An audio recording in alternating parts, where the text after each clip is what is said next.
Good morning from our studios here in Cape Town. The time is finally here. Welcome to the virtual Kyalami 9 hour. Yeah. So for the next 9 hours, we'll obviously be bringing the race to you live, but we have some other exciting content in store for you. All things Kyalami 9 hour. And now we'll go over to our live broadcasters, Ernest Page and Daniel Haynes. Well, here we are, Dan. We are live. It is happening. And it's been a heck of a day. It's been a heck of a week. It's been a heck of a couple of months. We've got some visitors here in the room with me. But at the same time, it's been chaos over the last couple of hours because ACC's now decided to send us an update. It's been frantic. I've been typing away. There's been people working in the backgrounds. We apologise to everyone that tuned in to watch the race start at 12. We've had a slight delay. It's only 30 minutes. In the great scheme of 9 hours, it won't mean a lot. However, it will mean a huge amount to some of these drivers because it was a very literally last-second patch that fixes a lot of issues that could crop up in the 9-hour race. So we had no choice but to do it. And now we're hoping for a very clean 9 hours. And we can just sit back and enjoy it. So I'm so stoked. We had an amazing qualifying session yesterday. I mean, so exciting. 2 drivers matching times for the Super Pole is just completely and utterly insane. If we get half the amount of excitement in the race, it's still going to be worth watching the entire 9 hours. So welcome to everyone that's joined us in chat. Keep us company for 9 hours. Good luck to all the drivers. Please do. Yeah, good luck to everyone taking part. It's going to be an epic event and we'll be really excited to get underway at 12:30. 12:30 will be the lights out time. Luck is going to be needed on all fronts, but our team over here is pretty prepared for all eventualities. We've got systems in place for most things if things don't go exactly according to plan because they've thrown a real spanners in the works with this update. But the important stars of today are, of course, our drivers. And here we go. We've got a few cars. We're just flying a little bit too fast over there. You could just pause a little bit so we can see who's who in the zoo here. But this is for you guys just to get an idea of who's who. These are the pro drivers that we're going through at the moment. We've got Morgan McCall over there, JC Grobler in the mix as well. Jason Isherwood, Lawrence Stern there. And, of course, all their teammate Jason Gray. I heard some people surprised to see Jason Gray is here. Those are the pros. And then, of course, we jump over to the Pro-Am category. Alaric Enzelen in the mix. Jason Auschmeyer. Watch out for those guys today. Hybrid Academy. You've seen that name before. Very competitive team over there. Sean Buck in the mix. Zahir Essa, of course, in the ultimate racing car over there. Managed to get the same time as first position man yesterday. And here are the Pro-Am drivers now. And, of course, the categories divided into 3 categories, Dan. So we're going to have effectively 3 races on our hands today. Yeah, that's what's so exciting. So yesterday in qualifying, obviously we were concentrating mainly on the fastest guys on the pro because it's all about times, isn't it? But today is going to be a story of 3 races into one, just like you say, Ernest. We've got the Pro Series, the Pro-Am and the Silver, and there's prizes up for grabs for all 3 of these categories. So as we flick through now, look at how stacked a grid is as we start working our way into the Silver drivers. But we had a few good stories yesterday from Silver class. So Kinetic Simworks Racing Energy, for example, Silver class, they managed to get 20th overall in qualifying. So we got a few cars out of position and it'll be really interesting to see how far up the overall classifications some of these lower classes can get.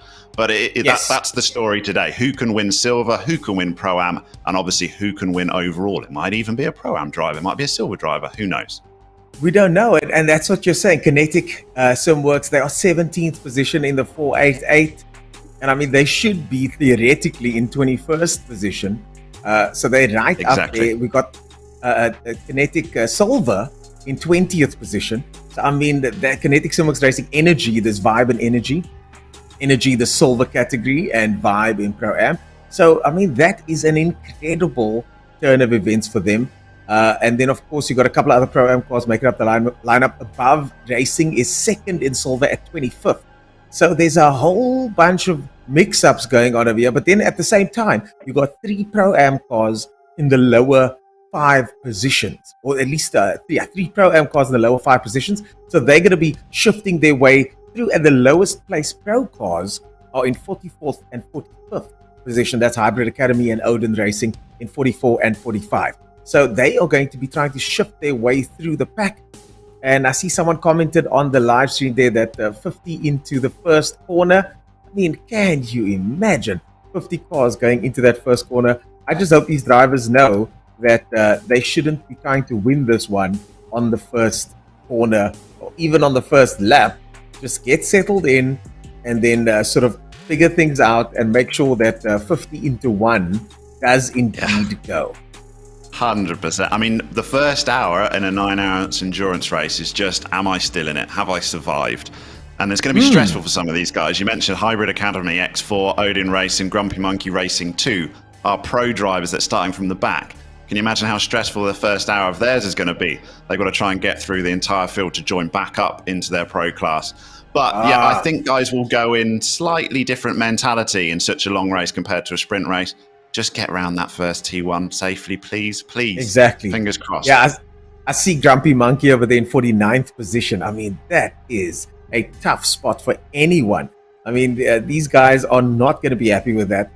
It's going to be an intense experience for those guys. But let's talk about the teams in the front of the pack. Yesterday, of course, we saw Leslie Oliphant in at the top position with a 40.445 and then getting matched by Zahir Essa with also a 40.445.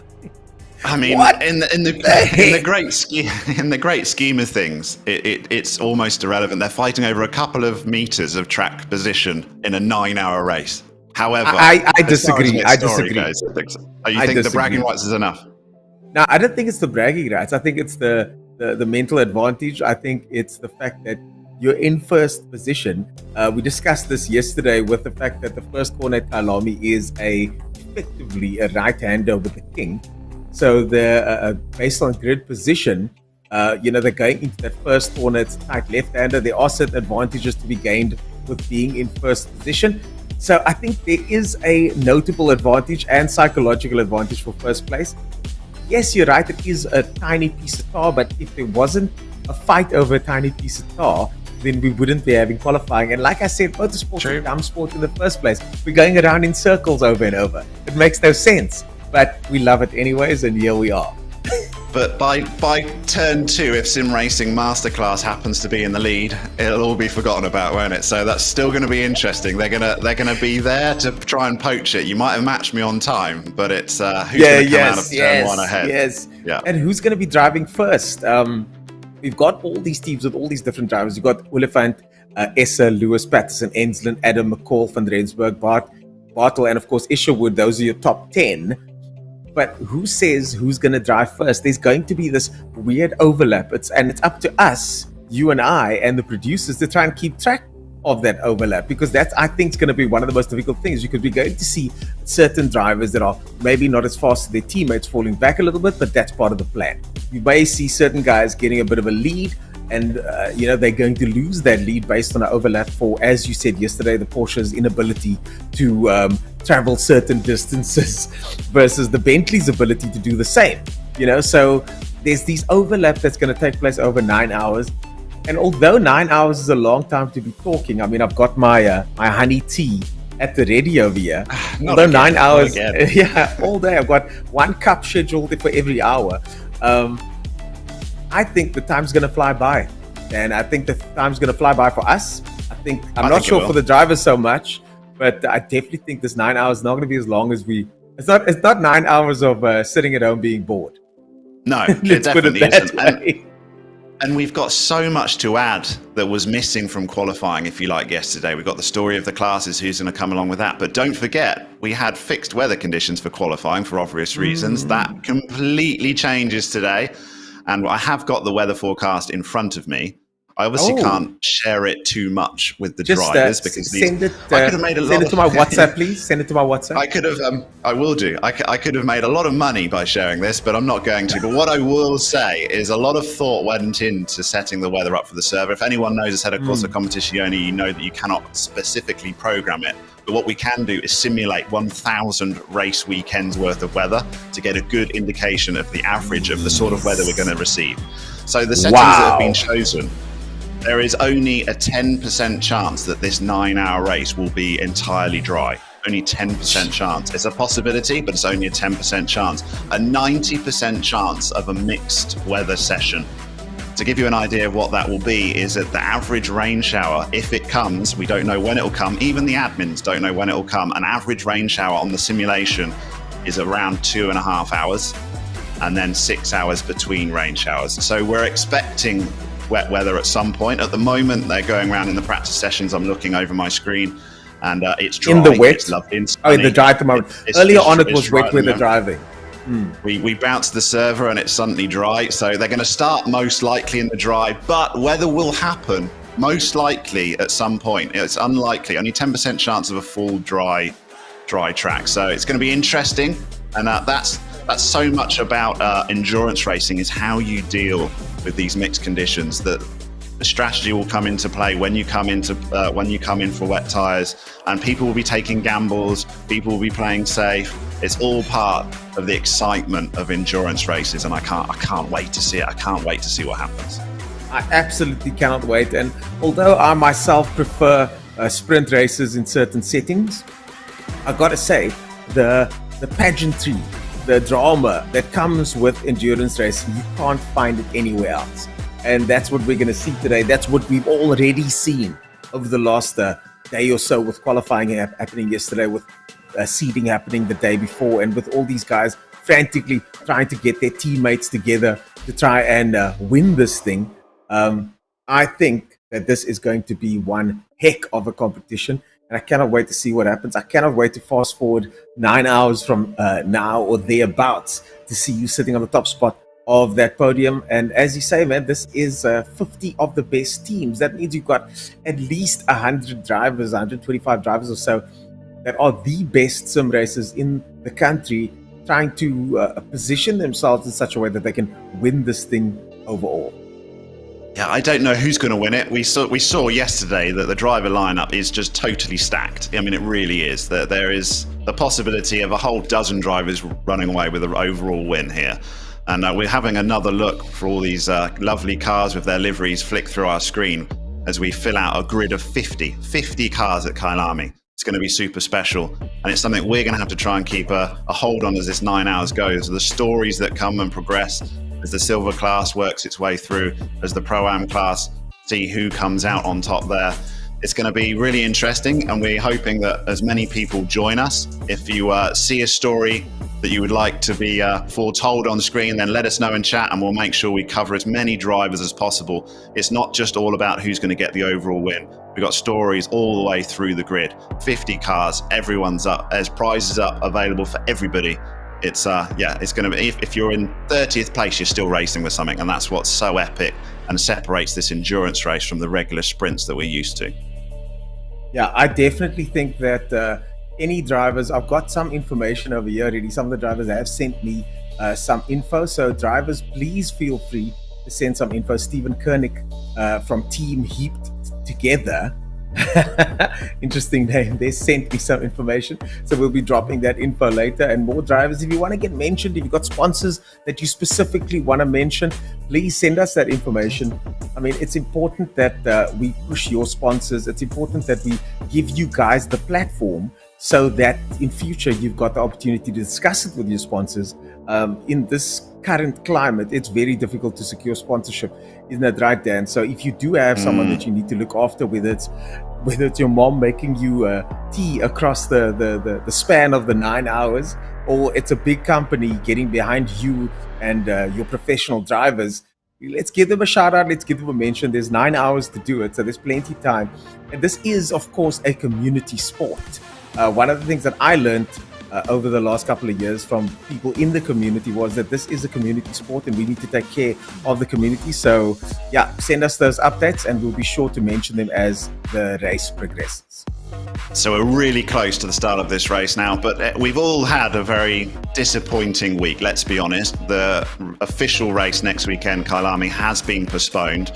We will have it at some point, but it has been postponed. So the virtual race is not going to get postponed. It's the perfect solution. And I think there's a lot of people here who are so desperate to see some GT3 action, and we have an opportunity to do so here in the virtual space. Just remind ourselves, there are a few drivers on this grid that would have been taking part next weekend. So this now becomes an important role for them. They could still win a Kyalami 9-hour this year in 2021. It's just going to have to be the virtual one. So I think they're going to be putting a lot of effort behind it to try and get that title. I think the real world drivers that are here now, maybe there's a little bit less pressure on them to try and get some laps in, and also more time to recover. It's a good test for all of us before the real world one happens, hopefully in a couple of months' time. But more about that after the break. We're going to be cutting to ads soon, and we should go racing in the next few. Let's do this, folks. We'll see you guys right after these ads. The Intercontinental GT Challenge powered by Pirelli heads to South Africa for the third modern rendition of the now world-famous Kyalami 9-hour. After action at the 24-hour at Spa in July and the 8-hour of Indianapolis in October, the championship fight between Audi, Ferrari and Mercedes-AMG is poised on a knife's edge. We are in for another epic conclusion to a very exciting season. For more information and ticket sales, visit Kyalami9hour.com. See you at Kyalami.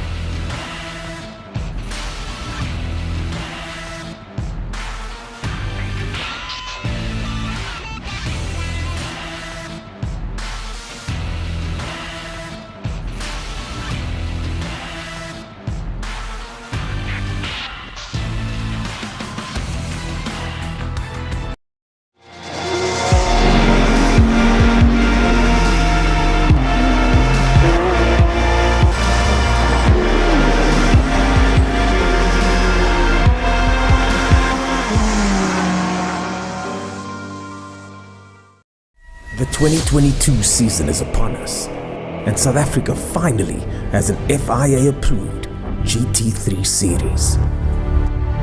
6 rounds, 12 races including the prestigious Kyalami 9-hour. The fastest South African drivers will compete on equal terms thanks to a complex system called balance of performance. Before each round, there will be an almost identical virtual round. This is South African GT racing, and we'll see you in 2022.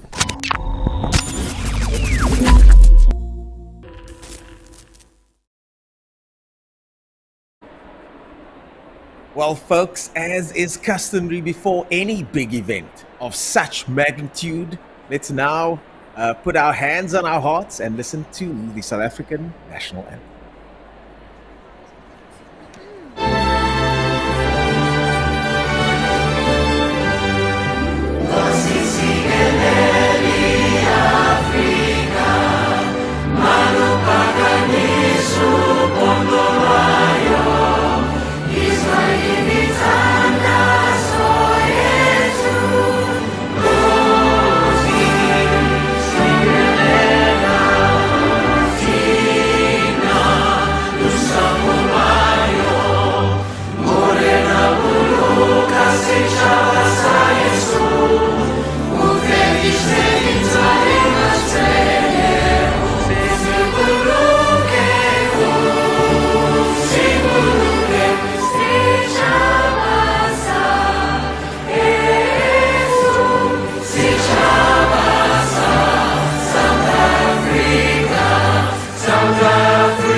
Yo, South Africa.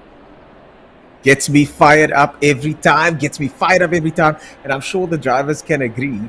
that this is one of those fired up sort of moments. The drivers all now parked on the grid, ready for action. We've got Marcus Stain cool. jumping in on in Yeah, first look at position. that grid. Zaire Essa. Yeah, Zaire Essa in second position, driving for his number 777 team. JC Krobler in third place. Used to Ferraris, now jumping in an Audi. Kieran Patterson in the Porsche over there. We've got Jason Amschmeyer in the 666 car. Tariq Adam right next to him. Morgan McCall, the oldest of the two brothers. Hannes van Wyk, Red Krookamp, and all the other drivers all lined up and ready for action. Folks, it is time. It is... I cannot wait for this race to start. This is, of course, the virtual Kyalami 9 hour. And my name is Ernest Page, joined by Daniel Haynes in the virtual commentary booth over there as the drivers now get into formation and slowly make their way off the start line. Here we start our formation lap. It looks like Marcus Stain has gone off on his own. Where is everyone? No, there they are. Bit eager was there, Marcus Stain, but they've got one formation lap to prep their tyres, get themselves ready. This is GT3 racing, so we have a rolling start. It's not a standing start. And yeah, sweaty palms. Who's going to go into that T1 ahead? It's a long drag down the hill, isn't it? There's definitely an opportunity there for Zaire Essa to take the lead. It's interesting that Marcus Stain is the chosen driver for the Slick Racing crew. Obviously, Leslie Oliphant was the one that put it on pole position, but he's not going to start the race. It will be Marcus Stain that leads out in the Porsche 911. Marcus JC Stain, got third spot. Marcus Stain, of course, part of that team that did so well yesterday, Slick Racing. And Marcus' time in seeding was a 40.7. So he's a little bit slower than Chris Heineck, or Lisa, than Leslie Oliphant. A bit quicker than his third driver, Chris Heineke. So as we said, there will be some overlap, and they're probably not going to want to battle too much, but you might want to also keep Essa up behind you for as long as possible, him being arguably one of the, at least the joint fastest driver on the grid. We can't say he's the fastest because, of course, he didn't qualify first over there. But I see the names changed to Leslie Oliphant in first place over there. So what's going on here? Is Leslie Oliphant driving in that number 353 car there? Looks like it. I think so. Yeah, it's just switched. So possibly they were playing in the 30 sessions and it's just switched. So that makes a little bit more sense. You'd want Leslie Oliphant out in front. You want your quickest driver to start from pole position. So it does look like the leaderboard's just switched. Possibly when they go across and actually start this race, we might have a few more changes. Because Jason Absmar was also not the driver that qualified in the 666 car. So yeah, he's currently shown as the driver in 5th position, but I think Alaric Enslin took it round in the Super Pole lap. Possibly they made a change there, quite evenly matched those two drivers. Yeah, Leslie Oliphant will actually lead us through the start line as they go green. I'm looking at the circuit now, nervously watching on as the drivers make their way around. This is intense stuff, man. This is intense because it's not an hour race. It's a 9-hour race. And now the drivers slowly lining themselves up over here. Essa on the right-hand side of the circuit. Leslie Oliphant on the left. We've got Patterson in the mix there as well. The drivers all bunched up very closely now as they make their way through the final section. Of course, Cheetah, the right-hand corner there with the big sausage curves that you can now see clearly on the right-hand side of the corner there. The drivers are making their way through, led off, of course, by Leslie Oliphant. Zaire Essa in second place. Kieran Patterson in 4th place over there. And here we go, folks. It's about to get started. Oh, my goodness. The nerves are real as they round the final bend. The drivers now make their way through. Zaire Essa in 2nd position over there. We've got the drivers lined up. The lights are about to go green. Ladies and gentlemen, we are about to go racing at Kyalami. They cross the line. The lights are green.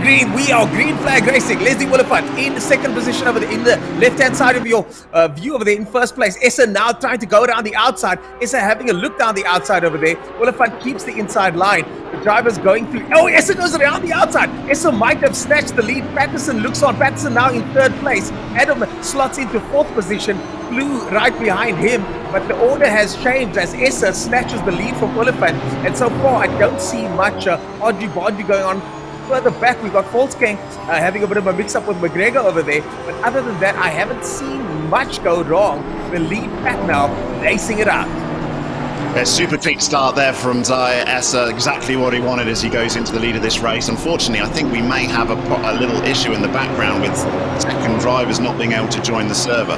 So it might be that he has to do this again, but we're looking and assessing that possibility. In the meantime, the drivers that are on track right now, all they can do is just put the hammer down and hopefully it doesn't get a restart. But Zaire Essa has got the perfect start so far, and yeah, that's all he can do.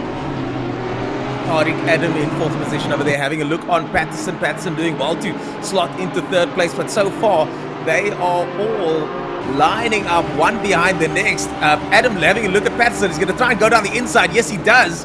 Adam has a look down Patterson over there, gets third place. Patterson has to slot in behind him as the drivers start to shuffle a little bit. Here comes Clue now on Patterson. Clue tries to get past as well, gives him a bit of a look there. Oh, Clue touches Patterson! Clue touches Patterson, and Patterson manages to recover. Hopefully no damage there, but now further back goes Patterson. Deploy having a look on him now, and Patterson all the way down in 8th position now after Clue and him collected each other. Clue now in 13th place. But my goodness me, what went wrong there? What went wrong there?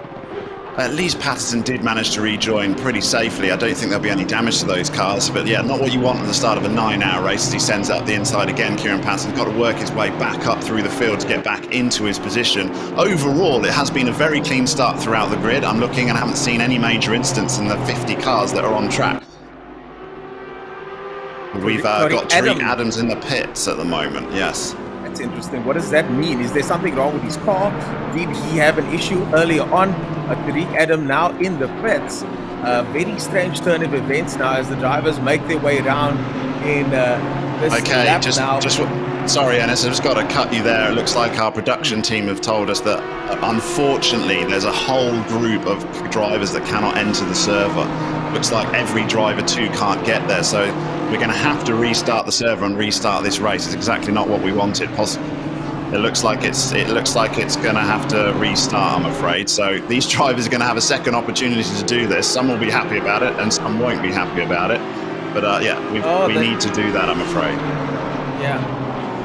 Unfortunately, we are in restart mode, and although my demeanor here looks pretty relaxed, I think it's just because of the comfort settings on my 80K setup over here. I am very wired up at the moment because what a start to that race, Dad. That was a beautiful start, interesting stuff. It was a lovely start.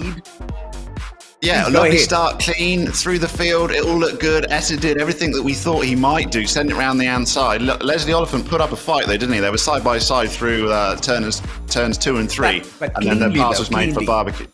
No argy-bargy. It was a beautiful start from these guys. And what we often find on restarts is that people's heads now shift because there's new information. I now know what he's potentially going to do. I now know who's got the pace off the start line. I now know what everybody's plans are. And we might now see ourselves having a slightly different situation. And I hope the drivers can keep the composure and make sure that the same rules apply. Let's get through the first lap. We saw Clue and Patterson come together there. I mean, that was not ideal. Clue tried to have a look down the inside, gave Patterson just a little bit of a nudge. And Patterson, though, in his credit, managed to recover almost perfectly. That could have been disastrous for everybody behind him. But Patterson managed to collect that car. It wasn't going to be easy to collect that car, but he did.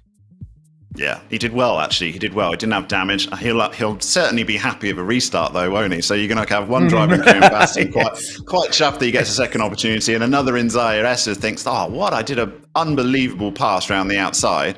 Now I've got to do it again. Do you go for the same tactic? Do you switch it up? It's just going to be what happens the second time round. Exactly, because now, obviously, Leslie Oliphant and his team, the team Slick Racing, of course, they will now know exactly what to expect. I would imagine Marcus Steyn and Chris Heineke over there are talking to Leslie and saying, he's going to do this, he's going to do that, you got to do this, you got to do that. I would imagine the next move for Leslie would be to go over to the right-hand side a little bit, squeeze Essa a little bit more, but who knows what Essa's going to do. And then, of course, you've got the other drivers in the mix there wanting to make sure that they now capitalize on what's about to go down. It's this is what I love about motorsport, though. in the words of Murray Walker, anything can happen, and it usually does. And this is that anything, and it just happened right now.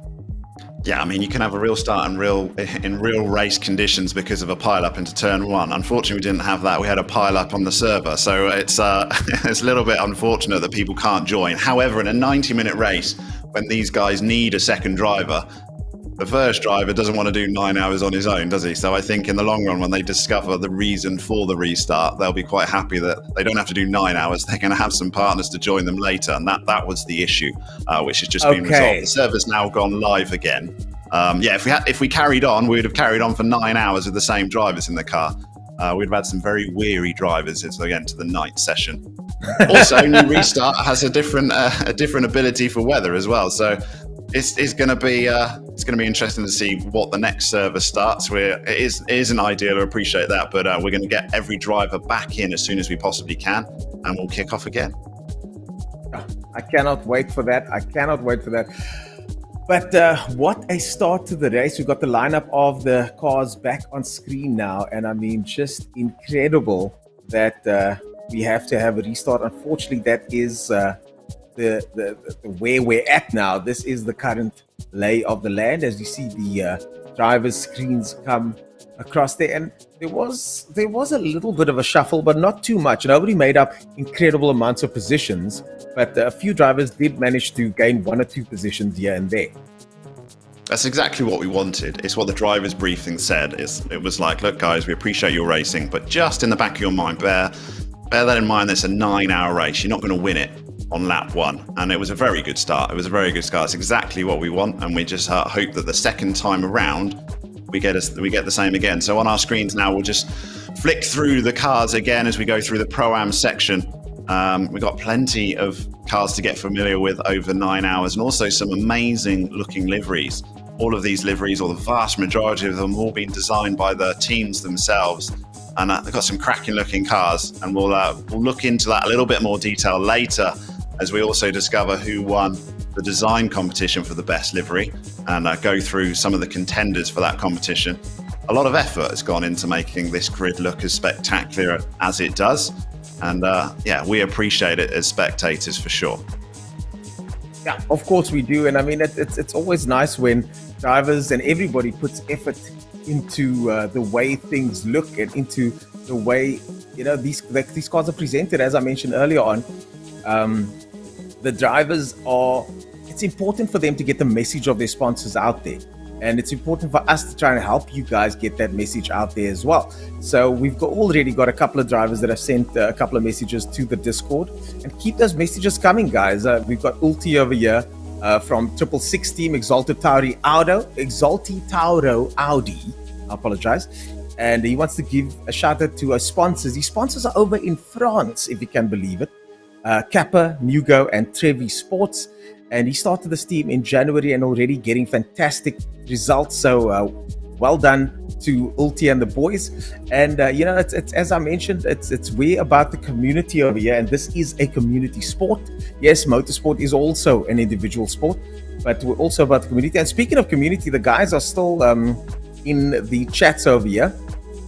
A couple of guys, and I can see that the guys are bit disappointed at the restart. I mean, as we all are, but here we go once again.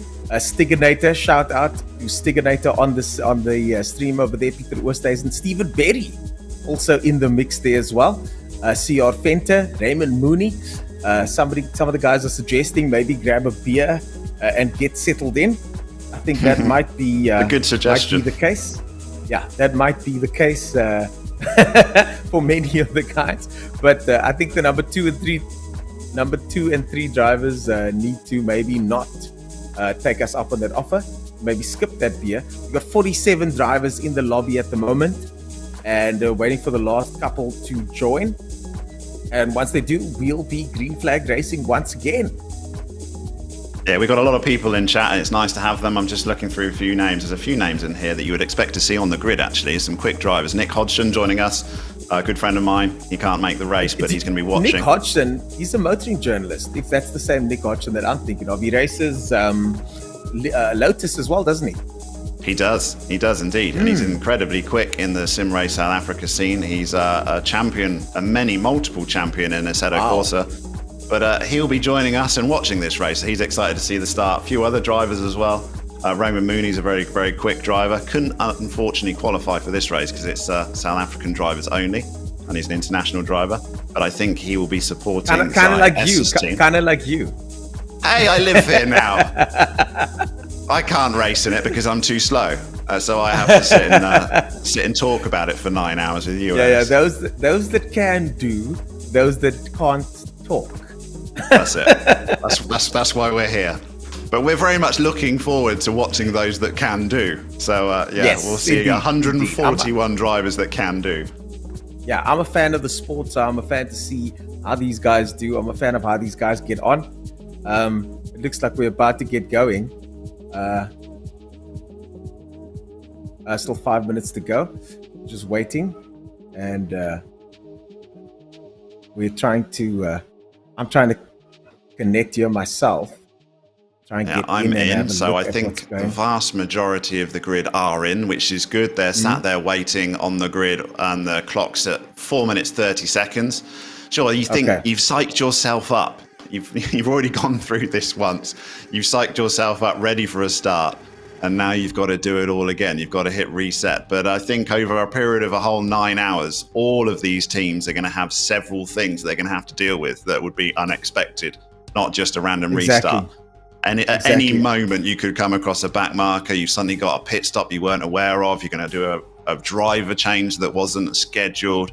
All of these things is where it shows your skill, how you can cope with the pressure and changing. And that's what endurance racing is all about, isn't it?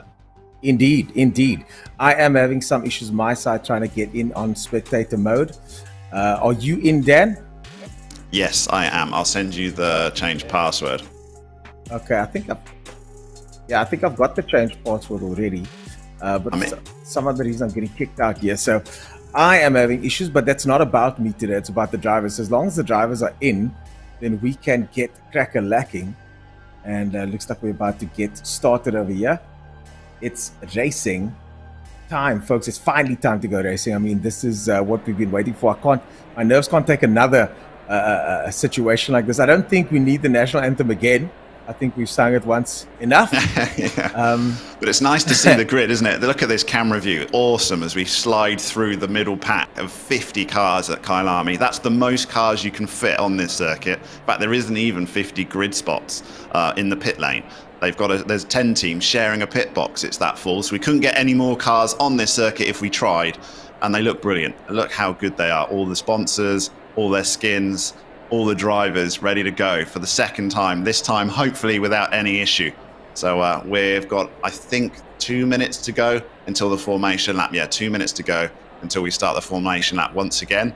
Some guys would have prepped perfectly the last time. They just want to do exactly the same again. Others might have learned something, we don't know. Zaire Essa, will he go around the outside, or will he try something different second time round? All things will answer in about 3 minutes. That's exactly the issue that we're having over here with Zaire Essa. I mean, the question, isn't it? If he's able to go around the outside again, and if he's going to even try it again. I mean, this is the thing, isn't it? He's got so many options, but now he's already played his hand, and it's going to be interesting to see if he's going to want to do that once more. Let's wait and see how Zaire Essa does and how everybody else on the grid does, because this is one of those situations where Zaire Essa needs to pull this off. He needs to get ahead, try and get some space in between him and the other drivers. But again, as I said, he's already sort of played that hand. Now the other drivers are aware of what's going on. Are they going to let that happen? Are they going to try and mitigate what he just did? I don't know. We're going to have to wait and see. And it is important. The start is important for these top teams, the very top front end of the grid. It's really important to try and get a good start, because it's arguably the best possible opportunity to pull a gap over the rest of the field. Settle yourself in that early stint before you have to start dealing with the immense amount of traffic that these guys are going to have to after probably, I'm guessing, about 30 minutes. So that first 30-minute stint with clear air ahead of them, if Zaire Essa, he'll be keen to get ahead and try and stretch a gap. So will Leslie Oliphant as well. Whoever's in the front They want to try and gap themselves from the field, and it gives them a good advantage so they can hand it over to the second place driver in a good position and cement those early places. So super important in the beginning, as it is for those pro guys at the back as well. How quickly they can pass traffic, much more problematic for those guys. But we've got a few guys at the back in the pro class that we're going to watch how quickly they can progress through, how easy the overtaking will be. I suspect they're going to have a much more stressful time of it than the likes of Zaire Essa and Leslie Oliphant at the front. Zaire Essa, of course, in first position. Next to him, and we thought it was Marcus Steyn possibly driving, but Leslie Oliphant will be driving over there. Patterson in the mix as well. We had a driver jumping to the pit lane, but hopefully there was Tariq Adam that went into the pit lane. So hopefully that won't be the case for him again now. Tariq Adam jumped straight to the pit lane early on, and maybe that was because he had some issues with trying to connect. But we're going to have to wait and see what happens after this first couple of moments. The drivers are now pulling off. They're now pulling off, and I'm in the server finally. So now I get to see what's going on. It's always so exciting to get into the server and see what's happening here on track from our little cheat sheet, so we can see exactly who's doing what. Dan, from your side, what do you think? What would you do if you were Zaire Essa in this situation now again? I think you just got to play it. You've got to react on based off how you start, isn't it? If he gets an epic start, it won't make any difference whether he chooses outside or inside. So you can just concentrate on getting the perfect run through. It's a rolling start, obviously, so there's only so much you can do. But if he just does the same and you're in a position, he'll make a move. I mean, Zaire Essa will be looking for a move. He doesn't care whether it's inside, outside. It's actually more pressure now at this point for the driver in Slick Racing in front in the Porsche. You can't only make that Porsche so wide, and it's a very wide entry into turn one here at Kyalami. Speaking of Porsches, Kieran Patterson in fourth place in the second of the Porsches. Leslie Oliphant leads us off in a Porsche. Two Audis, another Porsche, two Audis, another Porsche. Abschmeyer, Adam in fifth position over there. Clue, so we saw early on collecting with Patterson, was in eighth place. So Clue did well to make his way through the field there. We're hearing that some people are still trying to get onto the server. Hopefully this will get sorted out. But hopefully we get that sorted out as the drivers make their way up the hill now. And side to side they go. Getting very close there is Essa and Lewis. Try and keep it clean on the formation lap. And as they make their way down the top of the hill, down the mine shaft towards what is arguably one of the most terrifying corners in South African motorsport.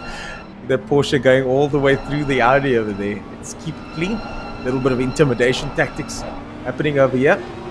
Nice to see the different brands on our tower. We've see that the Porsche and Audi really did dominate the qualifying positions, didn't it? But we've got Aston Martin, the first other brand, is in 8th position in Morgan McCall. So nice to see, but it'll be interesting to see them work their way through the field. So a car that's quickest in a hot lap might not necessarily be the case in endurance mode. But exactly. It's very evenly matched between Audi and Porsche for the top 7. Oh my goodness, so many fast cars over here. We've got Heidemann down in 24th position. Gutnick down in 23rd. King in 22nd place.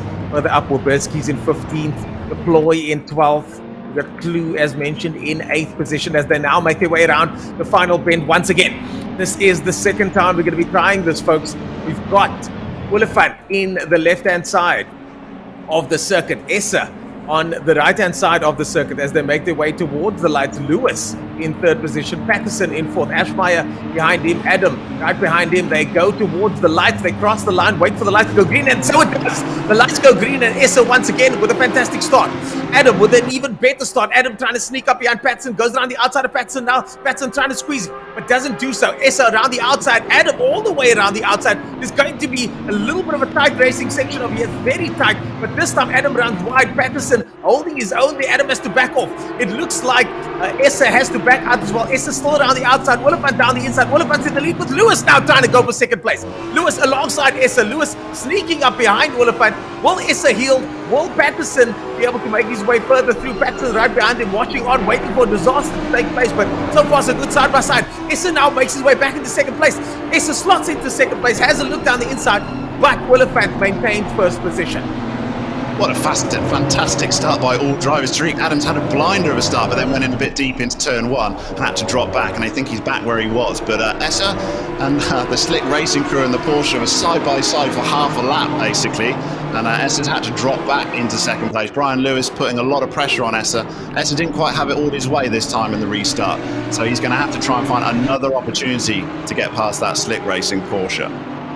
This is exactly what we're talking about. We're talking about the fact that will he try the same tactics this time? The teams were wiser to his tactic as Clue looks on from 8th position, still in 8th. In front of him, we've got McCall in 7th place. In 6th place, Tariq Adam, and so far the guys are running nose to tail around here. Such close racing. No argy-bargy as yet as they come around now to complete the first lap. And what an insane lap this first lap has been. The drivers pretty much in similar orders, with Essa still in 2nd place, Lewis now in 3rd, Kevin Patterson in 4th, Ashmeyer in 5th position. Kieran Patterson obviously got a much better start than he did in the first race. No argy-bargy there in 4th position, and this is where the gaps start to settle down and the drivers just can focus on one car ahead, one behind, rather than 3 abreast the entire time. Tariq Adams made a little bit of a mess of this turn 1, went very deep, and all the ground he gained from his awesome start was lost, really. So he's back in 6th place, and he's now trying to put pressure on Jason Absmar to get into the top 5. Yeah, what a pity. I mean, what a move it would have been if you pulled it off. But it was ambitious. It was ambitious. It was ambitious. But having said that, I don't think it was overtly risky. I don't think it was anything that you should be too concerned about. We've got Bartle in 9th position over there, still in 9th position. The team's looking good. The car number 312 in 10th place over there. They started off in 11th position. Currently car number 166 in 11th position, and they started off in 14th, so we got some big winners there from them. In 12th place, car number 316. They started in 12th, and let's go back and check out how the Pro-Am category is looking. Pro-Am first leaders of the Pro-Am category was car number 319, and that's Van der Merwe, who's now currently in 16th position. That's Van der Merwe started in the lead of the Pro-Am category, and that is car number 319 with Gas. That's car number 25. That was in 2nd position. Trying to find where car number 25 is. I don't see them anywhere near here. We can just have eyes on car number 25. That was the 2nd place of the Pro-Am drivers. And our producer is frantically looking for car number 25, but that's I don't see them. The Dash Racing team in the Audi, isn't yes. it? With, yes, like car number 25, yes. Car number 25. 3rd place in Pro-Am would have been car number 83. So interesting to see where they are sitting as well, but there are going to be so many battles taking place over here. But so far the drivers have really settled in, with Van der Merwe looking very good in silver at the moment. I mean, that is the first of the silver cars, or at least the Pro-Am cars, sorry. And I think he's going to be doing fine. We don't see 25 on the grid. He might have slipped all the way back. But Zahir Essa in 2nd place, getting massive pressure now from Brian Lewis, as it looks like they're coming up to the first of the back markers. But they're just unbelievable. They're coming up to back markers already after only a few minutes. But we've got Leslie Oliphant and Zahir Essa just managing to gap themselves from Brian Lewis in 3rd spot in the 420 car. So they don't mind going off together. Maybe they can help each other. Sometimes you want to try and work with another driver to just try and get a gap from everybody else. But yeah, Brian Lewis and Kieran Patterson just starting to fall back between our lead 2 cars. Yeah, I apologize. I looked at the wrong screen. That's totally my bad. We've got Zahir Essa still in 2nd place, applying pressure to Leslie Oliphant. Our cameraman is on Abschmeyer at the moment, who's in 5th place. And as you said, slipping back a little bit from Kieran Patterson. Well done for Patterson for sticking with that lead group as he touches the dirt over there. And Abschmeyer to navigate that dirt. Somebody's having a look down the inside. That is Adam having a look at the Abschmeyer over there, but has to back out. Hard on the brakes for Adam. He's 6/10 of a second up on his best time. So he's looking very good in front. There is Adam. But Abschmeyer in 5th place will have none of that. as Morgan McCall also looks on from 7th position. Yeah, we're just starting to see a little bit of a group forming here, aren't we, as we join Jason Abismeyer and the cars behind in Tariq Adams and Morgan McCall, Lionel Clue, Ross Bartle, all going around, but we're still so early in this race, it's to be expected. You don't want to do any unexpected lunges here in Kyalami in a 9-hour. Just trying to make sure that you can keep a consistent pace so you can try and gap between the rest. But as traffic starts coming in, then opportunities will arise to make a slightly easier pass than possibly they are available to them now. On the bottom of the screen there, we've got the 13th position. That is Woberski over there getting massive pressure from the cars behind him. We've got Volkskenk in the mix there. We've got Woberski now looking. Oh, we got a car off. We got one of the Hondas off over there. That's McGregor. McGregor's gone off in the background. So McGregor's off in the background, loses a couple of positions, but manages to rejoin. Nothing too serious there. As we head back to the action now on screen with Morgan McCall in 7th place in the ATK car, the number 44 ATK car, and the gap's still pretty even with most of these drivers over here. Yeah, and already we've seen Morgan McCall, who's in the Aston Martin. He's managed to break through into that original group from the qualifying. So possibly an indication of the race pace that's inside that Aston Martin, which might have struggled more in the Super Pole run yesterday. But he's trying to work his way up through the field of Porsches and Audis in front of him. But he's made a place over his time grid already. Leslie Oliphant set the fastest lap, but quickly gets beat by Zahir Essa. So the two boys in front are battling it out for real, trying to go as fast as possible. Morgan McCall makes his way around, as we said, 7th position, part of that lead group, but there's not much in it though, because behind him we've got Clue, 1.2 seconds down behind that, Bartle and Stradom. So McCall makes a small mistake there, now starts to lose a little bit of a gap to Tariq Adams. We go on board now with Essa and the ultimate 777 car over there behind Oliphant. The two of them now in a league of their own. Essa applying a little bit of pressure onto Leslie Oliphant as we go on board of the bumper cam with Essa. And just further in the background there is Lewis and Patterson. Essa looking very good over here. So consistent is Essa. And I don't think and foresee any problems with him keeping it on the track at this stage. Lewis now falling right back with Patterson and Lewis battling it out further back. Yeah, both of these drivers really showing their skills at the start. With only 4 laps gone, they've got a lead over the rest of the pack of 2.2 seconds, which is quite substantial. Half second a lap is their average improvement. So they're just trying to gap themselves from the rest of the field. But you've got Zahir Essa constantly hounding the back of that Porsche in front of him and Leslie Oliphant. He's not going to give him an easy time, that's for sure. Happy just to follow in his wake at the moment. He'll be at least relieved that he hasn't got pressure from behind from Brian Lewis at the moment. And he can just keep looking at the back of that 911 if there's an opportunity presents itself, possibly here into turn 1. Yeah, Lewis, as you said earlier on, was applying mega pressure. Essa managed to absorb that and soak it up. Essa just did his best lap with a 41.6, goes down the inside, has a look down the outside again, keeping Oliphant honest over there. Is he going to do the old switcheroo?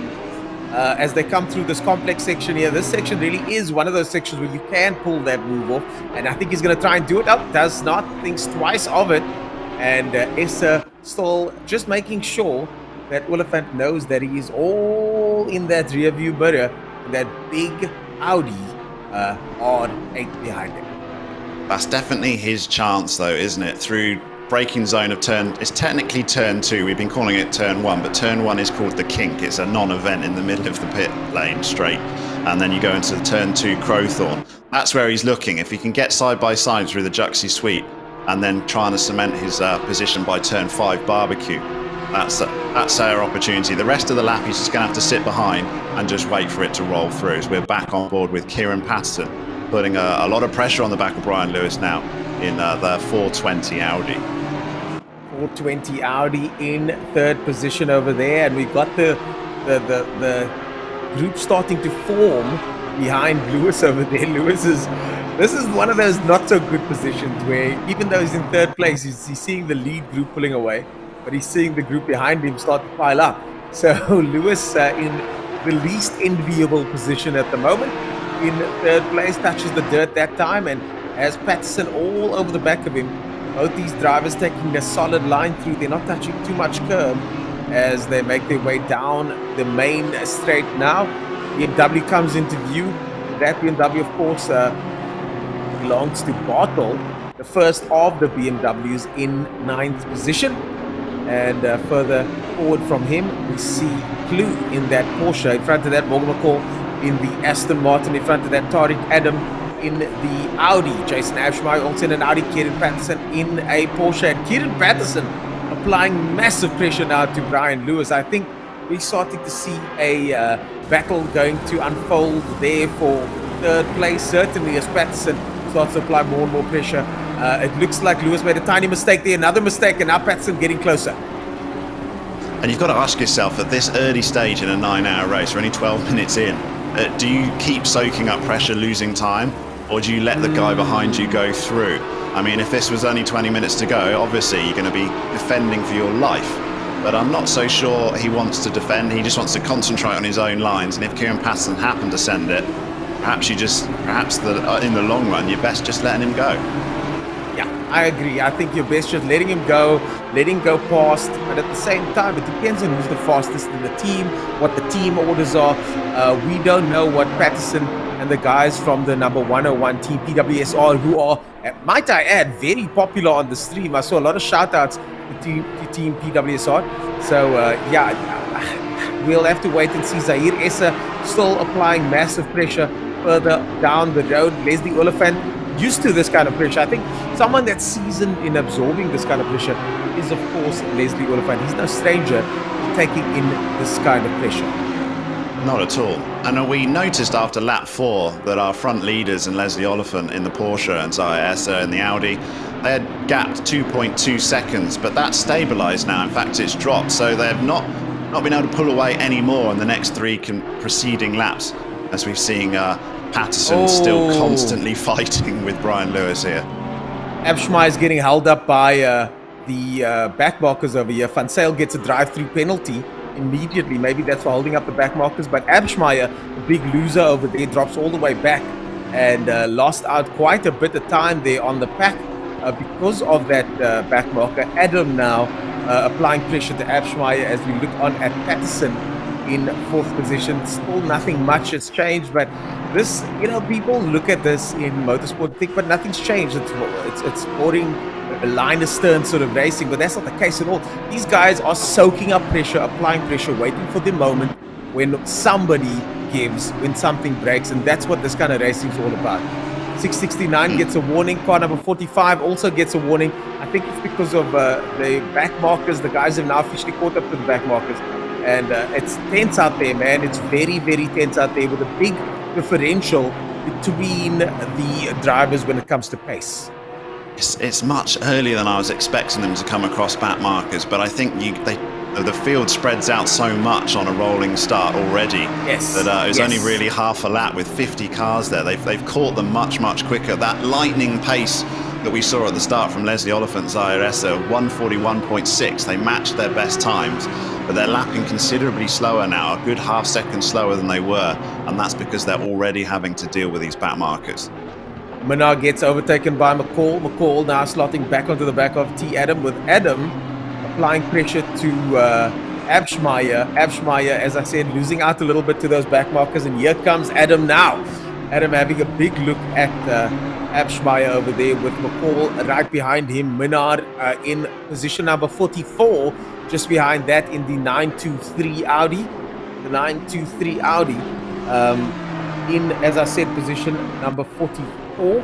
So all the way down the back of the field is that car, but in the mix with the faster cars as well. And that's what you come to expect from this kind of driving. You're going to see cars further down the grid. They managed to get 16th position in the pro category. So car number 923, Philip Minard, is in the pro category, but all the way down in the standings at the moment. Well, it'll be interesting to see whether our production guys can just see how those pro cars that started way at the back, how they're getting on, working their way through the field. But we're starting to see a gap between the second and third drivers as well, with Brian Lewis and Kieran Patterson starting to gap themselves from the field behind them. So we've got 2 groups forming, the front 2, slight gap back to positions 3rd and 4th in Lewis and Patterson, and then a good battle group between 5th to 10th place. But Well, yeah, Daniel we've got Rowe. Daniel Rowe, 15th. Cool. He's had a blinding start then because he started 45th on the grid. So up to 15th already. Very impressive. Very impressive stuff there from Daniel Rowe in the Honda. Surprising that he's chosen the Honda. That's where that experience comes in, isn't it? And let's see how he does now as he gets up to the back of Van der Merwe, Volkskank, and Waberski. And Volkskank's got a little hazard sign on the side of his car there. I wonder what that's about. As Tariq Adam, we go to him now in 6th position. And this pack is really fighting it out quite a bit over here, aren't they? They really are. There's fights throughout the grid already, and it will continue that way for 9 hours, I feel. But it's just as intense all the way through the pack. But those front two are going for it. Brian Lewis and Kieran Patterson. Patterson's basically looking like he's being towed by that Audi at this point. I mean, you see him just in the front of your shot there. How close can you get without actually touching? It is pretty insane. But he seems to be happy just to sit behind Brian Lewis because they are gapping behind them. There's a big gap behind them, and I think this is one of those situations where you kind of just got to be satisfied with what you have and work it the way you have it. Rowe moves up to 14th position further down the field there. We see the little green flash over there, and we can see that Rowe jumped up a position as Van der Merwe slots down a position, and now we're on board with Essa once again. Essa, no stranger to this type of driving. I mean, I'm sure he can apply this kind of pressure for days and weeks as Oliphant touches the sausage curb there ever so slightly. It launches him over, and look at where he has to pay the price. It's amazing how motorsport works. He has to pay the price a corner and a half later because he just touched that sausage curb, goes in a little bit hot, and then has to hit the brakes there. Now Essa has the run on him down the main straight. Essa coming ever closer.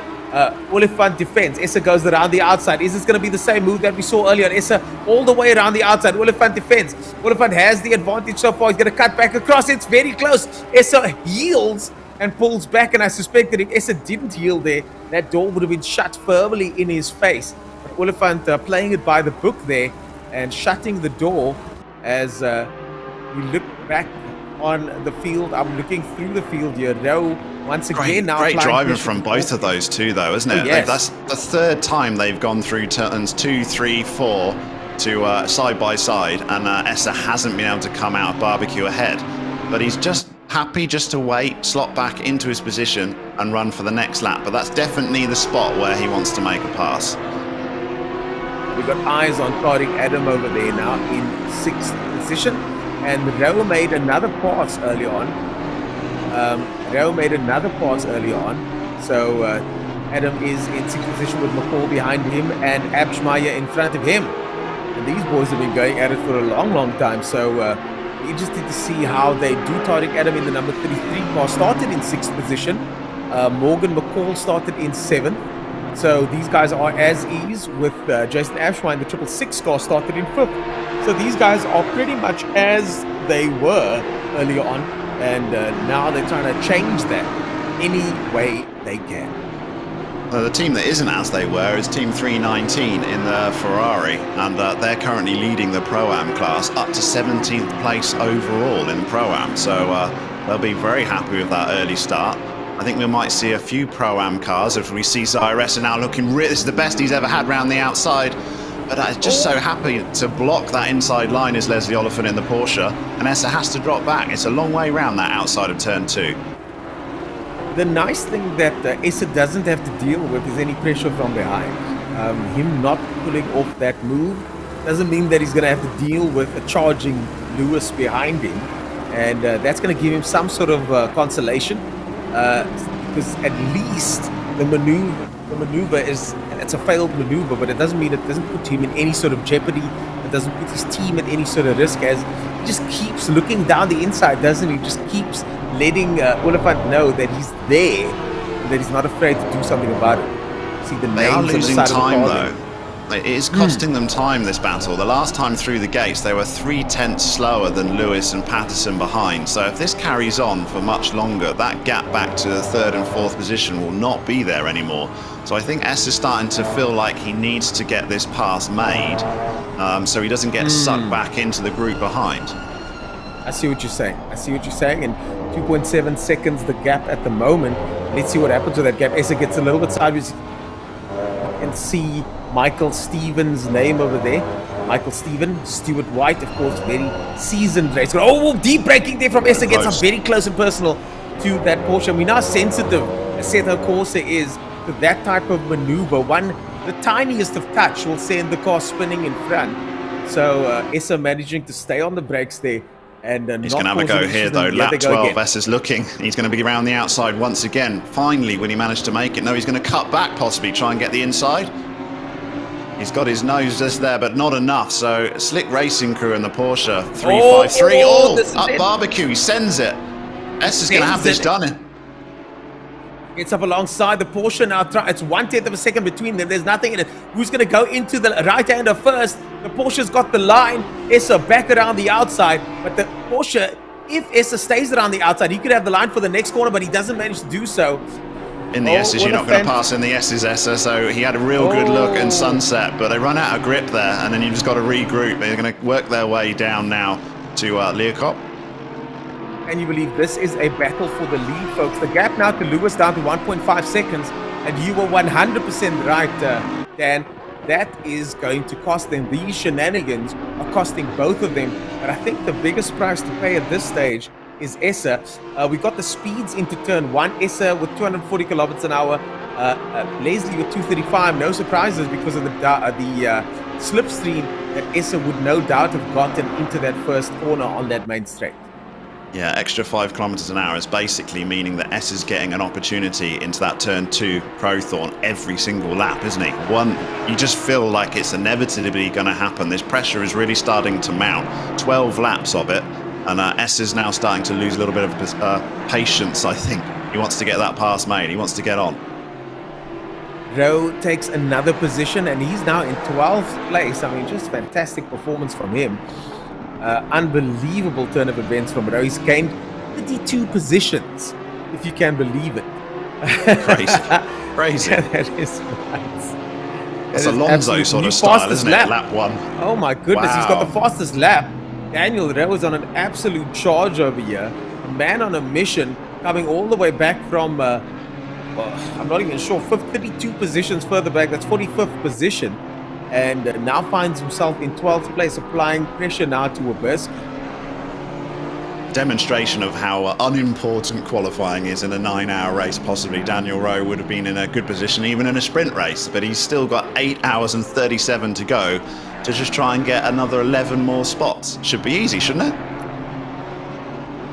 Yeah, so he's a bit faster than 11th place man Waberski, and I do think he's going to make that overtake pretty soon. And the circuit is not the easiest circuit to overtake on, but Daniel Rowe certainly does make it look easy in that Honda NS6 over there. He's currently lapping 1.5 seconds quicker than our leaders because they're scrapping away, so he won't mind that whatsoever as Daniel Rowe as he tries to look up the inside again. Leerkop.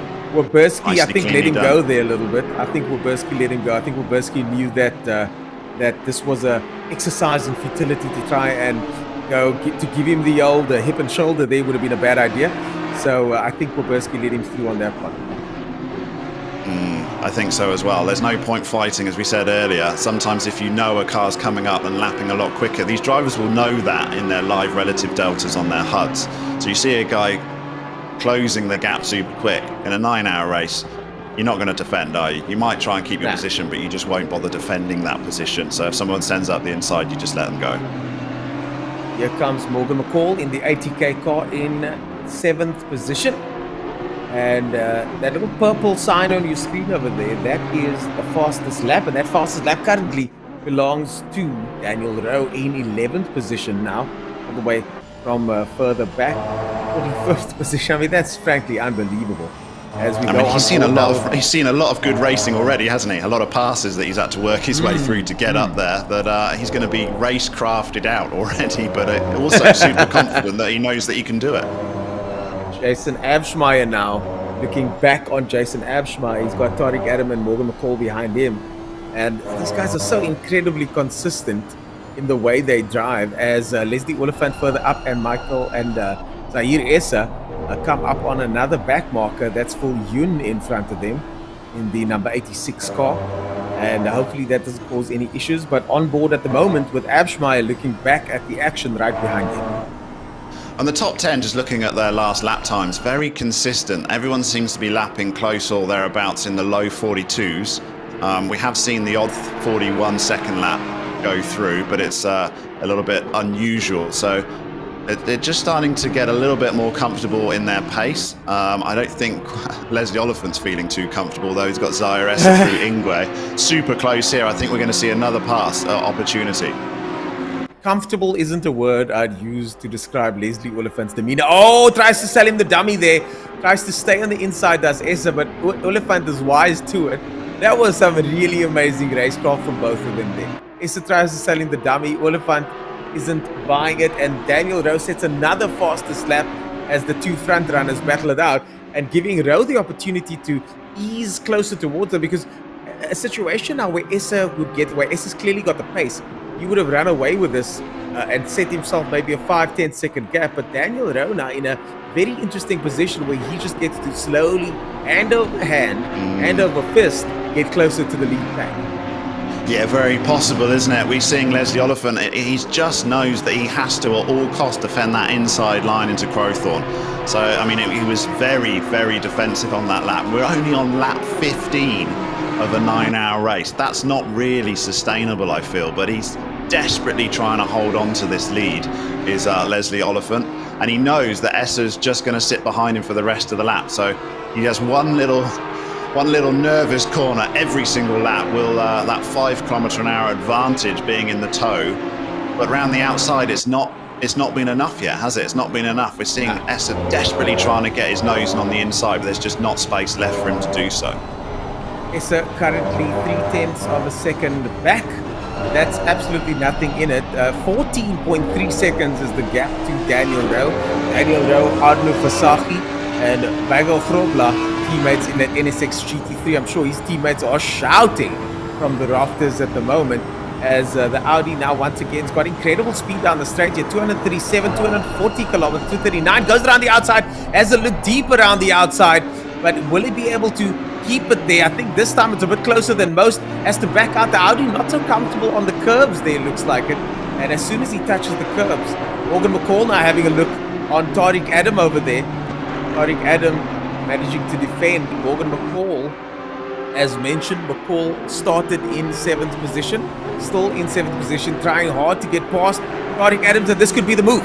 Morgan McCall goes down the inside through the right-hander, and I think he's pulled it off. I think Morgan McCall and Tariq Adam have swapped positions. Yes, it has. McCall is up, and Tariq Adam slips down one. A valiant performance from both of them, but McCall in the ATK car managed to slot into 6th position. But it's not over yet. I do think he's going to take extreme pressure from our man over there in the Audi.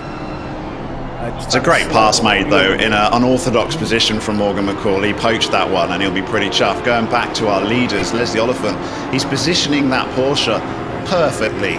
He's covering them, heavily defending the inside line into turn 2, and then just forcing Essa out wide. Perfectly legal, we see it all the time. Yep, and he's just putting that car exactly where it needs to be to keep Zaire Essa behind. So it's very impressive driving from the Slick Racing crew. Very impressive driving. We go on board with Tariq Adam. Now, Tariq Adam, of course, teammates with Addison. And Addison also with incredible pace. Both of them with incredible pace. I suspect they'll be fine to have lost one position. It's not over yet, as the Audi once again applies pressure now to the Porsche down the inside. Goes all the way around the outside this time. Could this be the move? That was very, very, very forward motion movement there of the Audi. This could be it, folks, side by side. Look at how close that is. So close. It's going to get pushed over. This is the best racing you'll ever see in sim world, ladies and gentlemen.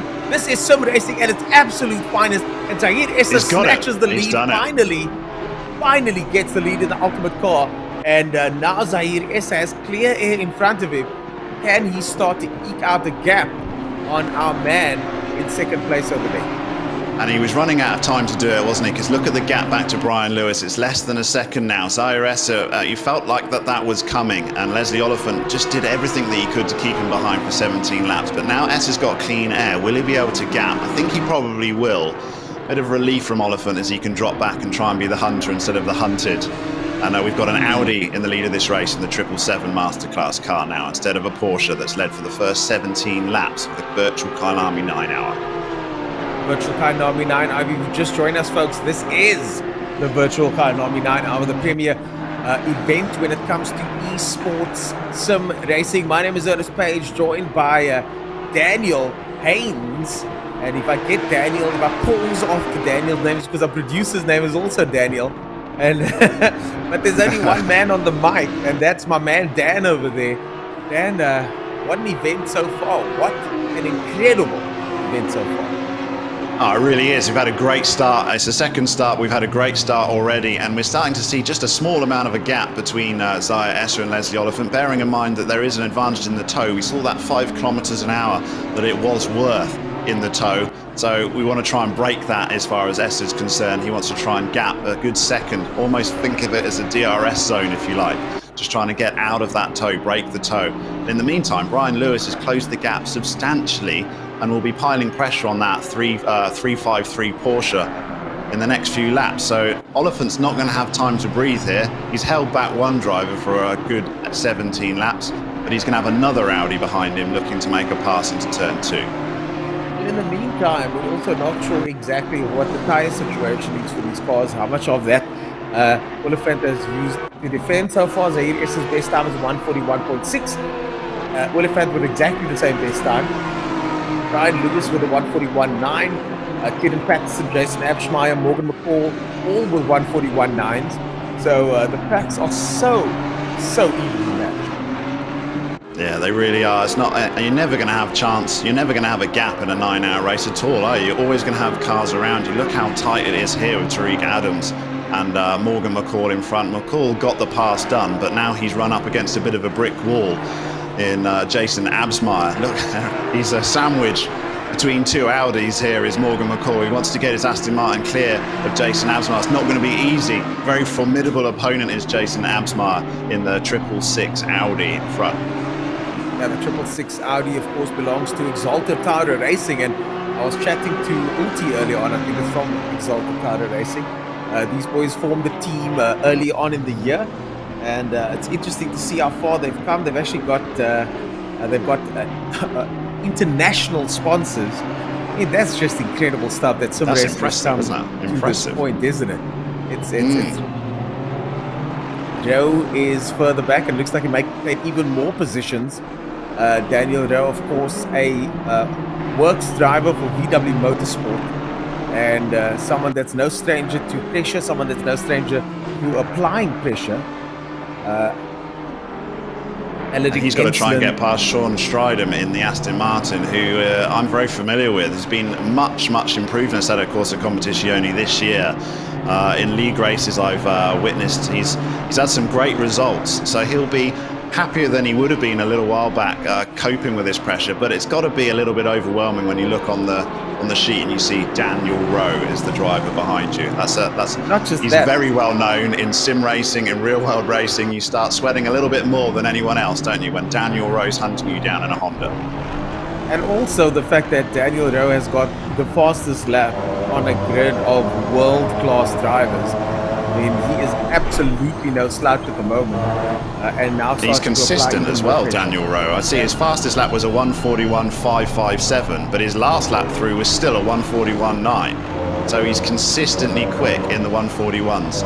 And now Zahir Esser has been released. He's not far off either. His last way through was his fastest lap of the race with a 141.6. So it shows he was being held up by the Porsche. Porsche doing a little bit of a holding up over there. Zahir now finally got some clear air ahead of him.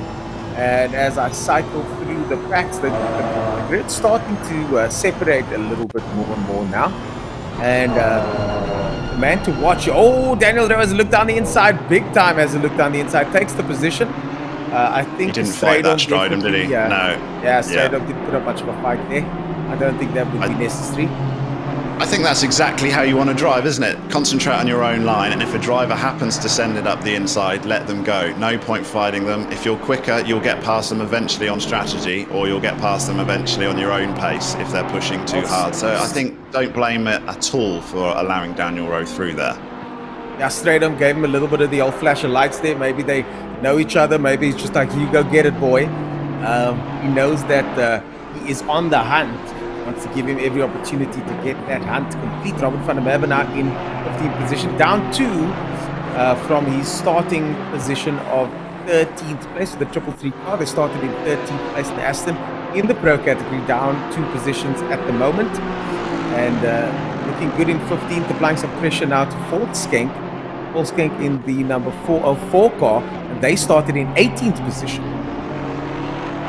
And in the Pro-Am category, we've got another Van der Merwe who was leading, but he's got a bit of company now because we've got 3 Pro-Am teams that have managed to break away from the rest of their class in the 319, 69 and number 12 car.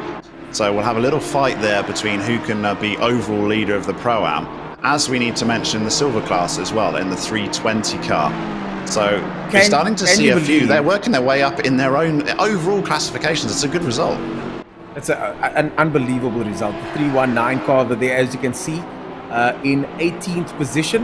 The first of the Pro-Am cars, and he should be proud to be anywhere in the top 20. That car over there, they're down 1 position, but still in 18th place. Obviously got overtaken, still in first position, obviously got overtaken. And this is Yaku Nodia now in 21st position. That's in the number 320 car. And he started way down in that number 320 car over there. Now currently in 21st position, Yaku Nodia. Well, there's some good performances by the silver class. So he's leading the silver class, but only 3 positions behind. Van Rooyen in 24th position overall in silver class in the number 88 car. Not far behind, about 4 seconds back in the Aston Martin. Here we go. So great results for our silver class drivers. If you can get up there in the overall classifications as well, there's a bit of bragging rights to be had, as well as the prizes available to the silver class. Danny van Rooyen, they're also in the silver class. He started 2nd in the silver category, and now looking good. Lyndon Fisher now in position number 31. That's the number 21 car. He started in 35th place, up 4 positions, also in silver class. So silver drivers making their way through and having a little bit of a battle of their own. And it's important to highlight these guys because they are just, and rightly so, fighting for positions, trophies, placings as well. Yeah, there's a lot to be played for in the silver class, and they seem to be doing a great job of it as well because they're fully mixed in with the Pro-Am class, despite obviously on paper being slower drivers from our seeding times on Friday. So it's nice to see such a clean start to this race throughout the grid. Haven't seen any major mishaps at all, have we? Hopefully we haven't missed anything towards the back of the field. But yeah, the silver class runners doing very well. They should be proud of their driving ability. We've got quite a few well-known names. Looking down at Aldo Scribanti, obviously coming from the real world Sim Race GT championship to come into the virtual space and is in 40th position. I think they're still getting familiar with Assetto Corsa Competizione, not necessarily where they spent a lot of time, but you'll find that their natural ability will start to come through, I think, in this race. 9 hours is probably the most amount of time they spent in ACC.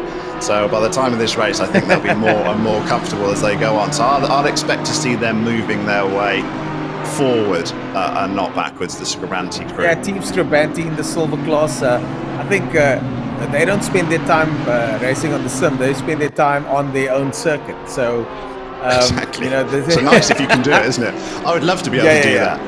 Yeah.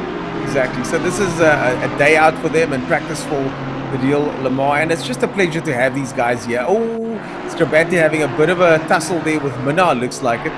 Minna goes through, and Scribanti and Minna going side by side there through the mine shaft. Not a good place, but running the Scribanti colours and getting some seat time in.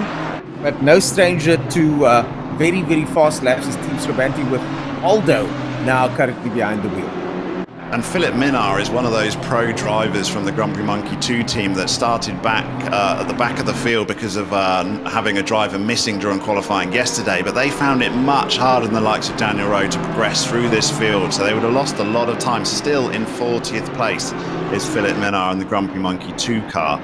So not quite so easy to just show the amount of skill involved from the likes of Daniel Rowe to gain that amount of places so early on in this race. Not easy to pass these lower category series. No, it's not easy at all. I mean, overtaking on Assetto Corsa is exceptionally difficult. I think more so than in real life, because just a single touch, the game is very sensitive to any sort of touch, side to side. I myself love rubbing bumpers and doors, but on Assetto Corsa, it's not ideal at all. It's frowned upon. It's frowned upon, yes. It's not wrong, but it is frowned upon. Kevin Barber's having a look there now on Stern, and Barber's his teammates livery there. McGregor, his teammate as well. We saw one of the McGregor cars spinning out early on. That was Jason McGregor, currently in 17th position. As Lawrence Stern is a very quick driver in his own right. He drives a lot of. He drives very quick in simulators in open. Oh, we've got a car off there. We've got an accident here in Daniel Rowe. He's got a warning, and Jason Absmar between these two. And this is Ross Bartle in the BMW that's just slotted back behind Daniel Rowe. So I think Daniel Rowe may have had contact there with Jason Absmar, but he's managed to make a position over Ross Bartle in the BMW M4, who's slipped back into 10th place, the 519 car. How did Jason Absmar slip all the way back down to 8th position now? Jason Absmar very far down compared to earlier on. Started in 5th. Now in 8th position as we make our way through the first 40 minutes or so, and now Jason Absmar getting some pressure from Daniel Rowe. Daniel Rowe, as we said, making the most places so far in this competition. And we're 40 minutes into this race, but we need to just already start thinking towards strategy calls. Just to remind people that are tuning in that possibly aren't aware of the rules, there is a 70-minute stint maximum time for these drivers. Each team are only allowed to be out on circuit for 70 minutes before they have to make a pit stop. They don't necessarily have to make a driver swap. They can go in, reset their clock, take tyres, take fuel, and go back out again. But it is a 70-minute maximum time per stint. Some of these cars can easily reach 70 minutes, others less so. We'll start to see pit stops if they're going on a full tank in their first stint after about 63 minutes, I believe, for the Porsche. So we'll be looking to see then when different strategies start to come into play there. There are also, if anyone in the Bentley, for example, that big boat can take quite a lot of fuel, so they'll actually be short filling to get their 70-minute stint time in. Whether Daniel Rowe and Jason Absmar. If we can cut to Daniel Rowe and Jason Absmar, they're having quite a tussle there. They just touched one another, and that shifted Rowe all the way back, both of them off the track. Oh, back markers almost getting involved there. They're trying to cut through the back markers over here, and this is causing some issues. Daniel Rowe's fallen back a little bit. He was applying immense pressure to Absmar, who somehow managed to shake him off, but the racing is thick and fast all over the place, and Daniel Rowe providing us some good entertainment here over the next weeks. And as you would expect, the top 10 is significantly harder for Daniel Rowe to push his way through than it was the bottom 30. So he's going to really find it difficult to make places, but he's up into 9th spot. And but it's not going to be so easy from this point onwards. We've got a replay here from Ross Bartle. We should get from our producers, so we'll see exactly what happened back there. There goes Rowe once again, just carving his way through those back markers. And here we go. Here's the replay. This is Bartle and Rowe tussling on the circuit. Daniel Rowe, of course, in the Honda. And I think that's actually Jason Absmar in the 666 car, isn't it, in front? According to the livery. This might be the contact that we're going to see here. It was a bit of a touch that pushed Absmar off in the 666 car, and that got Ross Bartle up alongside to join the party. Aha! So this is what happened earlier on. Now the thing is, Jason Absmar, his pace, I'm going to have a look at his pace and see what his pace is looking like. At the moment, his last lap time was a 1:43. I'm hoping that there's no damage on the car because his best time is a 1:41.9. And I don't think he's able to match that time at the moment. He's about to cross the line. I'm interested to see if he's able to match those previous times, because if he's got damage on the car from that nudge, it's going to be a massive problem for him going forward. It didn't It's a seem like too 142.5. heavy a contact, did it? So 142.5 is pretty average, really. We got looking forward, Brian Lewis was also at 142.4, and he's in third spot. So I wouldn't expect too much damage. It was a little bit of a punterino for sure, but he did manage to regroup, not lose too much spaces, and he's down in 8 spots. So he's got to try and settle his nerves and then get back into it. But I think his car should be okay with that light contact. I think Daniel Rowe let him go forward and let him stay in front a little bit. I think that was the case. See, Deploy has got a drive-through penalty. Deploy in 13th position has got a drive-through penalty. So not many drive-through penalties being handed out at the moment, but Deploy managing to get himself one. Love to hear from our producer what that was for as we go on board with Sean Strader. Yeah, it's not what you want, is it, a drive-through penalty? But just so the people watching know, we've got plenty of stewards. I think we've got about 6 or 7 that are currently in the server watching all of these drivers. And if there is something that guys want to investigate, they open a ticket and they can go back, watch the replay and issue in-game penalties. So that's probably how Christian Deploy got a drive-through penalty. I wouldn't have thought it would be for track cuts this early in the race. So there's probably going to be an issued one. We'll find out from our producers exactly what that is, but yeah, puts you immediately on the back foot, doesn't it? No one wants to go through the pit lane unless they have to. You've already got to go through there enough in 9 hours. Fuel and tyres. You don't want to go through again. Number 296 car down 5 positions. Brandon Holtzhausen. That's Slipstream Racing over there. If I'm not mistaken, no, I apologize. Back onto the number 33 car. There's Jason Underwood off the track. Jason Underwood in the number 55 car just rejoins the circuit after going off circuit there and almost connecting with Breed over there.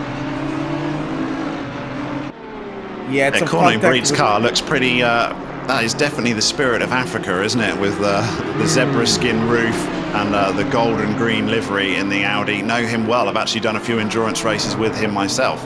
So yeah, he's running well in that Audi in the 27th position in the Pro-Am class. Pro-Am, all the battles hotting up over here all the way down the grid as we jump on board with Barbers now. Barbers in 21st position. And the grid and the groups shuffling up quite a bit. I'm trying to find the cars on my system over here and they're just all over the place at the moment. Barbers putting immense pressure on Stern on the number 475 car. 475 Odin Racing car started in 45th position. So well done for them for making it all the way up here. As the 669 car, which is the man we've got eyes on now, Barbers, also looking good. They are up 5 positions. Yeah, both of these cars sort of working their way through the field. 669 Aston Martin is shared with Mike Nagier and Reno Peters. So they'll be the next drivers into this car, but he's doing well at the moment in 21st place. Lawrence Stern, though, also in 20th spot in that Odin Racing, starting from the back, because I think they had a driver missing in qualifying. So one of the cars that have had to have worked their way through the field. Very well known in the sim racing SA community will be that Odin Racing car. I think their team owner, if you like, is Ryan Hill. Yeah, Wesley Ferrand and Amrish. Well, I'm just going to call him Amrish for now. And those guys are in the pro category. So they're going to want to stay there. They are in the pro category, so they are fighting for overall honors as well. Yeah, they want to work their way through the grid, but they'll have the sim racing South Africa community cheering them on in chat. Speaking of chat, if anyone wants to... You said cheering or jeering? Cheering, definitely okay. cheering. Okay, just maybe checking, a bit of both. Checking. Maybe a bit of both. But it's a very familiar team and team livery. That's all I'm going to say in that Odin Racing car in 20th spot.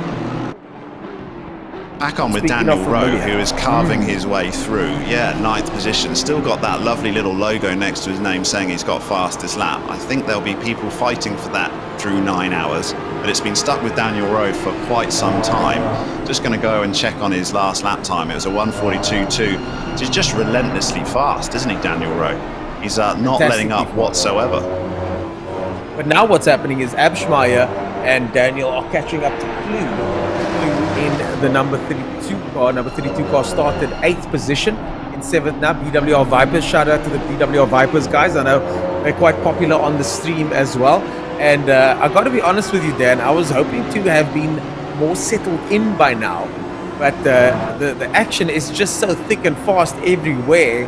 I mean, oh, look at that inside move by Daniel Rowe. Tries to have a look down the inside. This could be too close. Touches Abschmeyer. Abschmeyer spins out. Contact there. This is going to be a definite warning for Daniel Rowe. And now Abschmeyer has to rejoin. What will Daniel Rowe do? Daniel Rowe does look like he's slowing down a little bit. Or not. I think Jason Abschmeyer was just unsure where he wanted to place his car. He got Daniel Rowe behind, sending him the dummy up the inside and outside. Jason Abschmeyer just sat there, not really knowing where to go, and ended up just getting touched around on the rear quarter of his car. Pretty sure the stewards will be having another look at that, though. Oh my goodness, a drive-through penalty for Rowe would not be ideal at this stage, but this is the risk that you get when you're trying to carve your way through the field, isn't it? And now, someone that has to carve his way through the field is Jason Abschmeyer. As we go on board with Morgan McCall up 2 positions into 5th now. So he's going to be quite happy with that in the 80k car. In front Morgan of him, McCall's going to be... I think Morgan McCall's going to be really happy with that pass up into 5th position in Aston Martin.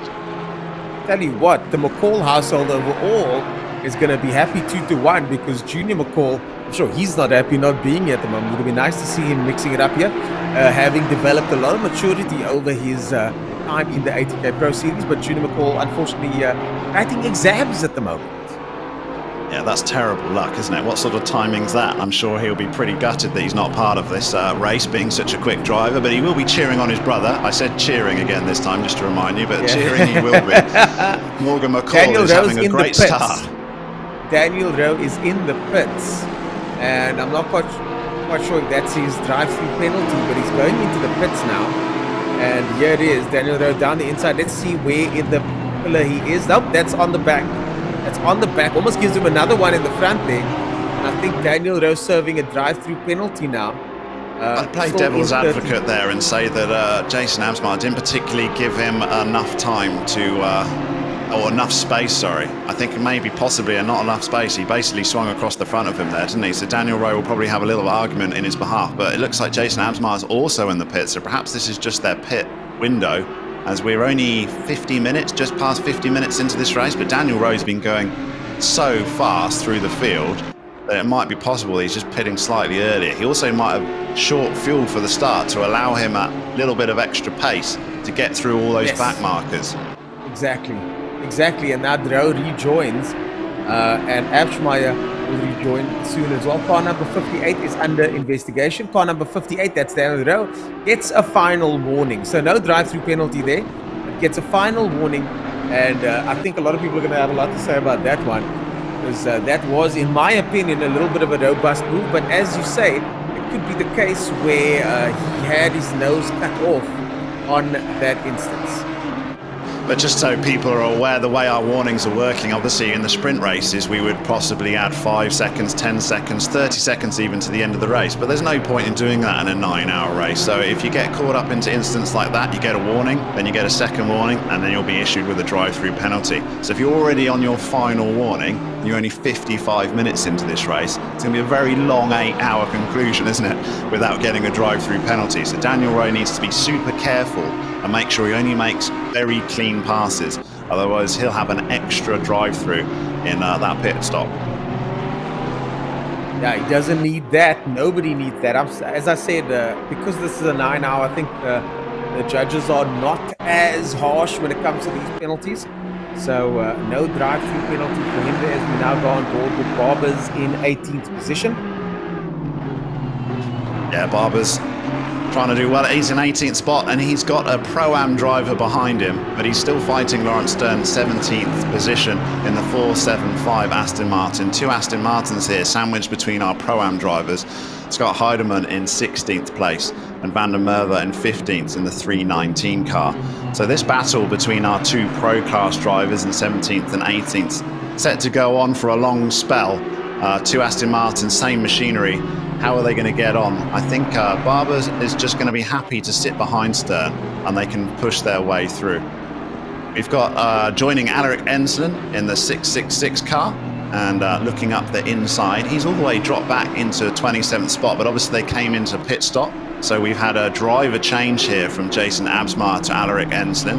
And that's the problem when you come into pit quite early, is you're going to come back out in traffic.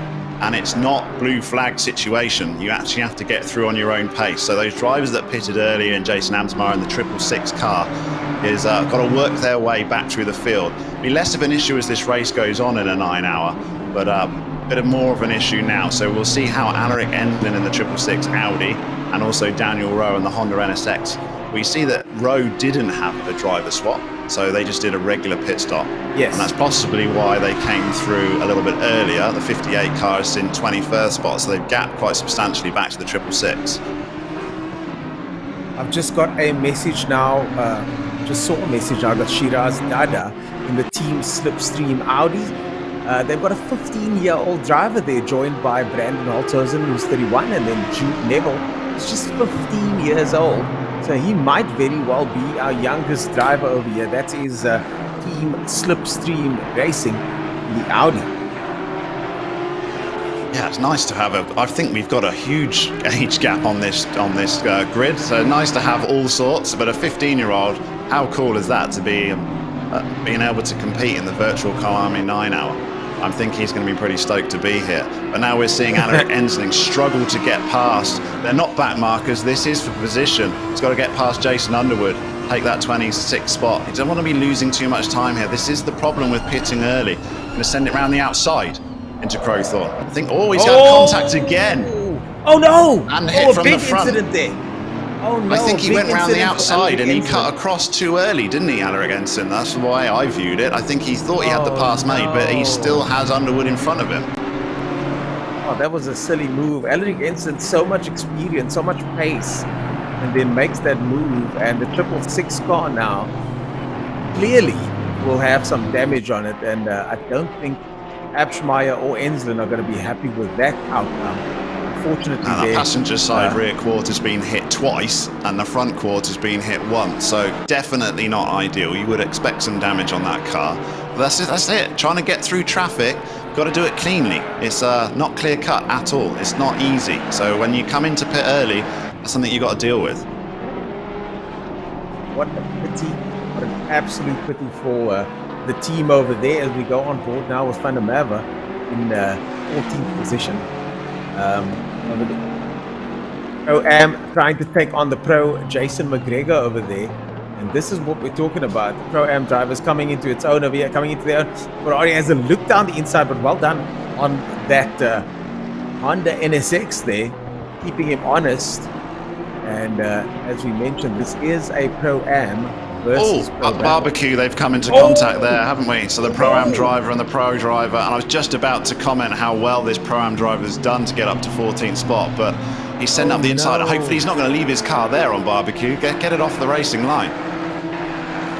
Oh my goodness, I hope we get to see replays of those two incidents. We've got the producers working furiously in the background there. There's plenty to see over there, but just what a pity. And just as we were saying how well they were driving, and then this happens.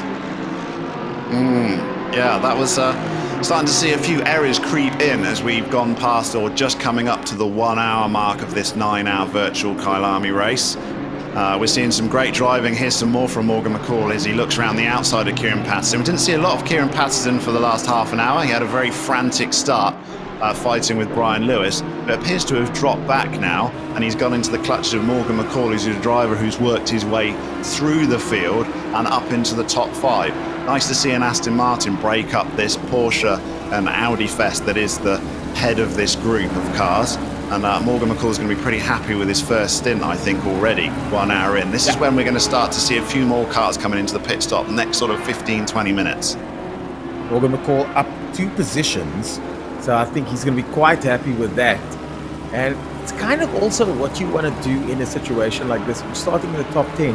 You don't need to overtake 8 cars in the first hour. You just got to chip away at those deficits, one after the next, and 2 positions for hour 1 is a very good start from him.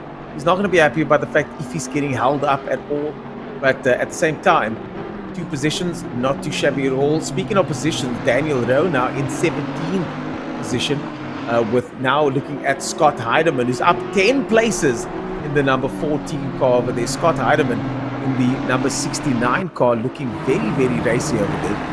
as we now look at the incident. And he thought he had it, only just didn't. Yeah, he cut Then gets across knocked too early, again. didn't he? Oh man, what a pity.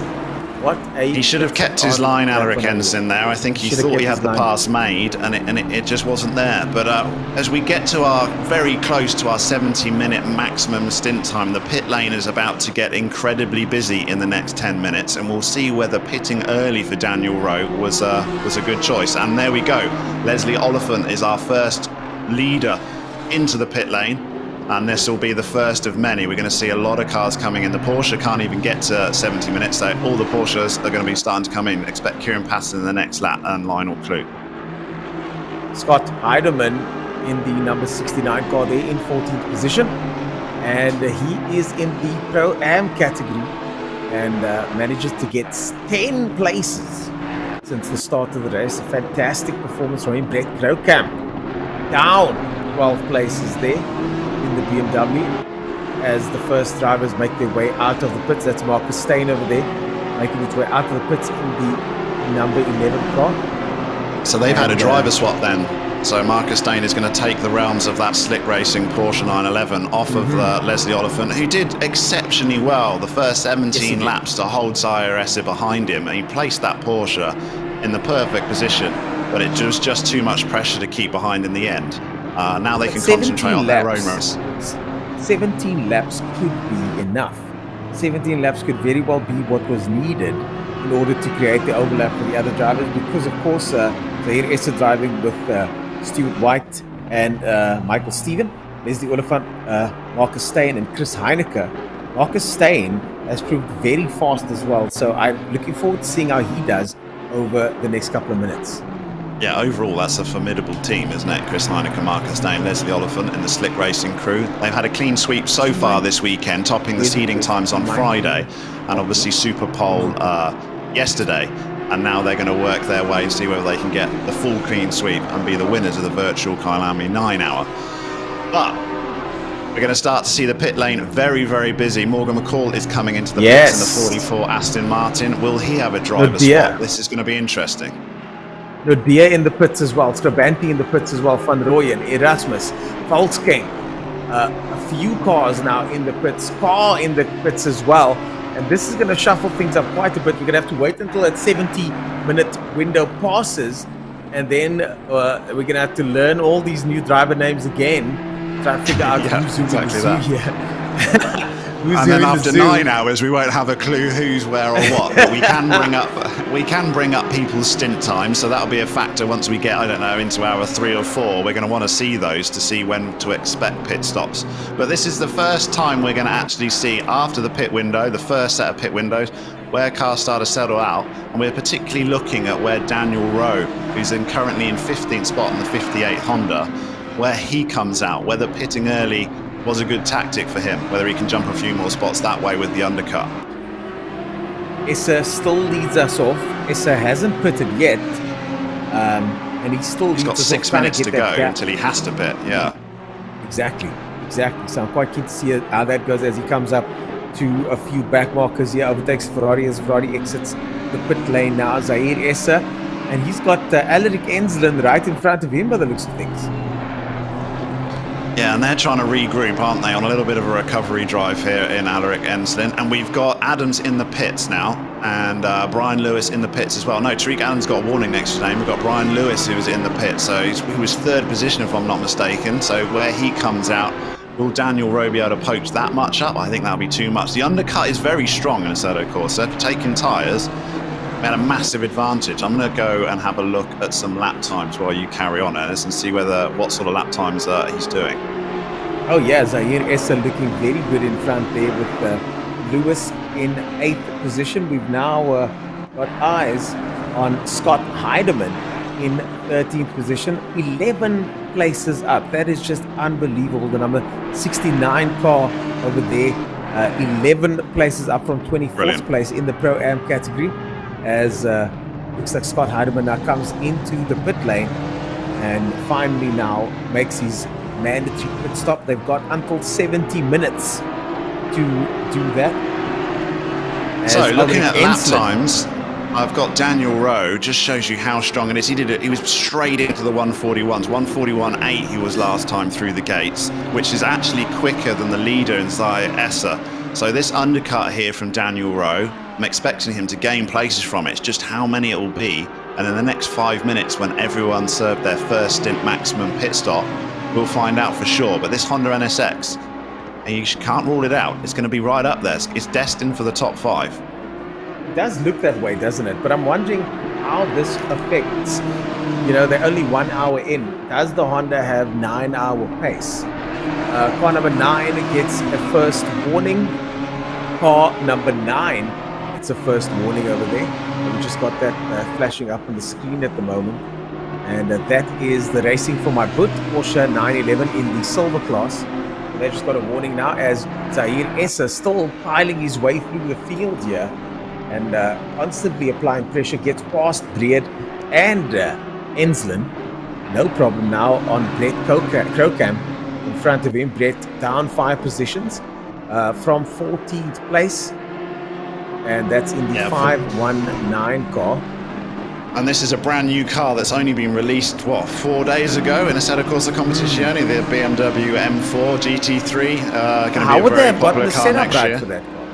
Well, they wouldn't have. That's probably why they're down 5 positions, let's be honest. It's going to be a bit of a learning curve for that team, but they're enjoying themselves. They wanted to take the risk. They wanted to just see, wow, I fancy driving that car. After 9 hours, I'll be pretty familiar with it. So we'll see whether they end up entering any other competitions with it later. But it's done well overall. I'm not sure they're expecting it, but they're quick drivers in Brett Crewcamp and his Ross Bartle, his other teammate. So very, very quick in that BMW. Well, they are going to be either loving that car or hating it, as we now look at Antonio Ramos in the much more, shall I say, known entity, the Audi R8. Many drivers choosing that Audi R8 over here, and this is another one. Antonio up 6 positions.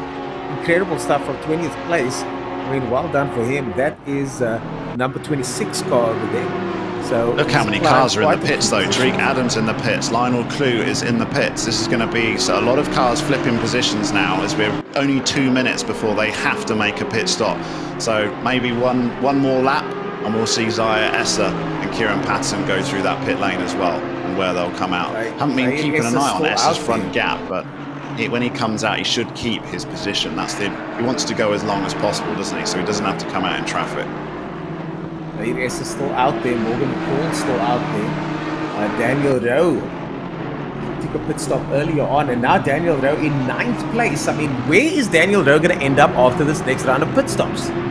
Oh, there's a Porsche spun out in the background there. On Ingwe, turn 16. We'll see whether we can work out who that was, but someone turn 16 has had a mishap as the pit lane gets that looks like incredibly busy. That's Rautenbach.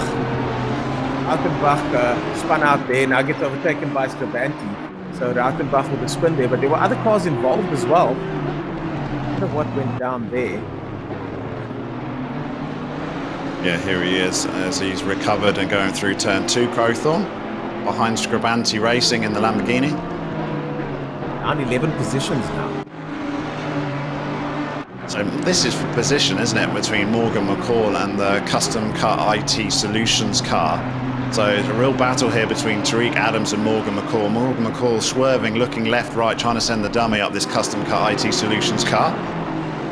And they're down we've got 2 drive-through 7th. penalties there.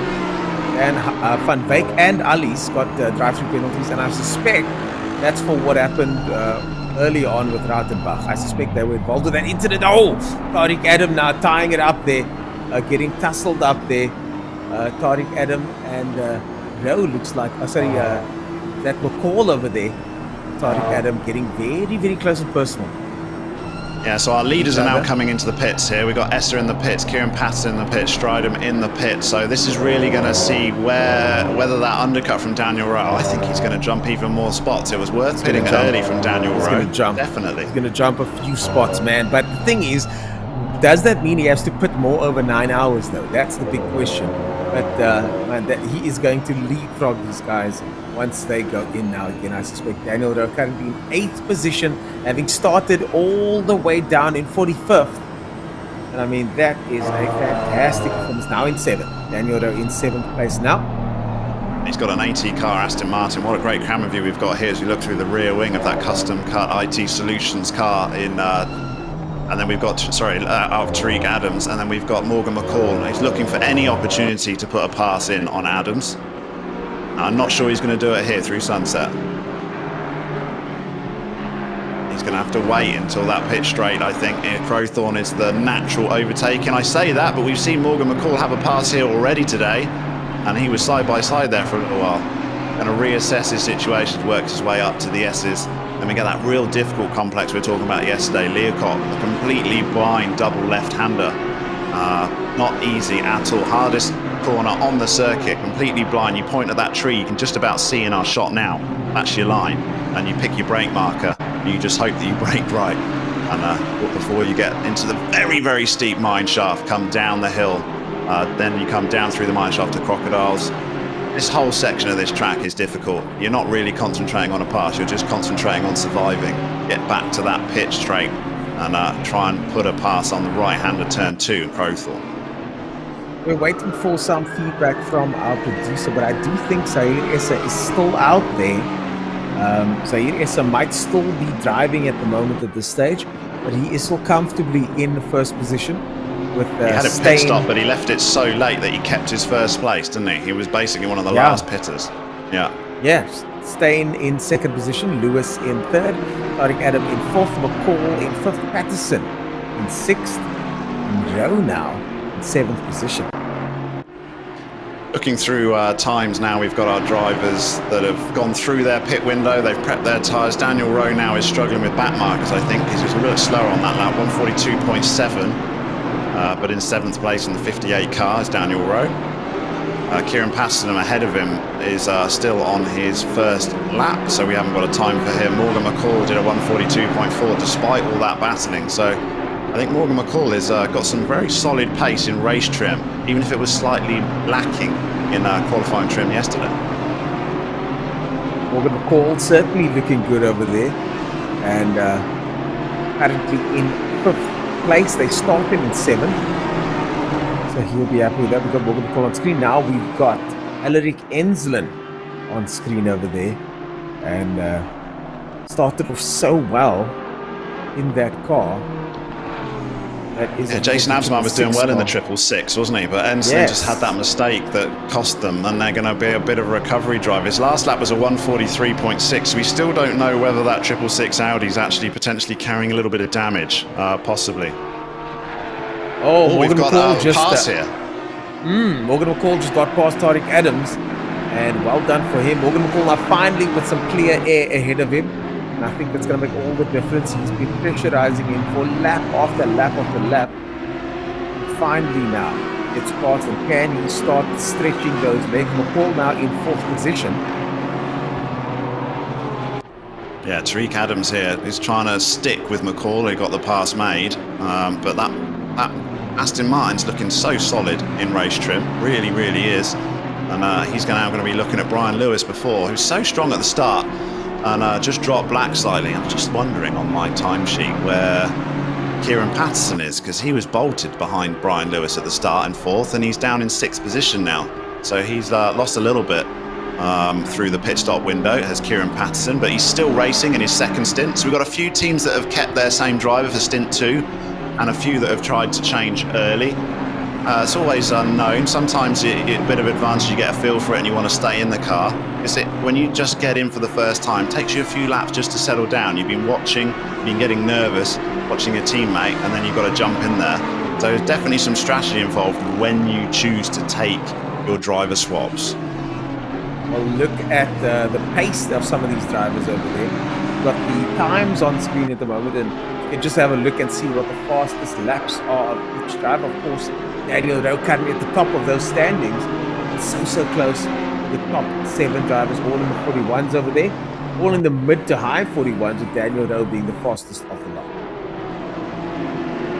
Yeah, he's not going to make as many places as he did in his first stint, Daniel Rowe, because it's all about now trying to work his way to the top. But he did exactly what he needed, because it wasn't ideal starting so far back after missing qualifying yesterday. but it just shows what can happen in a 9-hour race. He's comfortably in the top 10. Looking at the gap from our leader, Zaire Essa, has managed to stretch 12.9 seconds. Now it's going to be really interesting when we see a driver change in that team, because we're not sure how those pro drivers are going to cope over a long stint. We saw yesterday that their pace was there. It really was. But in a long stint in the Assetto Corsa Competizione, how is Stuart White going to cope? How is Michael Stevens going to cope? Well, folks, commentators are going to take a small break. I'm actually going to go order my lunch now, Dan. I don't know about you. But we're going to be taking a very short break. The stream will still be running, of course. The action will still continue. We'll be right back after this very short break, but keep watching, guys. Still plenty action to go, as you can see over there on your screen right now.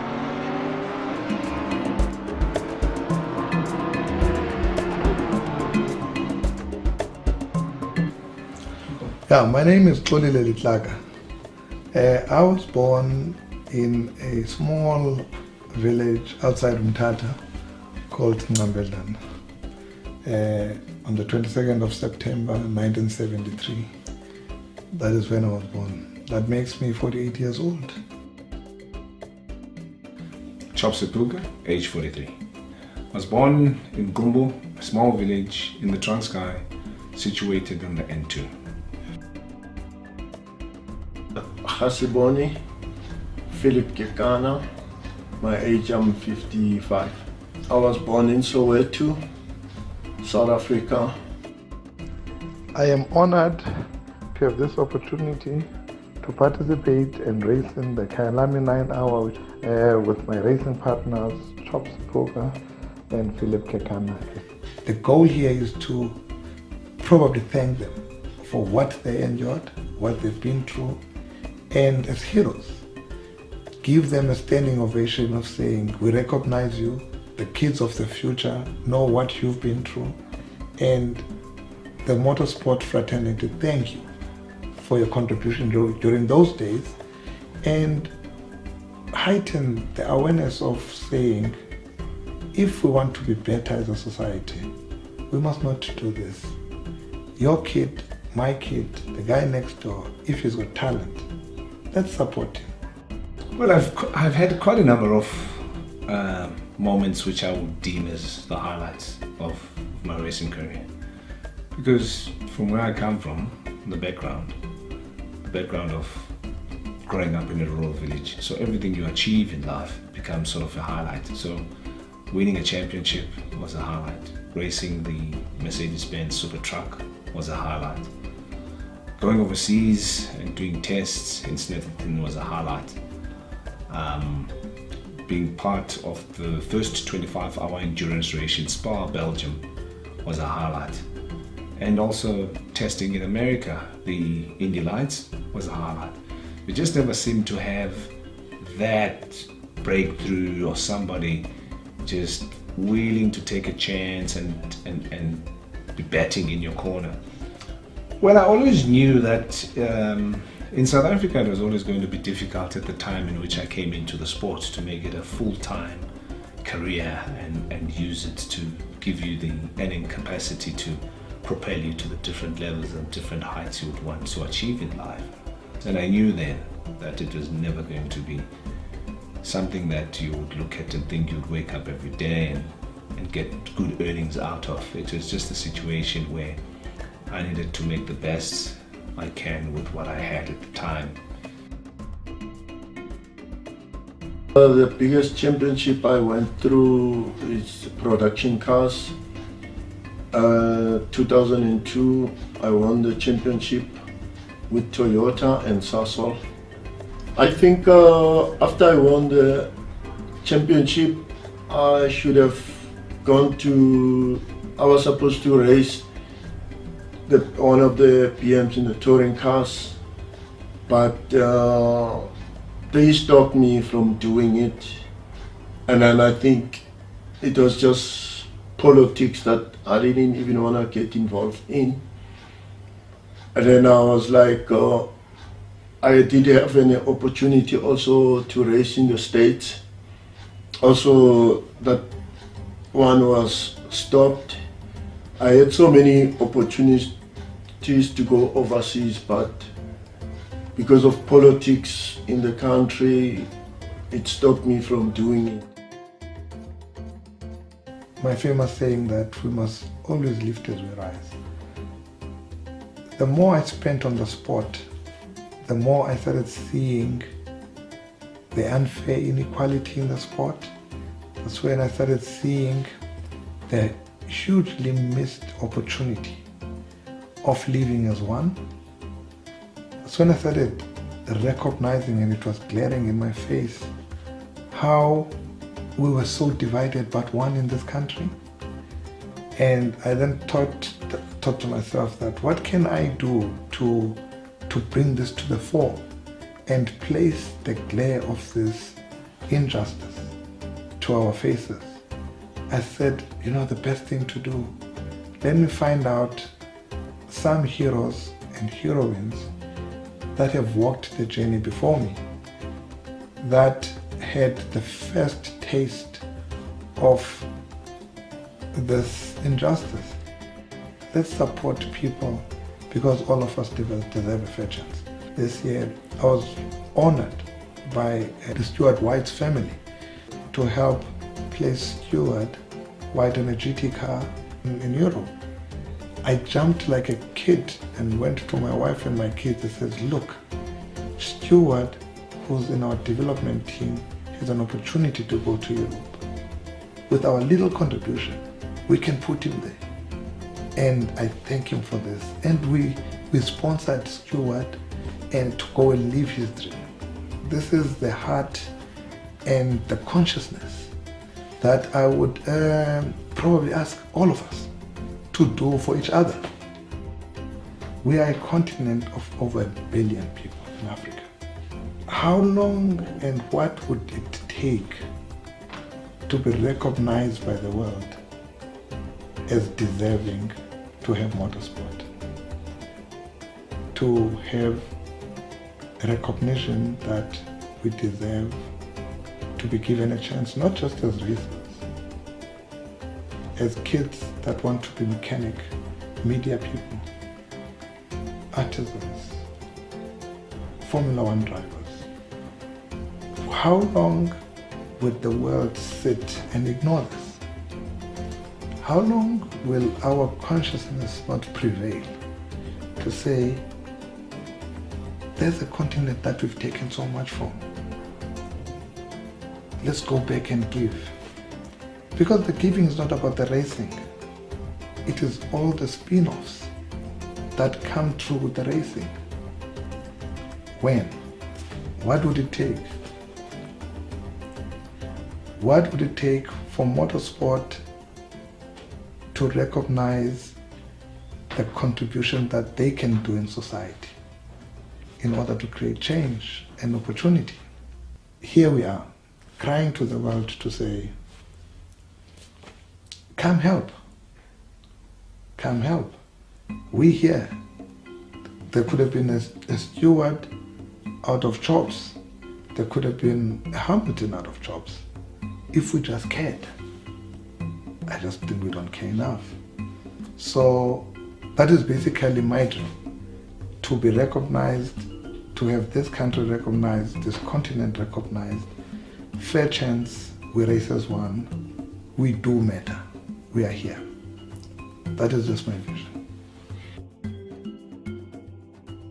That moment is going to be very special. That 9 hour on the grid, everybody there, national anthem. It would be probably one of my happiest days. A dream come true. There's a lot at stake. The value of being part of a 9 hour is of great deal. I panic, like I'm crippled, until I'm off the grid. And I think it's going to be excitement, because it's something as a racing driver you wish to be there. So for us standing in that grid as an all Black African team, I'll be so proud, and I hope 10, 15 other guys that will be watching will have their kids dreaming to stand there one day. That will be a proud moment for me. The thing is, it is real now. It is real now because the foundation has been laid. We started the GT3 series in South Africa. It's called the South African GT Racing. A real fact that says today motorsport in our country is seen as a sport of the few. It's for the privileged. I wanted to challenge and say this is not the case. If we support the sport as families, starting from karting, going to Polo Cup, GTC racing, and up to our series, there's space for everyone. There's space for everybody. We can be there as contributors, whether you're a mechanic, whether, in fact, by the way, we have the most mechanics on karting and Polo Cup of color these days. The foundation is there. So we will realize this dream. We've been going around and asking for sponsorship to support this dream. Unfortunately, no one has raised his hand yet. The change of dynamics in corporate world, which places me in boards or in top positions of big companies, and unfortunately, I don't know anything about motorsport, makes it difficult for these companies to come back. I talked to a board that's like me, that was born in Namakwe, and we probably half the time when we're free don't even talk motorsport, we talk about other sports. This reality has made sponsorship and support for our kids dry up. I'm asking those people that are sitting in those positions of power and influence, government and ministers, I'm appealing to them to start understanding, or at least listening, to this appeal in the sport.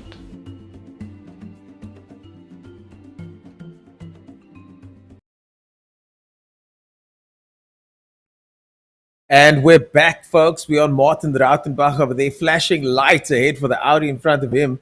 But the big movers and shakers over here, a lot has changed since you guys were last year. And if we can go to the front of the pack, we can see that Morgan McCall is now in third position, with Kieran Patterson still in fourth, Tariq Adam in fifth, and Lewis in sixth position. He's fallen down quite a bit. Daniel Rowe in seventh place. But we're still on board with Rautenbach over here. Rautenbach in the number 20 is in 25th position. Down 5 positions in 25th position. And I think Brian Lewis in the 420. Sorry, Ernest. I think Brian Lewis in the 420 car got tangled up with the back marker, didn't he? So he's now dropped back right off the pace. So he's going to have to recoup. I hope he hasn't got any damage from it, because that's going to be very unfortunate. But in the meantime, Morgan McCall up into the podium spots. That's a great run from him. He's had a great first 2 hours of this race, and he's right up there. Unbelievable stuff. And this is exactly what it is. I mean, it's not about out and out pace, is it? It's about pace over time. And that's exactly what Morgan McCall has demonstrated now in third position. I'm sure if anybody had asked the question, where do they think he would have ended up in that 353 car, in that number 44 car, starting 7th place, certainly not running a comfortable third at the moment, as we now go on board with Corne Breed in 18th position, up 13 spots in the number 3 car. I mean, it's just phenomenal. Pro-Am category driver there in the number 3 Audi, and up 13 positions, one of the big winners yet today.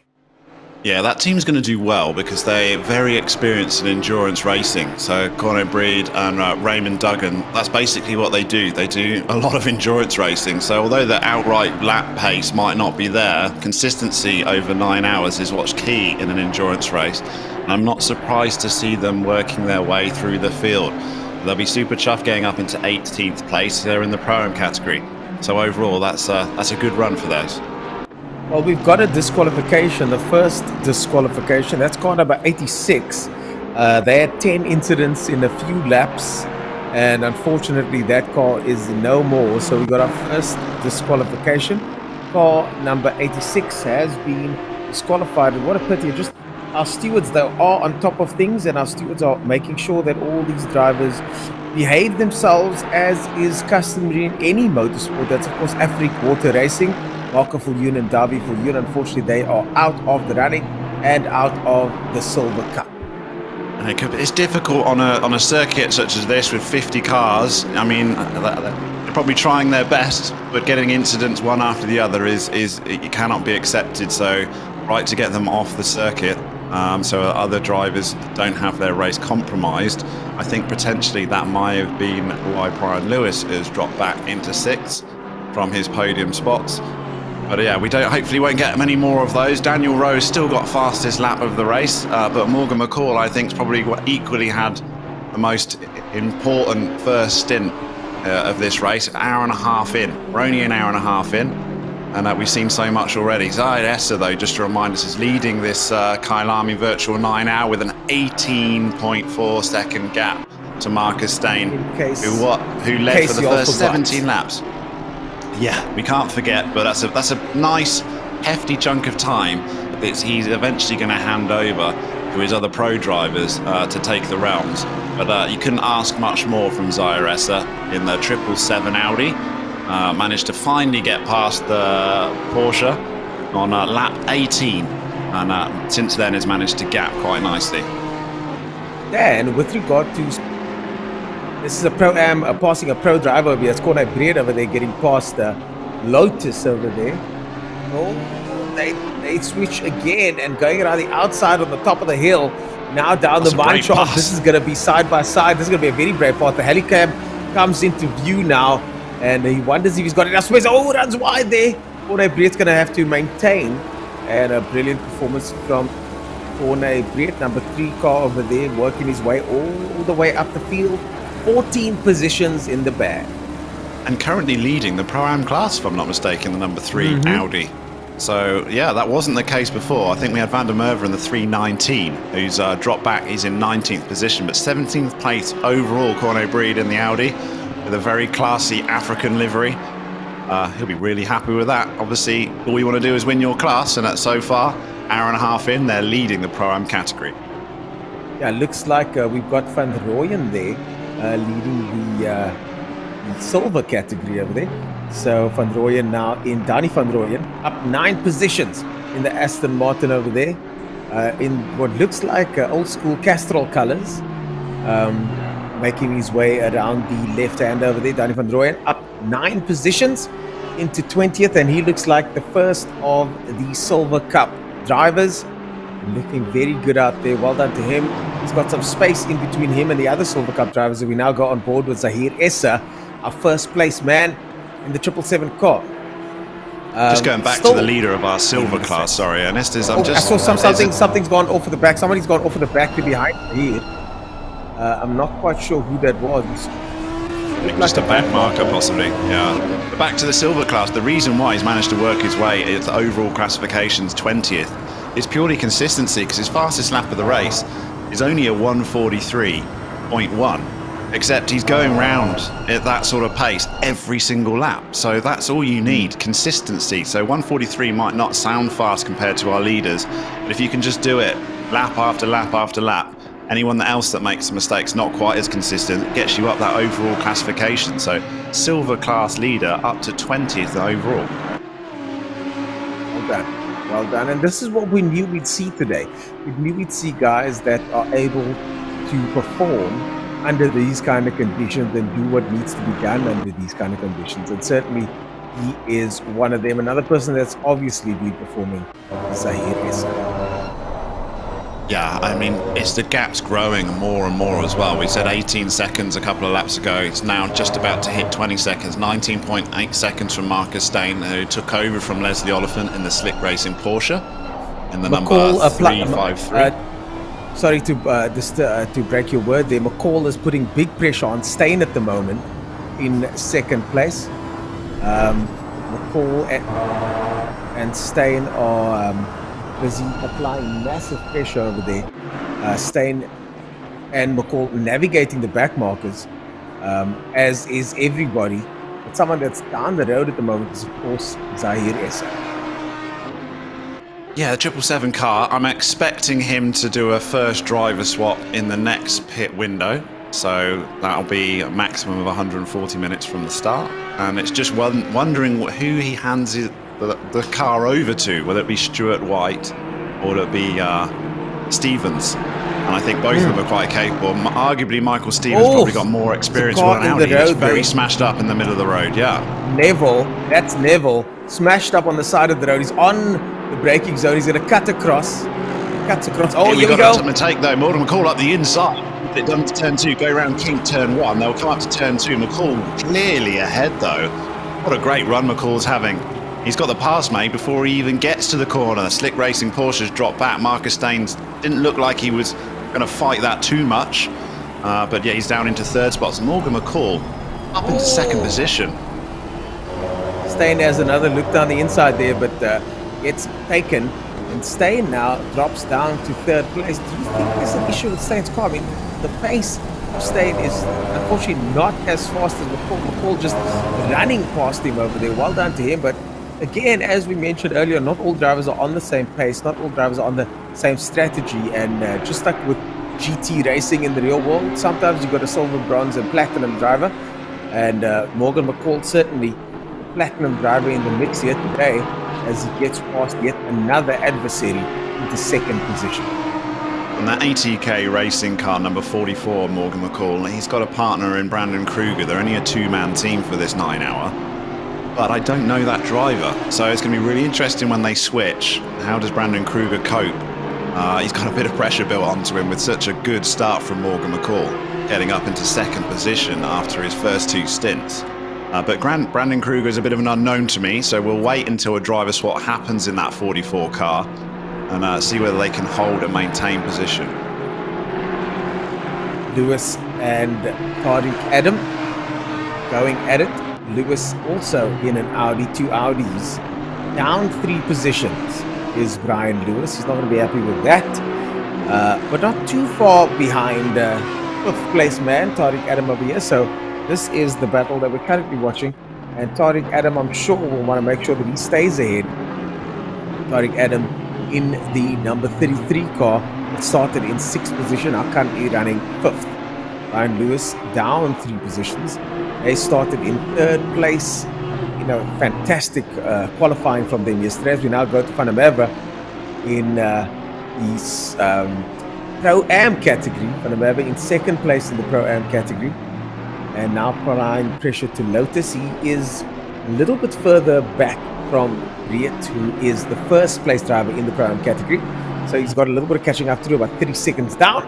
So I don't think he's going to see 1st place man, but he is still a podium driver in the Pro-Am category. Just having a quick look through the lap times, and it just feels like the pace is just dropping off a little bit as people just settle themselves into this endurance race. Daniel Rowe particularly is not lapping at the sort of outrageous pace he had at the start. Maybe being held up a little bit in 7th position, 143. And but we've got, the only guy that's really running at it is Zahir Essa at the front. He was only man into the 141's last lap through. So I think people are just not going full tilt as we see a bit of argy-bargy there between Van der Merwe in the 17 car. Takes a pro driver, gets a warning for his troubles, but gives the old hip and shoulder there to Lotus and manages to squeeze by.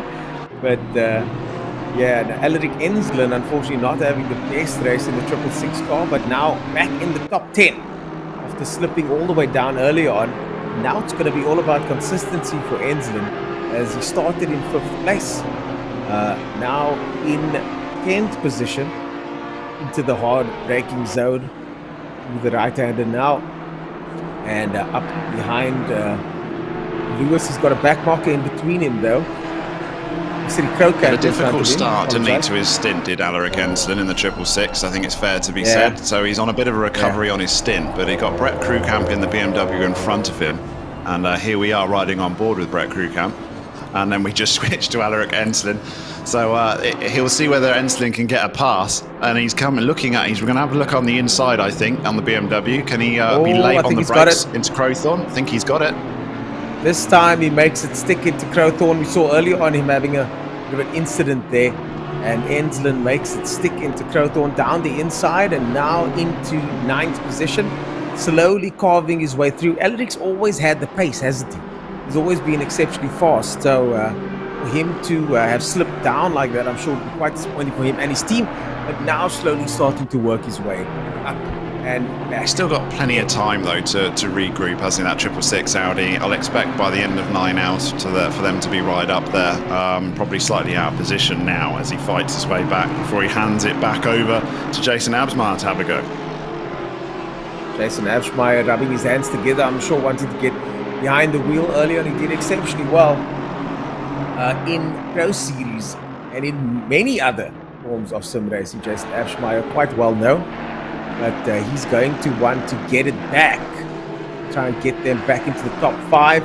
Danny van Rooyen there in 18th position, our Silver Cup leader, all on his own at the moment. Just such a good run. Yeah, such a good run for a Silver Cup leader to be 18th overall classification. I mean, that really is a good run. As is Corné Breeds, managed to get all the way up to 15th in the Pro-Am category. So seeing a few of these pro drivers drop out of their pro class, likes of Mike McGear down in 26th space in the 669 car.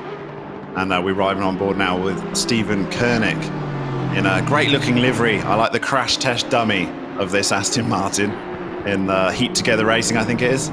And yeah, number 38, Aston. He's got L plates on the back, so he gets forgiven. Gets forgiven for any mistakes if you just put an L plate on there.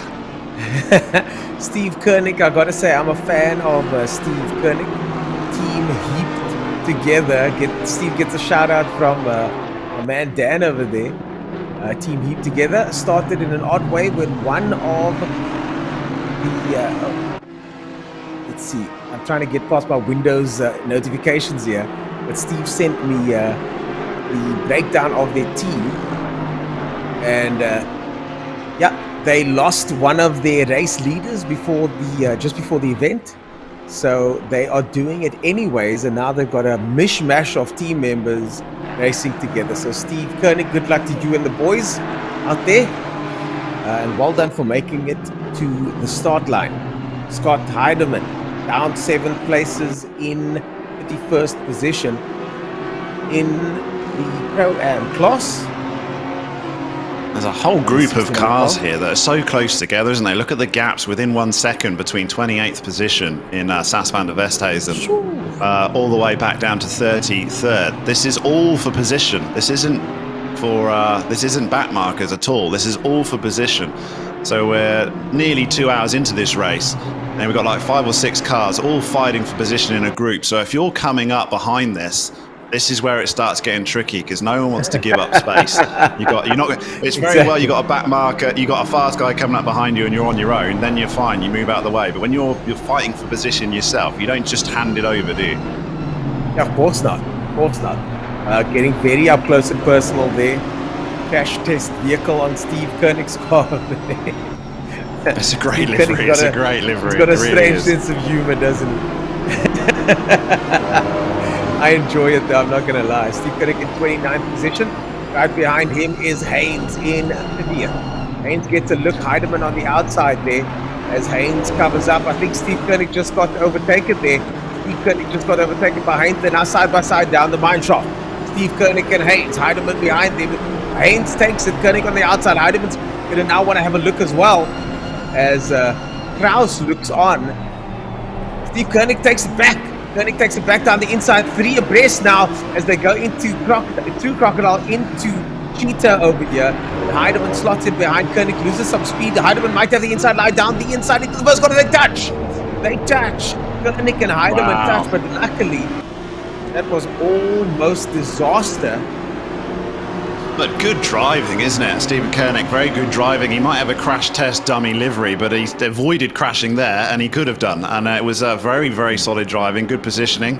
But ultimately, he lost 1 spot. Could have lost 2, though. So he's not Could have lost not 10. much time to. He got, He could have lost everything. But yeah, he didn't. It would have been a bit ominous as we're looking at the crash test dummy livery if that happened. When I saw but he that, slotted back in. When we had the livery competition, I saw that. I don't find crash test livery funny on a race car, but on a virtual race car, maybe it can work. So I think Koenig pulled it off. He didn't crash, which is a good move. He almost got pit maneuvered there by Heidemann. And Heidemann still not giving up. Heidemann now through the S's. Heidemann still all over the back of him as Haynes now starts to eke away a little bit. And Scott Heidemann in the Pro-Am category, of course. All these drivers in the Pro-Am category. Haynes, Koenig, Heidemann as well. Kraus in silver. Could have another pass here on Steve Looks Koenig like up the inside of the mine shaft. Looks like Heidemann might get this done. Covering the inside Heidemann's into got the crocodiles. Koenig defends. Swerving Heidemann's going to around go a for the little bit, undercut. that Aston Martin. He's got it. He's got Heidemann it. goes for the undercut. Yeah, it's a good pass, very well made. There's a bit too much manoeuvring and swerving there from Steve Koenig for my liking, but it was no damage. All good as ends well. And we've got someone in chat that's just given a shout out to Kieran Patterson. I'm like, why is he giving a shout out to Kieran Patterson? So go and have a look. And Patterson's up into third spot. So very well done to 101. I think we missed that. Kieran Patterson in the 101 Porsche is up into third position. Well, I think he's past Marcus Stain because he was definitely behind Stain in the slick racing crew. So Stain's struggling to keep the pace that Oliphant had after the driver swap. I think that's why that slick racing Porsche is just falling a little bit down the order, is in fourth spot now, where he took over control of that vehicle in second. Patterson, of course, started out in fourth position, now running third in the 101 car. Paul in second, and just look at how the deck has shuffled. The Stain now in fourth place after starting so well in the slick racing car. Adam in fifth position, up one from sixth, and these drivers really doing well. But I've got to commend the top two guys, Issa McCall and Patterson, of course, doing what they did and how they did it. I mean, a fantastic performance from both of them. I mean, those top three, we're really waiting until they hand over the realms to their teammates, because everyone behind them has had a driver swap, really. So that's where things can change quite drastically. But I think Esser's at least built such a gap that it's going to be comfortable for his team swap. Maybe not quite so much for Morgan McCall, who had to fight his way through the order. But he's still got a nice 5-second gap back to Kieran Patterson in third place. So when those two switch over, we'll see how driver number 2 copes at Kyalami with traffic. I tell you, it's not easy when you're the second driver and you've watched for a couple of hours and you've watched all the action. You're just sitting there waiting before you get a chance. It's nervous. I do. You get nervous. Those first few laps are not easy at all. I've done a couple of 24-hour virtual. Oh, Zento touches there. Zento and the vet come together. Zento and the vet come together, looks like it. Rautenbach now, the big winner there. And Zento and the vet come together. Unfortunately, what is going to be any warnings handed out? There's Rautenbach, slots up into 20th position. Hasn't changed position since the start.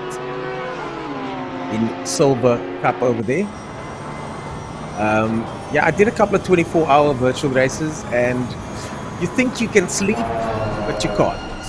No, you totally can't, can you? You can't switch off because you're just thinking, well, how am I getting on? How are they getting on? And then you just because you don't want to wake up to a disaster. You don't wake up to this. Having said that, I think we did about 3 of those 24-hour virtual Le Mans back in the day, and I think by the third one, I was able to get sleep. A little bit more experience, perhaps. Yeah, you don't mind. You think, well, there'll be something, or there won't be anything. Yeah. Well, the fourth one, I said I'm never doing it again. Yeah, you retired. How did the last one go? I dare say not so well if you retired. Not so well. My teammate hurt his finger 2 days before, cut his finger with a saw, and unfortunately wasn't on pace. Before that, we had 2 second places. David Peddle was the guy that beat us out back then, I begrudgingly say. And but it was cool. I had a good time. It was a good run. We were competitive, and it was good fun. I think a lot of these guys don't think that I know anything about sim racing because they haven't seen my name recently, but there was a time where I was as involved as a lot of these drivers are now.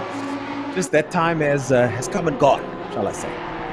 Yeah, real world gets in the way sometimes, but these guys are a lot of practice has gone in to get to this point, which, as you'd expect for a 9-hour endurance race, but to go around at this sort of pace that they're doing consistently, that takes a lot of skill and a lot of practice. That's insane. So look at that, Daniel Rowe, 37 spots. I mean, how impressive is that? I mean, all right, the first 20 might have been easy, but I think the next 17 would have been pretty tricky. So Daniel Rowe's now having a look up the inside of the Slick Racing Porsche. Here's going to be another spot here. It'll be 38.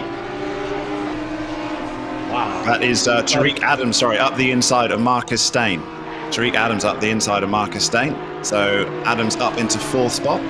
So he was on a bit of a recovery. He's been up and down, hasn't he, Tariq Adams? He had a great start, then dropped back a little bit of the order, worked his way through again. But Marcus Stain is the driver that's going backwards in that Slick Racing Porsche. But is still in the top 5. But yeah, he took over the realms in 2nd spot, so he's dropped 3 places since. However, you just got to keep the car clean, don't get any damage. Not necessarily all important. You've got all the driver wants is to have a car handed over to him in good condition. And obviously Leslie Oliphant was the quickest driver in that team as well, so it was possibly to be expected. Wow, what a shuffle of the deck there. And as you say, the big winner so far, Daniel Rowe, as Marcus Stain, down 4 positions, unfortunately, in the 353 car, but holding his own. I suppose certain times you just want certain drivers just to keep it there, stay with the lead pack, and hopefully not lose too many positions. In 5th position there, Tariq Adam in 4th. That car will eventually get handed back to Leslie Oliphant at some point. Maybe as part of their schedule that they've got worked out.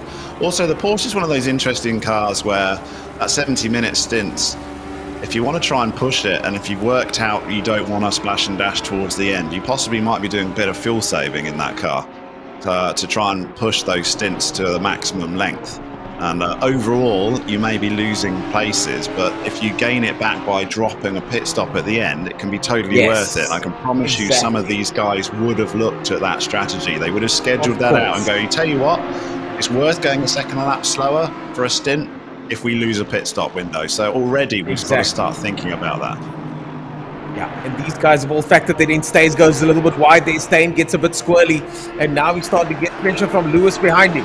Lewis now coming down the inside for the final corner. Lewis is going to have a big look down the inside. Stain tries to close the door, but the door has to remain open. Lewis in the lead. Stain now trying with a comeback. Stain's going to get the run on him, though, with the looks of things. Stain going down the inside. Lewis goes defensive. Lewis down the inside into the kink over here. That's technically the first corner of the circuit. Now going into the left-hand. Lewis in the lead. I think Stain backs out. Stain hard on the brakes. They're so close. But Lewis keeps it. Lewis maintains the position. That was strong driving from both of those guys, wasn't it? Stain put up as much of a fight as he could, tried to get the cut back and then send it up the inside. But Lewis was defending that inside line and managed to hold the position. I don't think Stain now is going to fight as much. He just needs to try and hold on to the coattails of this Audi as well as he can, because he doesn't want to drop another place, because he's got Daniel Rowe behind him who'll try and hunt him down, who is very, very quick, as we know. Marcus Stain is going backwards in this second stint, unfortunately, for the Slick Racing Porsche. Marcus Stain, best lap time 141.6. Current last lap 143.5. Ryan Lewis on the other hand, best lap time 141.9, but last lap time 142.9. So Lewis picking up the pace a little bit. Marcus Stain losing 5 positions in total. It's not over yet. He's still got his teammates that need to jump in and take over, and so does everyone else as we jump on board with Scott Heidemann down 6 positions in the number 69 car over there. And so we just watched Stain. I just took a mental note. There's a 6-second gap back to Daniel Rowe, so we'll just come back later and see how quickly that is going to diminish. He's got 6 seconds. Got a bit of, at least he's got no one else pushing him now. He can just concentrate and try and settle down some of his lap times. So Scott Heidemann here is only 0.3 behind Haynes. I'm rooting for Haynes just for the name alone, but he's going to have a look up the inside. Is Scott Heidemann thinks better off it as they go through Crocodiles. We saw earlier on Heidemann and and Haynes having a bit of a tussle with Koenig. Now the two of them having to figure things out. And are they going to be able to do so? Obviously, this is a battle in the Pro-Am class. Nice to just settle into the Pro-Am class. Haynes versus Heidemann, 28th to 29th. But I'm not sure where they are overall in the Pro-Am class. I think probably about 6th or 7th in class. But yeah, it is not only for position, it's in for class as well. So that battle will go on for quite some time, I think. 7th and 8th in class. Yeah. 7th and 8th in class. As we now go on board with Rautenbach. There's a bird's eye view of all the action in front here. He's got Zenko in front of him. Lotus in front of that. Van Rooyen further up the road. And Van Wyk as well in the mix. You've got to bear in mind these classes because it's interesting when you're fighting for position in class, it's a little bit different from when you're fighting position out of class, isn't it? So if you've got a pro driver coming up behind for whatever reason and you're in the Pro-Am class, you might not hold on to that or might not defend quite as aggressively as you would have done against your own category. So it's really important as we're going on with Mike McGeary in what is looking like quite a second-hand looking Aston Martin. I hope that bonnet's strapped down because it looks like it's going to be against his windscreen at any moment. Yeah, the aerodynamics of that car will be heavily compromised on that Mike McGeary number 669 car over there. Heavily compromised. He is down in positions in 26th at the moment. He's just getting lapped by the custom cut IT Solutions car, isn't he? But he got out the way quite nicely, did Mike McGeary, let through the leaders. But yeah, I'm thinking that bonnet might need a few bungee cords on the next pit stop. Yeah, and he's in the pro category as well. As we now go on board with Martin Rautenbach, having a look at Zenko. He's down the outside. He's going to try and do the switch on him. Hard on the brake, switches it. Zenko is wise to the move and covers up the inside over there as they now make their way into Cheetah over here. Misses the rumble strip. Zenko runs a little bit wide, but Rautenbach not close enough to make the move at the moment as they go back onto the main straight. As we've gone just about to tick over 2 hours of this 9-hour race, and it just keeps impressing me, the likes of our Pro-Am leader, Corno Breed, in 14th position in the number 3 Audi. That's such a great drive. And Van Rooyen in the Silver Cup class as well, in 16th position overall. These ladder categories, lower category classes, are really starting to work their way up through the order. Could we get a Pro-Am or a Silver Cup car into the top 10 by the end? I mean, at that sort of pace and the fact they're moving up the grid, it's not beyond the realms of possibility. So we're riding on board with Martin Rautenbach now in the Porsche, in the 320 Porsche 911. And he's trying to take up Zenko still. I mean, super close between these cars, less than a second, half a second in it. Just trying to line up a nice pass, possibly down the mine shaft into Crocodiles could be his opportunity. But they're coming through the S's now. Definitely don't want to be, well, we've seen not many people try and put a pass here, and Learcott, you're just concentrating more on getting around that. But he looks on the inside, thinks better of it. Yeah, it's one of those corners where you just want to get around it. The way it opens up and heads downhill as Rautenbach puts the hammer down, 170 kilometers an hour, 200 kilometers an hour, through the mine shaft over here, one of the most intimidating corners in all of motorsport. As they go hard on the brakes, takes the right-hander. And I think some of that intimidation factor is lost on the sim, though, because you're not dealing with that downhill drop. But a corner that does intimidate me in real life or otherwise is the section we just passed now, Cheetah. Gotta miss that sausage curve and get all the momentum through. It looks like Zenko's made a mistake. Rautenbach now has the run. Rautenbach on the straight, slips in behind Zenko over there. We just cut back. Yeah, there we go. And this could be the move that they're waiting for. They've got a back marker that they're dealing with over here. And Rautenbach has a look down the inside. He's hard on the brakes. The back marker's in the way of both of them. Rautenbach gets through, makes the pass. Nice, clean maneuver. And I think that back marker played more of a part. I think that back marker played more of a role in that, didn't he? Because it looked like he just sort of had to lift for the back marker. And that allowed the opportunity to just throw it up on the inside. I agree. I think he didn't want to take any chances. This is McGeary now on Laubscher. 669 car. it's got to be affecting aero, hasn't it? I mean, look at the state of that car. He's got like a bit of a kite for a bonnet as he tries to go down there. Maybe tuck it up behind the car in front, and it won't be quite so effective, and you get pulled along in the draft. But Aston Martin might want to have a few repairs in his next pit stop. Yeah, look at that bump, that bonnet there. I mean, that is not good. I think the drag coefficient of that car is probably like 0.98 at the moment. not going to be ideal. But he's deciding to stay out. So I'll just have a look on his last lap time. What was it? 25th. He did a 1:46.7. Not quick at all. Is that Daniel Rowe behind in the Honda NSX coming through? Oh, looks like it. Looks like it. That's the number 7 car, Daniel Rowe, coming through. And just look at how feisty that car just That was looks. easy, just wasn't the it? attitude of the car. It was very easy. Yeah, Just that the was attitude easy. of the Very car easy. shows you that Daniel Rowe absolutely means business at the stage of the game. It's aggressive looking Honda, isn't it? It's quite a looker as the NSX, even if it's probably not the most popular choice in the GT3 world. But Daniel Rowe's putting it to good use in 7th place. Wondering what the gap is now back to Marcus Stain, who was in 6th position. We saw before it was about 6 seconds. Oh, it's 2.3 seconds. So Marcus Stain is going to have Daniel Rowe for company in a few laps' time. That's for sure. Daniel Rowe, one of the few Honda drivers. There are a couple of Hondas peppered across the grid. But certainly the fastest one at the moment is Daniel Rowe. He's in the pits. We saw him pit early in the first stint, so he might be coming up towards his 70-minute window. So Daniel Rowe has just piled it into the pits. We'll see whether he takes a driver change. Could be an interesting one here, whether Daniel Rowe hands over the car to someone else. Well, Stain is also in the pits. So Stain and Rowe pit almost at exactly the same time. It's going to be interesting to watch that battle unfold. Hoping that we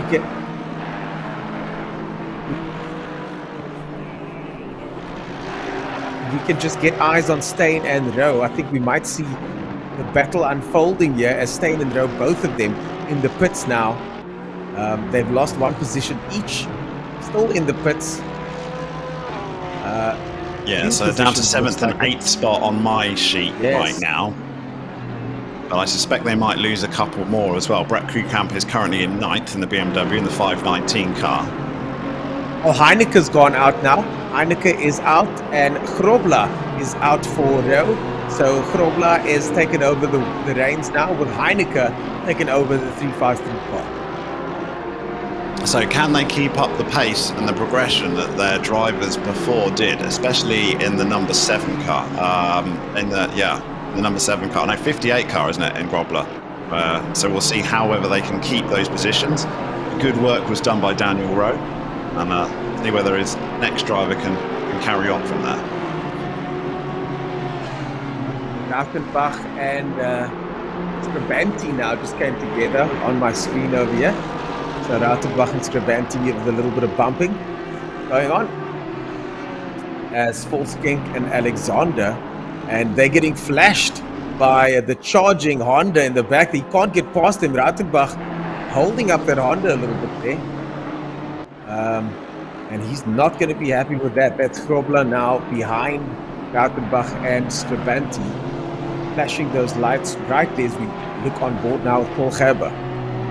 Another Honda who's trying to get through in Gray, who is a pro driver. So we've got a pro am driver all the way fighting Jason Gray, a pro car that's all the way out of position in 33rd position. So interesting turn of events here. Got Grobler out there in the Honda. He's just been lapped by Essa, and we've got a car going slow here and contact. Chris Collison there getting some contact there. Oh my goodness. I read that as Chris Collision there for a second, and I was I read that I was as a little Chris bit worried. It's like, Collision as well. it's Chris Collision having a collision, but no, you're quite right. It is Chris Collison in the 55 Audi, who's going very slowly. And Grobler just got overtaken by Essa. Essa just lapped Grobler, so Essa still one lap up on the charging Honda. And I don't think this Honda's got the pace that it had with our man behind the wheel over there.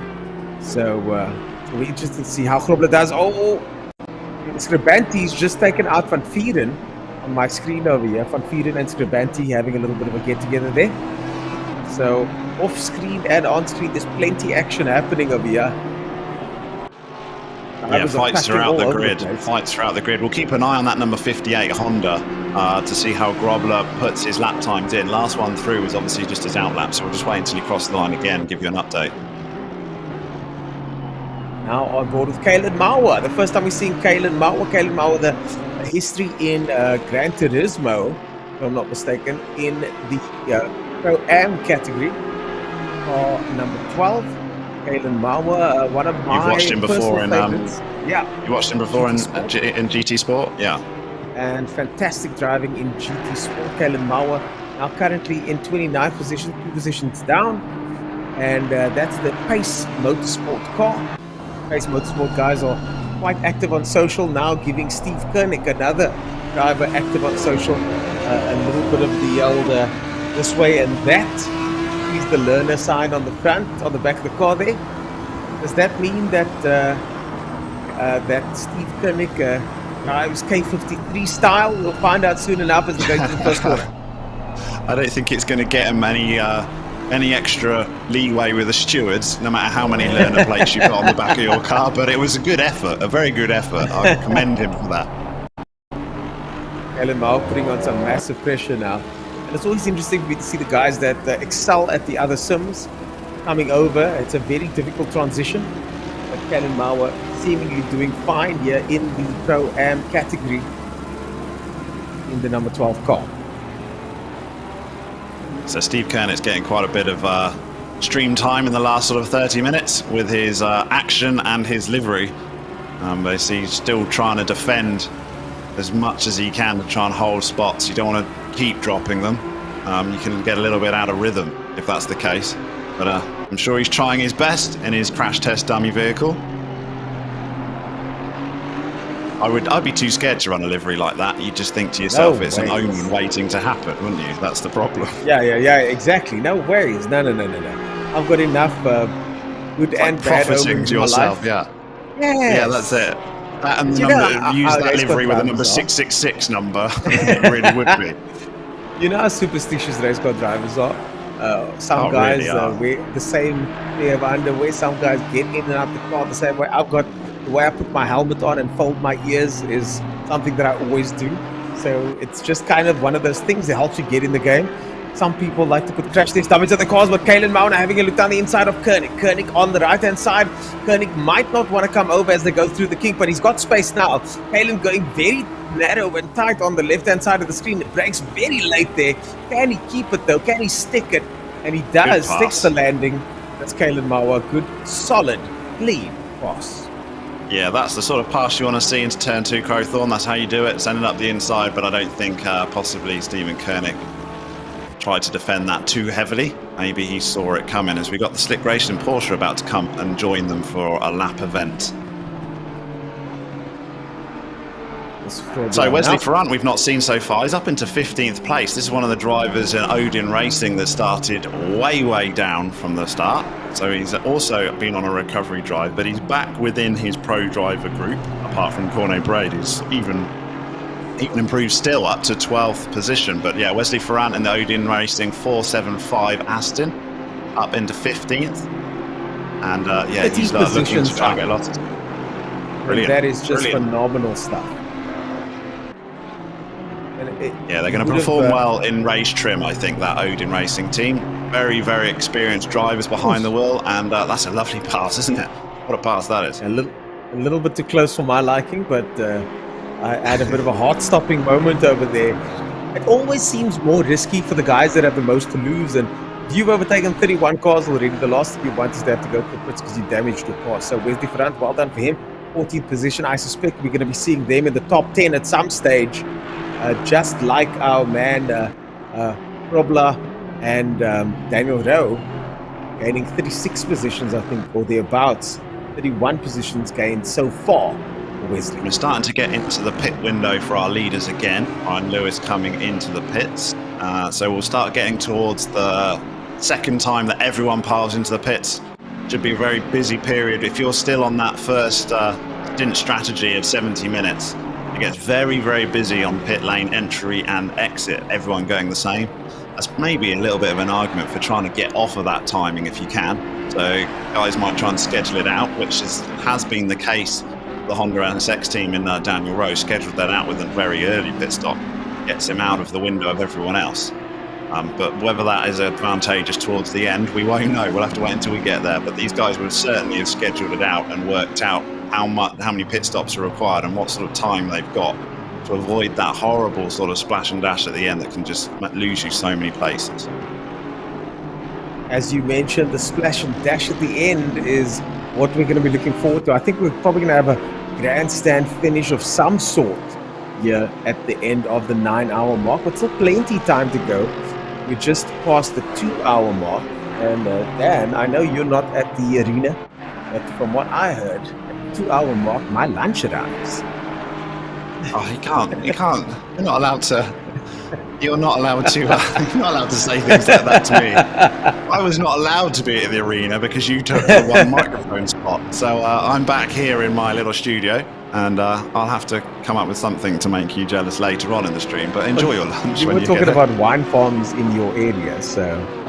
Yes, that's it. That's the advantage that we've got in Somerset West. Maybe I can do the second half of this stream at a wine farm locally, as we're seeing two cars come together. I love the livery also on this Porsche 404 car. He's Joburg Police. I don't know whether that's going to make you jump out of the way or not. Oh, well, he certainly does try a pit maneuver as per the police manual and takes himself out as well. And, that's a classic, isn't it? Just as we cut to him in his police livery, yeah. Does he? I don't think that'll get you any favours with the stewards either. Doesn't matter what your livery is. They'll almost enjoy giving you a penalty for running that livery. Oh my goodness, yeah. And unfortunately, that cost him big time. Connor Alexander also losing out there. Connor Alexander getting taken as we cut to Paul Fenter. Paul Fenter, 33 positions up. Also one of the big winners here in the number 421 car. They started right at the back. Dead Men Racing started right at the back in the Pro-Am category. And the 421 car now 33 positions up. I mean, that is just phenomenal. That is absolutely phenomenal for the 421 car. And they're still holding the... going back to the 58 car, still holding the fastest lap of the race, but it was definitely set under Daniel Rowe, wasn't it? That's a very long time ago now. So lap times have consistently got longer. No one's lapping particularly quickly. Even Esra at the front, 142.5. That looks like Scribanti. That looks like Scribanti there. Getting caught up in that bit of a tussle. Yes, we've got IRS's last lap through, like I said, was a 142.5. So lap times are getting slower. They're like 142, 143 seems to be the more common lap time. No one in the 141s. I just say that, and then IRS goes and does a 41.6. So he's the only driver in the 141s. Everyone else is struggling, possibly with all the back markers you've got to get through. The track is still in optimum condition. The sky still looks a little bit cloudy, but the weather still looks good, and no sign so far of anything happening with regard to drivers predicting rain. Although you did mention the chance of there being rain is about 90%. There's also a 10% chance of a full dry race, so you never know, it might happen. That's Joburg for you, isn't it? I think we picked weather settings that were as realistic as we could get for a Kyalami 9-hour, and and we just witnessed an overtake there. We missed car 13. The car was on the dirt, so but it still counts. As Christopher Talbotton in the number 13 car, up 16 positions in that Honda over there. 16 positions in the Honda. And he's going to be quite happy with that. I'm sure this format has given a lot of drivers the opportunity. That's GSRC esports over there. This has given a lot of drivers the opportunity to jump many positions, hasn't it? Yeah, I think obviously you send your fastest guy out first, don't you? That's the most common tactic. The most experienced guy you want to be out leading the way from the grid, which is probably the hardest stint. So as these other drivers come in, it's natural that we'd see such amount of changes and people moving backwards and forwards through the grid. Eventually it'll average out because it's all about averages in an endurance race. Average stints is way more important than one lap pace.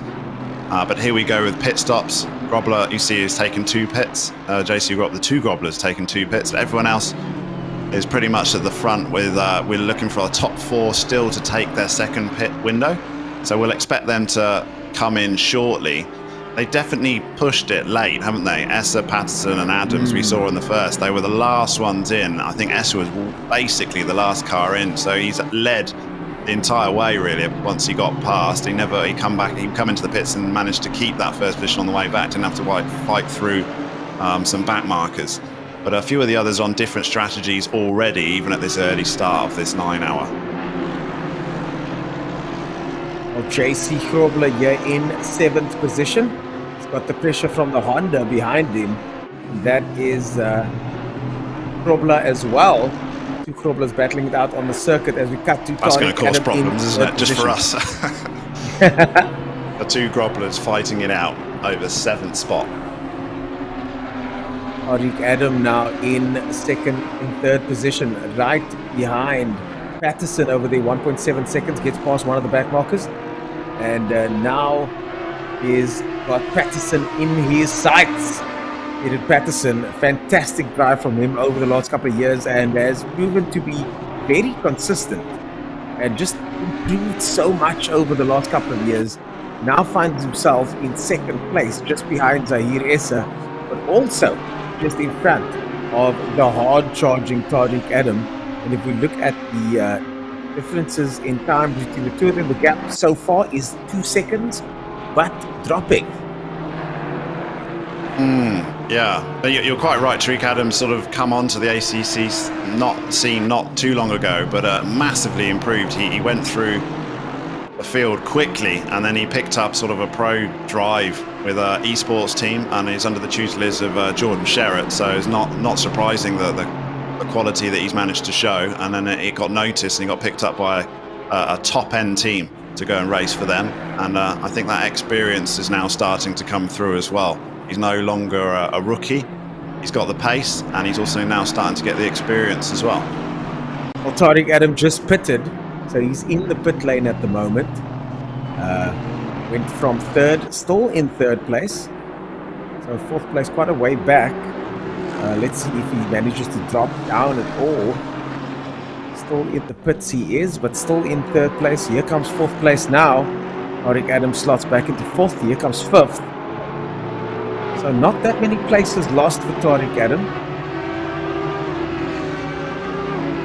Yeah, he switched to Luke Addison. So Luke Addison has just jumped into that car. So we've got clear skies over Kyalami after 2.5 hours into this race. And Luke Addison is going to take... I know, it's not what we want, but perhaps we'll get some cloud later on. But Luke Addison is going to take over from Tariq Adams and see whether that car can actually stay in those positions. Good front run. It's nice to hand over. When you've done a couple of stints, I tell you, there's nothing... Especially when you feel like you've done a good job. Handing that wheel over to someone else and you can just sit back and relax for a little bit. It feels good. It really does. It really does. And like you say, especially if you've done a good job. Essa is currently in the pits. Someone that's done a fantastic job is Zahir Essa, but now all eyes will go on to his Kieran replacement. Patterson's also in the pits. Top 2 in the pits. All eyes will now go on to Zahir Essa, his teammates, and what exactly they can expect from him. Eddington Smith has snuck into 3rd position over there.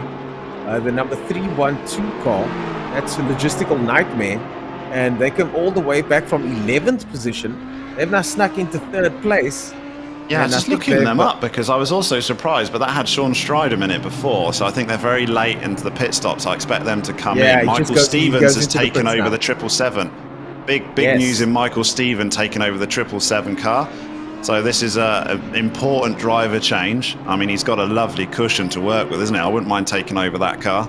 But yeah, Michael Stevens, how will he cope with that 7.7 at 7 Audi? And Essa can take a little bit of a break. I'm keen to see what exactly the gap now 21 seconds. let's make a mental note of that. That 21-second cushion at the moment to Kruger.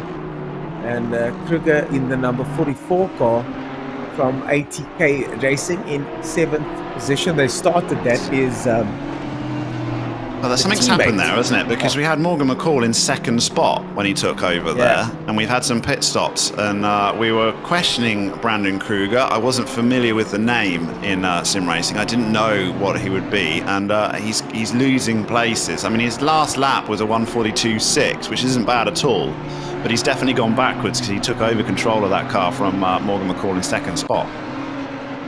Iron Kutzer looking good there in the 101 PWSR car. That's teammate to Patterson. Scott Heidemann now in the number 19th position, up 5. And we'll keep get some eyes on our man Michael Stephen, who is now currently in 1st position. I'd be really keen to see Michael Stevens' lap times. Obviously he's on an out lap now, but see whether he can keep up that pace that Essa had. I think it'd be a real hard order to follow, really. But if he can just keep it in the 142s, he's got so much time to work with. The tactic in that team might just be, look, do what you can, don't worry about losing spots, and we'll get Essa back in the car shortly. Maybe Michael Stevens might have something else to say about that, though. Essa's got, Essa could have a ERB sign at the moment. Be right back. Number 666 gets a final warning. So car number 666, final warning. That is Jason Abschmeyer. And with all that promise, unfortunately, out of the window. In 9th position at the moment. But it's not over yet. Only 2 hours to go. Car number 45 gets a drive-through penalty. So car number 45 gets a drive-through penalty. That's the Scribanti car. It's a drive-through penalty. That's a bit unfortunate. We saw the Scribanti car getting a bit involved with a few other drivers. I'm just going to go and see who's actually in that car. It looks like it is Silvio Scribanti is currently racing in the Scribanti car because they are sharing a rig between 3 of them. But we've got a way of checking in who is actually in there. So Marco handed it over to Silvio. So we'll see how Silvio gets on. But it's not a good start when you get a drive-through penalty. So that car is going to have to try and recover from that as best as it can. And here comes Michael Stephen now to complete his 1st lap. Let's see how he does. 141.6, the best time, gets a 143.0. That's the 1st lap.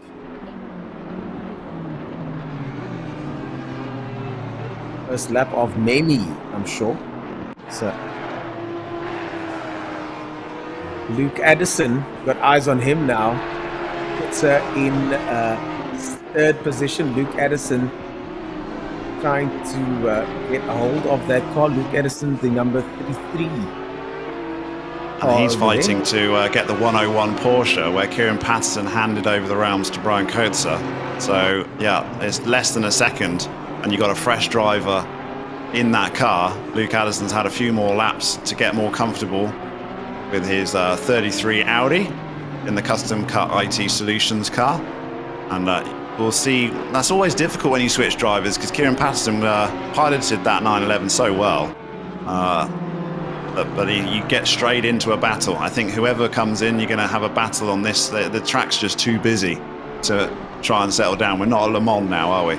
It's a very much a rhythm circuit. You can't take long breaks down straights while you're waiting for chicanes here. You've got to be on it straight away.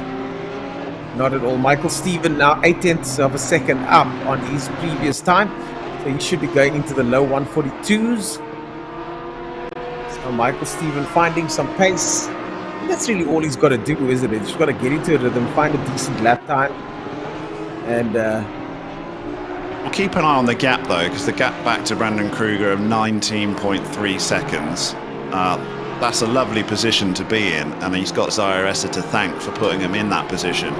But we'll see how the 777 Audi copes and whether it can just at least hold that gap, even if it doesn't increase it at all, and see how long they can keep that advantage. Now we go on board with Luke Addison. Within striking distance of Coetzer, goes a little bit wide. Goes a little bit wide there. as the brakes squeal, wheels move around, all that tiny adjustments. Look at that suspension working as he makes his way down the straight now, ever so slightly through the kink and now into the hard braking zone. On number 45, final lap to do that drive-through penalty. So car number 45 has to do that drive-through penalty as we go on board with Addison now with our eye in the sky. This is definitely the closest gap we've got in the top 10, isn't it? Within a second between these drivers. Everyone else has just spread out just slightly. Next gap that's close fighting is probably Bernard King in 19th place in the 317 car against Sat van der Westhuizen. But we'll probably stick with Luke Addison for just a little bit. Just wants to close it down. We saw earlier in the race that drag down the start-finish straight. We've got Aston Martin taking to farming. That's an interesting way to get out of the way of our leaders, but still it's effective. Luke Addison, though, yeah, we saw that there was about a 5-kilometre advantage, the toe down the pit straight. So you just got to try and get as close as you can. And then, yeah, you've got a chance into Crowthorne turn 2 up the inside. But I think we're just going to take a 10-minute break.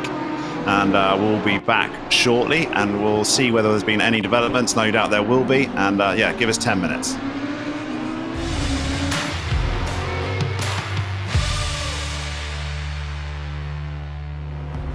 Well, I got to know Junior, obviously online racing, with a lot of the ATK series. And we obviously never got to communicate because it's all over online, and I could see how he raced and how he progressed through that series. So I knew coming into today that he had the potential behind the steering wheel. It's just whether or not he could adjust to the real thing versus the virtual world.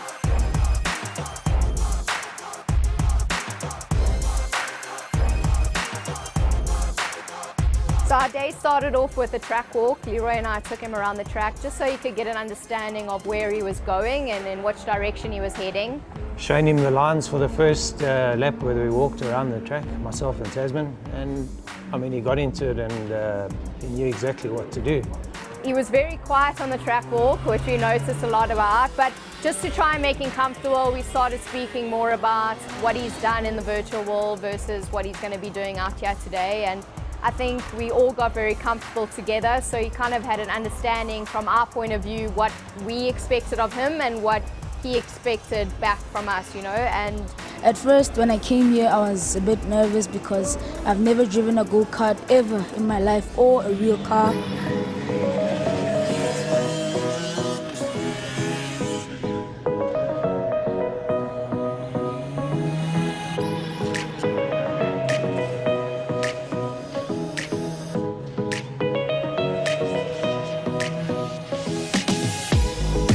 started him off in a 4-stroke kart, which is a kart that anyone can come and rent for the day. It's not a very quick kart, but it gives you a basic understanding of what everything entails behind karting. When you go out, we're going to start you up, okay? You're going to exit nicely and gently onto the track. Remember, we're going to go straight up the hill first, okay? When I sat in the seat, I just found peace, and after a few laps, I got used to the car. Tasman, who is an amazing woman, just guiding me here and there, telling me what to do. So just get a nice good feel for it on the first couple of laps, get the heat into the tires, remember, warm it up nicely, exactly how you do it on the sim, exactly the same thing, okay? Yeah, I mean, we obviously started a bit slow, which we told him to do, and by the third lap he was really on it. You know, he started off, and the first thing Leroy and I looked at each other and we're like, he actually knows what he's doing, you know, and I think that already gave us such a positive look on the day ahead, because he already took in all the information we issued to him walking around the track. And I think coming from the virtual world in online racing to here, he already understood the basics behind lines and what happens on a racetrack.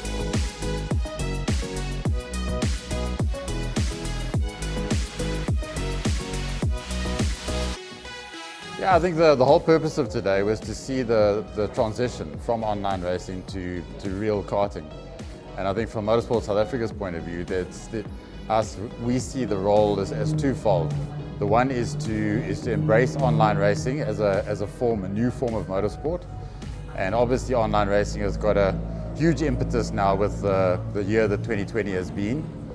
And we see, Motorsport South Africa sees online racing as being a form of motorsport in its own right, but we also see it as being a stepping stone towards the more traditional forms of motorsport.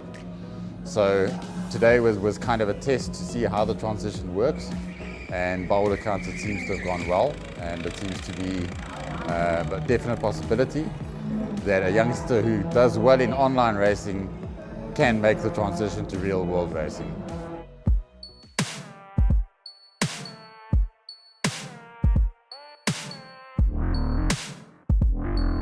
After the second session, we knew we had to put him in a faster kart because the four-stroke wasn't challenging him enough. So we got a slightly quicker four-stroke kart, which is something they race in the four-stroke series. So it's not just a rent-a-car that you can rent. It's someone that you see has got the ground level there already, and I believe going forward and into faster karts is important. And it just showed again, he went to the faster kart and improved. You know, he could handle it, and you know, I can't wait to put him in a proper two-stroke. Every time he went out on track, he got faster and faster and faster, and you could see when he was coming back into the pits, he felt more comfortable. He had a big smile on his face, and he wasn't as nervous as when he initially started.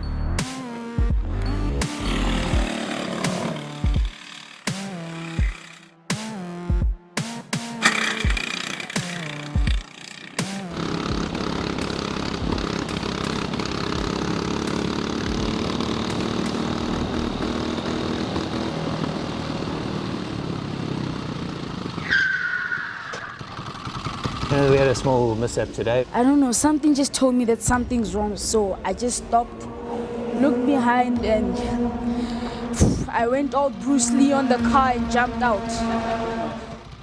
At first I thought it was the sun, but then I could smell the smoke a bit. We tried to make a quick plan to make him fit into the kart, and obviously it's never the right thing to do, and I think he's learned a big lesson with that as well, you know.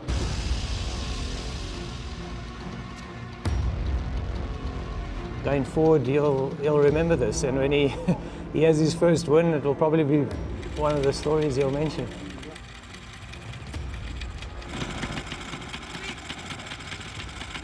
Look, I mean, obviously Sim has got really big. You look at Formula One, you know, definitely going into next year, there's not enough practice sessions. The guys are going to spend more time in the sim. As we saw today, he came right out of the sim and straight into a kart, and he was very impressive. It's different between sim racing and real life because in sim racing, when you crash or spin, you can just push a reset button, go back to the garage and just drive again. But with a real car, with a real go-kart, the vibrations, the feeling of the steering is much different. You have to be fast, but also at the same time careful because you don't want to ruin your fast lap or hot lap. I think the sim racing is definitely more accessible than traditional motorsport, both from a cost point of view, logistics. It's obviously safer, so from a parent point of view, I think it's a more attractive option. And it's the possibility for a lot more youngsters to get involved in the sport. And as I say, I think hopefully at least a small percentage of that will then move into the more traditional forms of motorsport as well. But it has huge potential for just getting kids to know motorsport. Junior's definitely showed potential throughout the day, and I think he can progress and move into a karting career, if you could say that. I think we definitely got to give him that opportunity to try and go for it. But I think he still has a lot that he needs to do within himself before he can get into an actual race. So he's going to have to work on his fitness, he's going to have to work on his smoothness.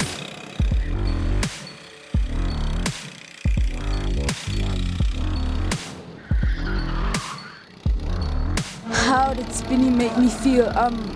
I was honestly quite disappointed because I just wanted to make my dad proud, you know. I didn't want to make any mistakes today, but I made a silly mistake and it happened, but I just learned from those mistakes. Feeling more comfortable. Okay? Much better. I think if you look at it a whole, from when he initially got into the car, he was very, very nervous and very scared, but when he got out now this last one, even after spinning, he still was happy, you know, like he still felt like he had accomplished something for the day. He started at a 1:13 and, you know, he ended at a 1:08.0, which was, for me, was pretty impressive. And it's not an easy track to drive, this. You know, there's a lot of tight corners, open, fast corners, and he really coped well. It was so much fun. The car is just amazing, and I hope to come back and try again. I think Junior has a lot of potential going into a karting career and furthering that in perhaps even main circuit racing one day. He's definitely got a lot of potential, and I definitely think he can do really well. I think he might be teaching me a few things in the sim racing world, because I think I have a lot to learn from him, as well as him learning from me when it comes to real racing. So I think as a combination, we both have a lot to learn from each other, and I think we'll have a lot of fun together. Aside from the track, going through the skid pan and doing all the little tricks and the swerves, like, you don't have to be perfect at it, you just have a really great time. Turn in, power, off, catapult, power. There we go, almost. Okay. That was just the best thing ever. I mean, feeling or trying to control an out of control car is the best feeling ever. Maybe the bellies were too full or something, but no one improved.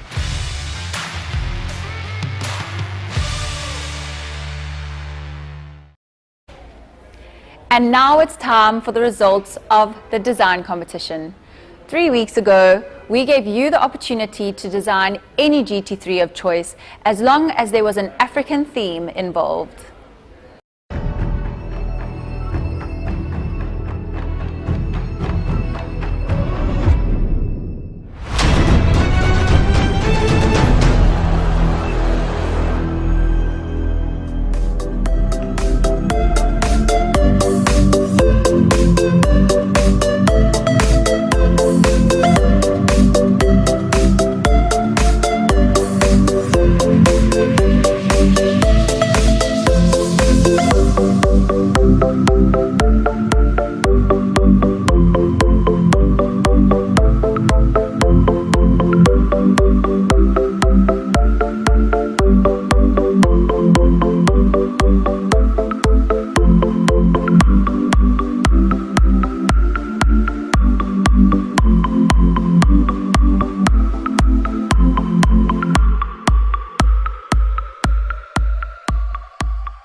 We received over 200 original entries, and our panel of judges had their work cut out for them.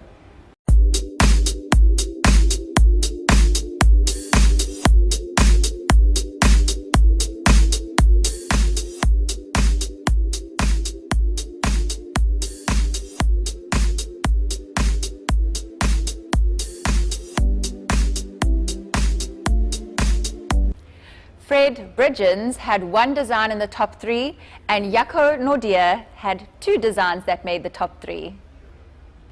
And the contestant with the winning design is Jaco Nordia.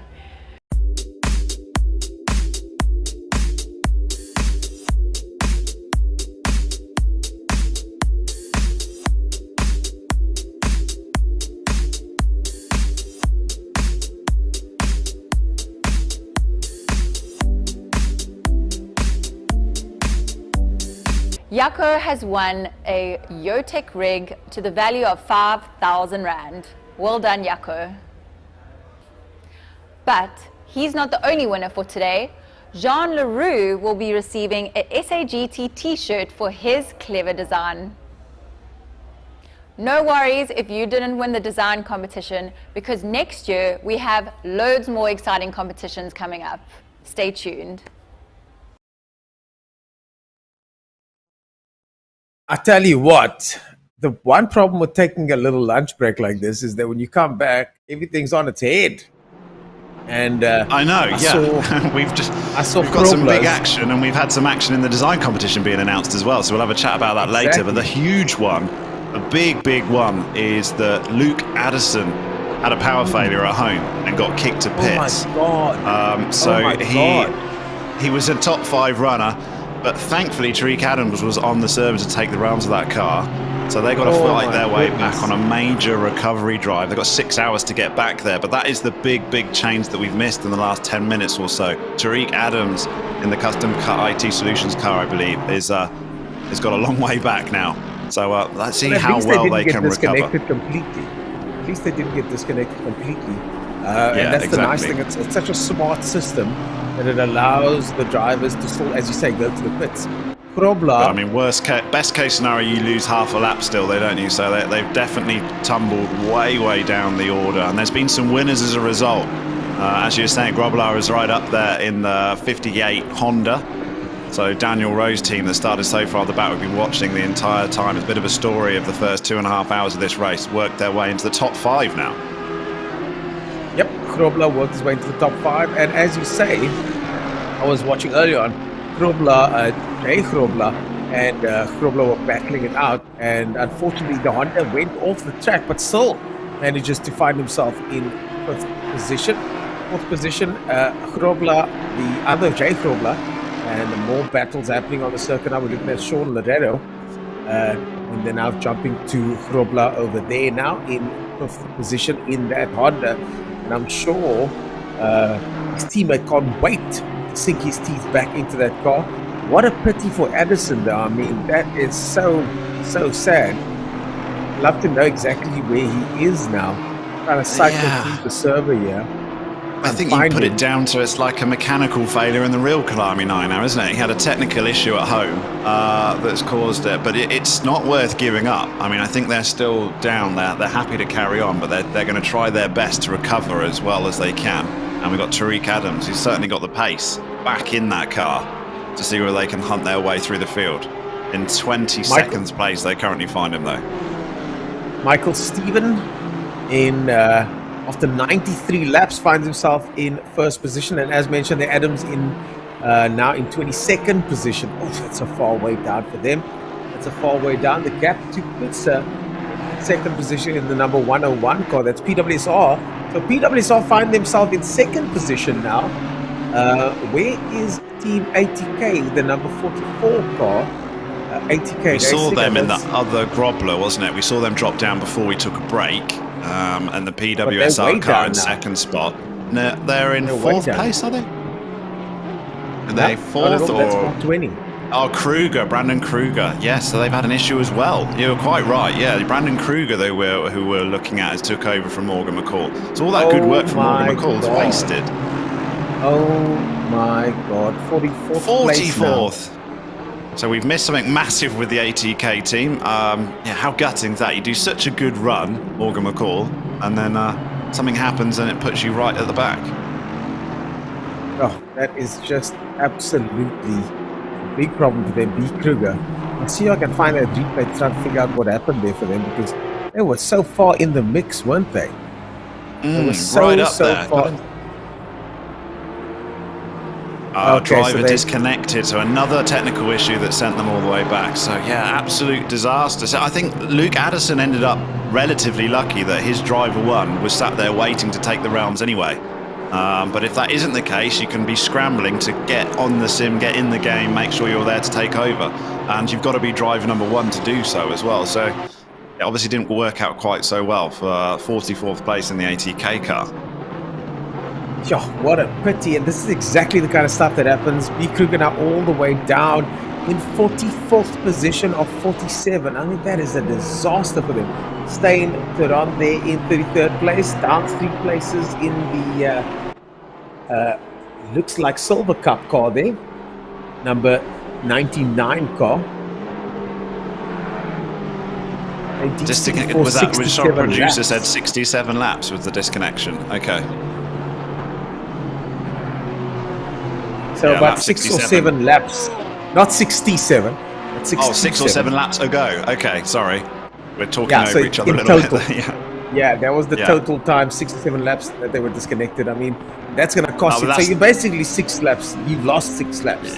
Yeah, that's like huge mechanical failure, isn't it? I mean, you're never going to recover 6 or 7 laps. I mean, you're here now just to try and finish. But a proper disaster when they did so well in the first stint. So it's a real shame for the ATK car for that to happen. Jason Abschmeyer doing well over there. Jason Abschmeyer now in 7th position. And we know they were way down the order earlier on.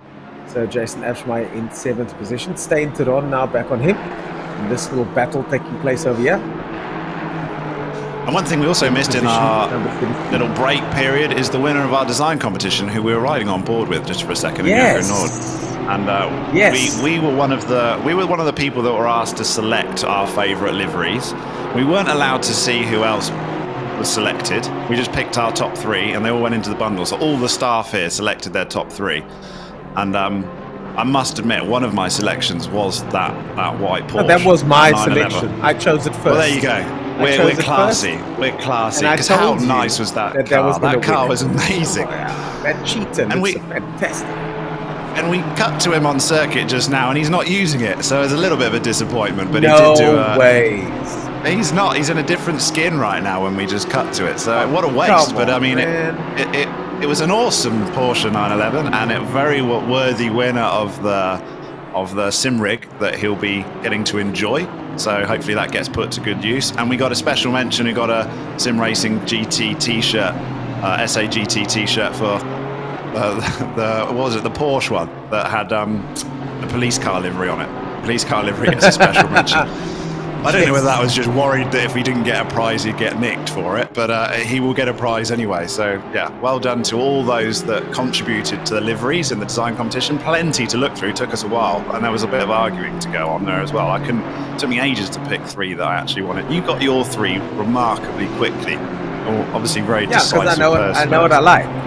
Yeah, you can tell that. I know what I like. And then the thing is, when it comes to designs, livery designs, oftentimes guys get it wrong. Oftentimes it's not that wonderful, but those designs in that competition were just phenomenal. Yeah, we had a good selection of different ones, and his one with the cheetah on the side, the spots, that was superb. He got the theme just right, didn't he? A splash of Africa, but not a bit over the top. And there was a lot of Porsches cruising down the side. No big 5 on the side.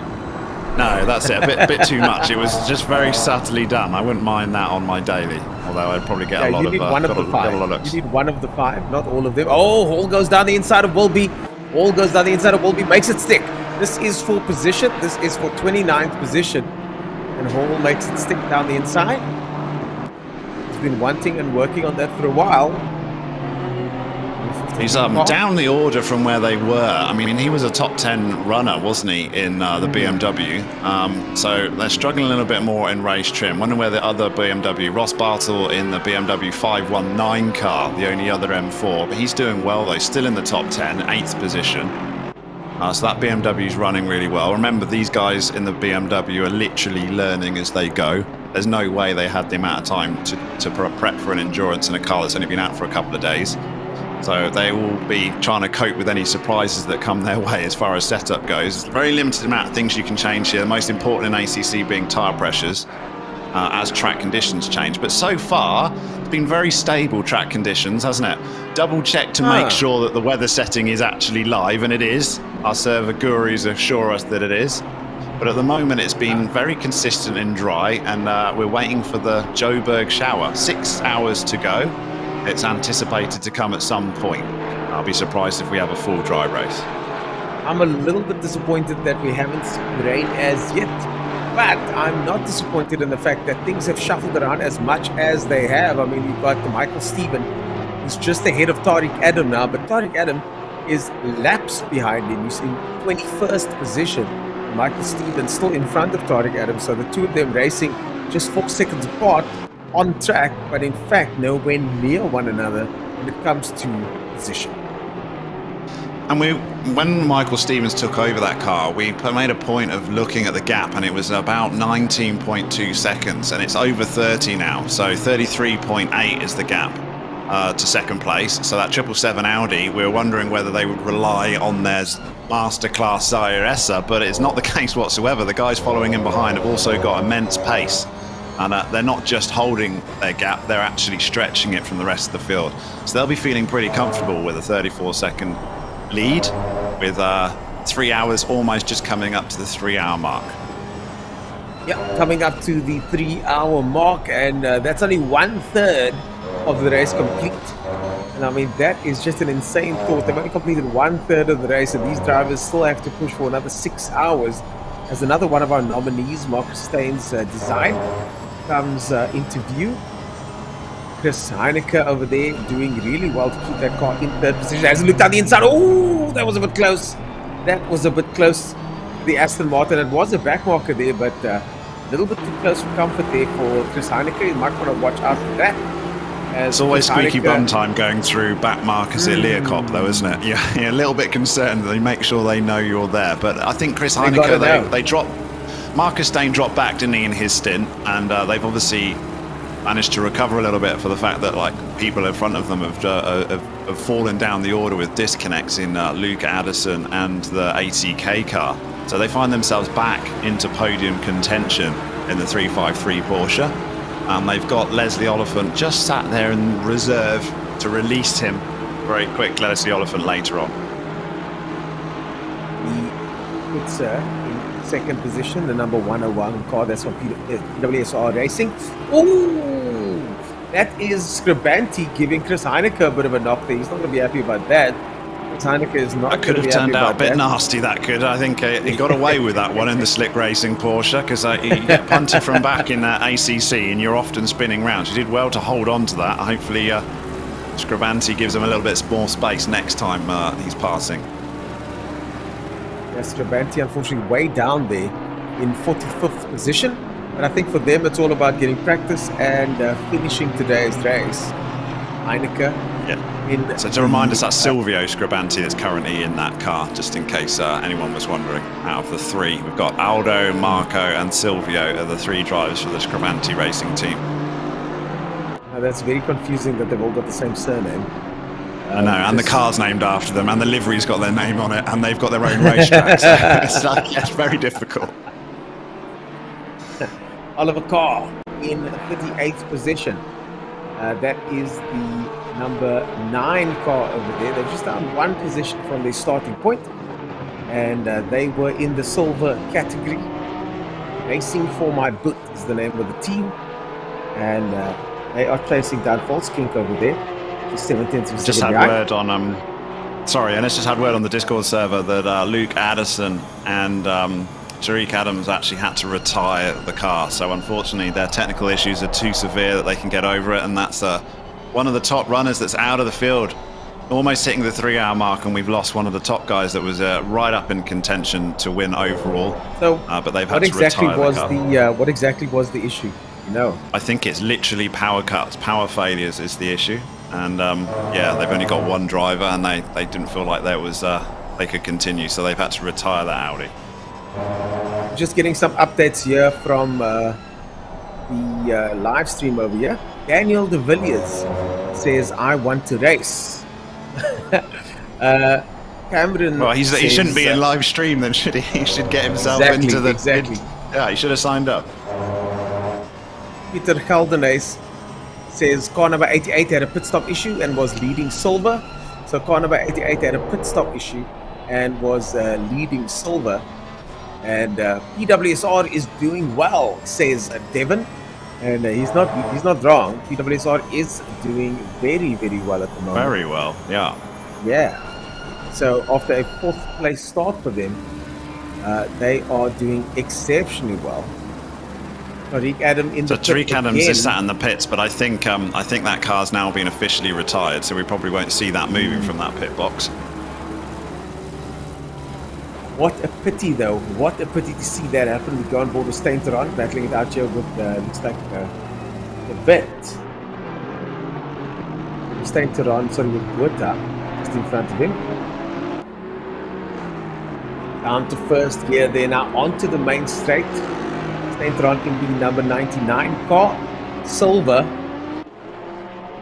And he's in a bit of a battle with the silver cars. We've got a little group here from 30th to 34th, all in the silver class. So these guys are going to be fighting each other out for position. And not really keeping an eye out on the slick racing Porsche that's just coming up behind trying to lap them all. So hopefully this can get through cleanly.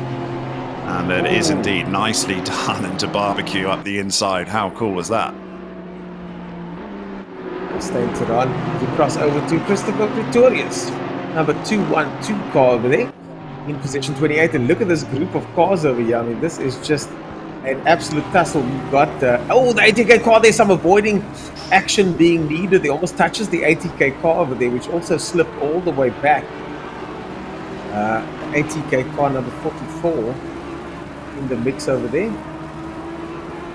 But I think he's not It's on a the busy same period lap, of track though, isn't it? I mean, look how many cars there are all in one little section. It's difficult for backmarkers to get through, but equally they're all fighting for the silver class positions themselves. Pretorius is a pro driver though. He's got Dwayne Hall, another pro driver behind him. Trying to work their way up through the Pro-Am category. But yeah, I've seen a few pro drivers out of position, not quite worked out quite so well for them in race trim. Coming up to 3-hour mark. But a good story to be had for our Pro-Am drivers and some of our silver class, that overall classifications, they're getting right up there. So we'll be keeping an eye on that. We're interested to see whether one of them can poke into the top 10. 12th position is our leading Pro-Am, and Raymond Duggan, who was leading in the number 3 car for the Pro-Am category, is dropped to 13th, possibly maybe due to pit windows. We're not quite so sure yet, but it's very competitive in the Pro-Am class with 4 drivers all together in the top 15. So the Pro-Am category is showing their they're showing their skills, aren't they, in endurance racing? They are right together. We've got King just behind Duggan, just behind Renner, and these guys are really battling it out quite a bit. Duggan in the Audi, just behind Renner over there. King in number 317 car. We're on board with King now, up 8 positions in that car, and his best lap time 1:43.2. His last lap time 1:44. Car number 45 gets another drive-through penalty. So another drive-through penalty for car number 45. No favor shown here today as King makes a move on Duggan. Racing team, isn't it? Yes, King makes a move on Duggan by the looks of things. Yes, King pulls it off. So King now jumps one step closer to silver, to Pro-Am victory, as King jumps one step closer, and now he's second place in the Pro-Am category. And Jaco Nord is the leader of our silver class. He's in the car currently, won't realise that he's won a 5,000 rand sim rig whilst he's been in the car. And he's also leading the silver class category as well in 17th position. So he's having a very good day so far. Hopefully in 6 hours time it'll continue that way. But our current leader in the silver class, 17th place, Jaco Nord in the 320 car. So Johan Grobler, this is Daniel Rowe's 58 Honda, is worked their way up from the back of the field up into 4th position. It's been a monumental charge through the pack, and they're well into the top 5 and trying to hunt down a podium spot. But yeah, great drive here from the 58 Honda, and that breaks up some of the Audi Porsche dominance we've seen at the start of this field. We've got Sean Stridham in the Aston Martin in 6th position as well. But Grobler going well in the 58 in 4th position. They're still holding that fastest lap that Daniel Rowe got earlier in the race. Just going to go and check on their times now. 1:43.5 was his last lap through, so they're not on the same sort of pace. But it looks like the pace in general is increased. Michael Stevens, the quickest guy on the circuit at the moment, 1:42.8, which is quite a long way off their personal best time, but still fastest car out there. So that's all they need to do, and they're stretching their lead constantly in that sim race masterclass car, the 777 Audi. This is the battle for 32nd position between Botha and Theron in the Aston Martin over here. Theron runs wide, tries to do the cutback. He's getting some pressure now from one of the Hondas over there. That looks like that could be. It's the 58 Honda, I think, coming through a back marker. Position Honda, hard charging Honda, and that's Koenig coming through as well there in the learner driver limited car missing.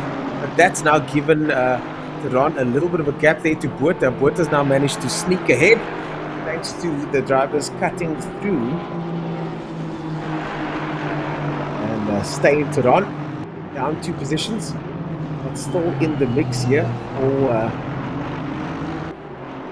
Just he's maybe enjoying some of some us might have battles missed a over here. few driver changes. I see Jason Amsmar in the 666 Audi is taking over the realms again from Alaric Ensland. They're currently running in 6th position. Ensland had a little bit of an issue at the start of his stint, but they're recovering nicely, getting back up there and clear into the top 10. So Jason Amsmar retakes control of that car. Quite a few changes. We've got different, interesting to see different tactics. So we've got the Slick Racing Porsche has used all 3 of their drivers already with Chris Heinecker in. They're choosing to change drivers on every single stint, whereas there are other teams that are thinking we'll do double stints each. Like I said, sometimes that can be an advantage. I much prefer to do a double stint, to be honest, where you do a longer session, especially if you get into a bit of a rhythm, you can settle down. Much more difficult to go in and out the car constantly. But it's obviously the tactic that Slick Racing Porsche is the 353 car. That's obviously the tactic they've chosen to do.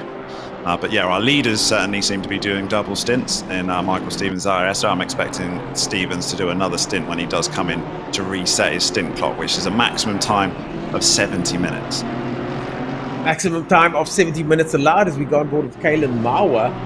Kalen Mauer right in the mix with that Pro-Am battle taking place over here. Duggan, King, Renner, Fenta, all within striking distance.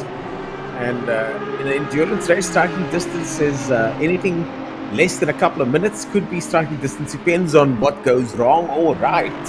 And we've seen a lot go wrong and right here today for many of these drivers. So Kalen Mauer looking very good. I'm sure they're going to be quite feisty about trying to secure that position. Kalen Mauer now goes into the pits. And it's fierce competition in this Pro-Am class, isn't it? It really is, because that number 3 Audi and Raymond Duggan and Cornet Breed was leading that quite comfortably and Breed handed over. But they've dropped back 3 places since then.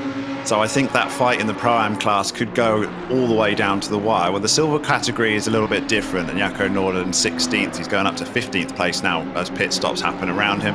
He's got a much more comfortable lead. So we'll keep an eye on that Pro-Am category, because I think that's really going to get interesting as we go on through this race. Who will take the Silver Cup class? The Silver Cup Silver class has definitely spread out quite a bit as JW Fortune comes into position over here in the 404 car, and it's certainly spread out quite a bit because it just seems like, you know, the guys started further back. There's a lot happening through the course of the day, but the Pro category and the Pro-Am category is absolutely action-packed. And other than Essa with their and Steven, there's so far massive gap. It could be anybody's game because anything can happen. I mean, even Essa's gap is not insurmountable based on any issues that they may or may not have later on. Well, it certainly isn't insurmountable if we get a safety car or something, isn't it? And that could easily happen, and all of a sudden your gap's down to 0. So you never rely on a gap in endurance racing. You just have to concentrate on your own stints. It's nice to have, but it can just be disappeared instantly. There's a possibility that we may have to restart the server at some point as well, and that would tighten all the gaps straight back up again, and you've got to regroup. But it does at least look like for the 777 Audi in the Sim Racing Masterclass car that it's certainly not down to Zaire Essa to pull that gap, because he's got some real hot backing in Michael Stevens, who's managing to lap equally with anyone else on the field. So that's a very strong outfit from all 3 drivers, I think, in that team. Yep, all 3 drivers showing their mettle as we now go on board with Michael Steven in the 777 car over there. In first position with a gap now of 36 seconds. 36 seconds to the driver behind him, and that is all you can ask for at this stage as Michael Steven cruises around the circuit, trying to make sure that he stays in that number 1 position. The number 777 car looking very good in that Ultimate Raceway livery over there. Of course, it is comprised of Michael Steven, Zahir Essa, and Stuart White, all real world racing experience, all sim racing experience, but Zahir Essa disproportionate amount of sim world racing experience in that team, and that certainly has helped them establish a lead in the first couple of hours. We're now just about 3 hours in with 6 hours of racing to go, folks. So plenty of action to come And this, of course, is the virtual Kyalami 9-hour brought to you by City of Johannesburg Monarch Sim Race SA. We've also got a couple of other sponsors on board to make sure that all of this runs smooth. The SAGT, South African GT Series. And we played a video earlier on, and of course, SAGT is going to be the premier class for South African motorsport next year. And I suspect, Dan, that we are going to see a couple of sim races jump into one or two of those seats over the next couple of months. Yakunadia runs off the track there. He's That'd be way awesome, to one of the pro cars. I watched the little advert that you did for the SAGT Championship next year. Just that alone got me pretty excited. It wasn't you. Did that voice sound familiar? It was you. Yeah, it was very familiar. It sounded a lot like me, eh? It sounded a lot like me. It did. It was, well, a bit radio voice of you, but it was a portion of you. It was very good. I went full radio on that one. Full radio.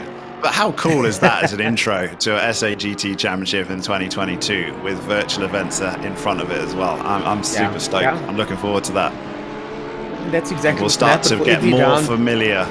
Sorry, carry on. Now, for every round, there will be a corresponding virtual round. So the circuits are being developed as we speak, so that there will be if there's a Pakisa Freeway round, for example, there will be Pakisa Freeway virtual round, and you and I will be here more than likely doing some more of this. So I'm excited to see it there, and I'm excited to see some young talent get into those cars, because it does take more than one driver in that endurance series. So there will be opportunities for certain young drivers, and I look forward to seeing some of those young drivers snatch those opportunities with both hands. Human now on screen at the moment. As a sim racer, what you want to do is be able to show your skill against some of these real-world races, and that's exactly why this race in particular has been so anticipated, because you got an opportunity to go up against the likes of Michael Stevens, Stuart White, these guys that you know from household names in South Africa as proper racers, and you're on the same bit of tarmac as them. So if we see more and more of that next year, I'm all for it, and I think everyone else that's involved with sim racing will be as well in South Africa. Justin Lotus there, getting overtaken in the number 17 car over there. He's down 3 positions, battling with what looks like Philip Minard. Yep, that is Philip Minard. So Philip Minard just took that spot, and Philip Minard goes up into 16th position. That's the other Grumpy Monkey 2 car, I think, Philip Minard, isn't it? He shares with Sas van der Westhuizen, and they've worked their way up from the back. So they've taken a little bit longer to work their way through the pack, I think it's fair to be said, but still, to fight your way back up into 16th position is a good run. And I mean, if you average it out positions per hour, they've done all right, because they've got 5 hours to go, 6 hours even. The irony is that they seeded in 16th position, so now they kind of find themselves back where they were, with a lot more sweat on their brows, I'm sure. A lot of effort to get back there, but they're there nonetheless, so they will be happy to be there. And if they get any further up the field from 16th, you could argue they've done well. Yeah, indeed. We are now on board with Justin Lotus in 17th position. Just see the number 666, Alaric Ensign. Here we go. He's coming out of the pit, so he's taken over again from Jason Absmeyer. So this team is also choosing to switch drivers with every stint. Alaric Ensign's hoping his second go in the car will be a little bit less problematic than his first one. Doesn't want to be in contact with any other vehicles. But Jason Absmeyer, I think when they came into the pits, managed to get themselves up into 5th position ahead of Chris Heineke. So it was a good recovery. And both very quick drivers, as we've already said. So if they can avoid any more incidents, they're nailed down for a good finish, is the 666 Audi. I still think that they picked the wrong number there. They may have been asking for a bit of trouble, but they're still in the top 10, solidly in the top 10, Alaric Ensign. Yeah, a very unfortunate turn of events for them. They started 5th and now find themselves 8th, but this is better than it was going earlier on, because they were struggling earlier on with multiple incidents, multiple visits to the pits, and now they find themselves back in the running, and these overlaps are now starting to get out of sync here. So we're going to see pit stops happening all the time now, and I think we're going to say, it's 3 abreast through the mine shop. That doesn't work, but this time it does. This time it does, as Oliver Carr finds his way through the gap there. That was a brilliant move, but a little bit risky if you ask me. obviously saw the gap and decided to take it anyways. Oliver Carr now in position number 32. That's the number 9 car over there. They started in 37.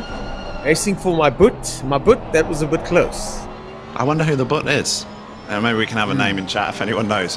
But yeah, you get those positions in endurance racing when you come up against back markers, and for whatever reason, it's always at the worst possible place, isn't it? You think, like when you do Le Mans, you always come across back markers at the Porsche curves, and you're like, oh my, why always me? And you've got to take that risky pass. But you feel like you have to, because you can't just leave huge amounts of time on the table. But 3 abreast through the mine shaft, not sure I would have done that, and you possibly would have left that one go, as we see Paul Venter up the inside of not Cornet Breed, it's Raymond Duggan now is in the number 3 Audi. It is. And these guys are fighting out in the Pro-Am category, 14th and 13th spot. Raymond Duggan manages to hold onto it though. Venter's going to have to regroup in the Fiber Ninja this vehicle. This is for podium position. This is for podium position in the Pro-Am category. Pro-Am. So this is all to play for here as Paul Venter now tucks it in behind Duggan. Duggan was involved in a huge incident a couple of years ago at one of the Pro Series events, but this time no incident here. Duggan takes the outside. As we cut to the other camera, Paul Venter has the line. Paul Venter now ahead of Duggan, slots in front of him. And there we go, 3rd place for Venter. Venter is now officially on the podium of the Pro-Am category. So that number 3 Audi has gone from leading Pro-Am category down to 4th. But yeah, as you change drivers, I think we're going to see quite a lot of position changes in that Pro-Am class, with it being so close between those 4 drivers from 11th overall to 14th, all of which have had a fantastic race to get them right up deep into the Pro class places, if you like. Out of position for sure from their seeding qualifying times on Friday.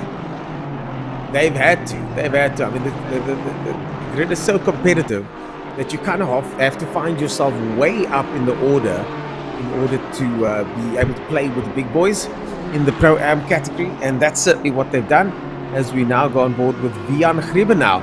It's one of the first times we've seen him, but he's up 13 positions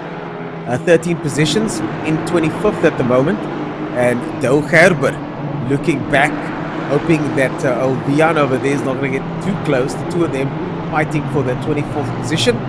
And Doug Gerber just 2 places out. It's in the Against All Odds racing. Against All Odds. Is it Against All Odds? They're in 25th place? I'm not sure, but they're doing well. Sean Labshire is another driver who handed over, I think. So, yeah, in the Pro-Am category, Against All Odds racing, number 30 in the Aston Martin. Yeah, that's it. Against All Odds in the Pro-Am category. And they started in 38th position. And now they're going up against number 51. That is TTH Racing Pro-Am as well. So both of these are for Pro-Am position at the moment. And the two of them really up close and personal. But Doug Gerber so far managing to hold off the charging Wiaan Griebenau in just behind him in 24th position.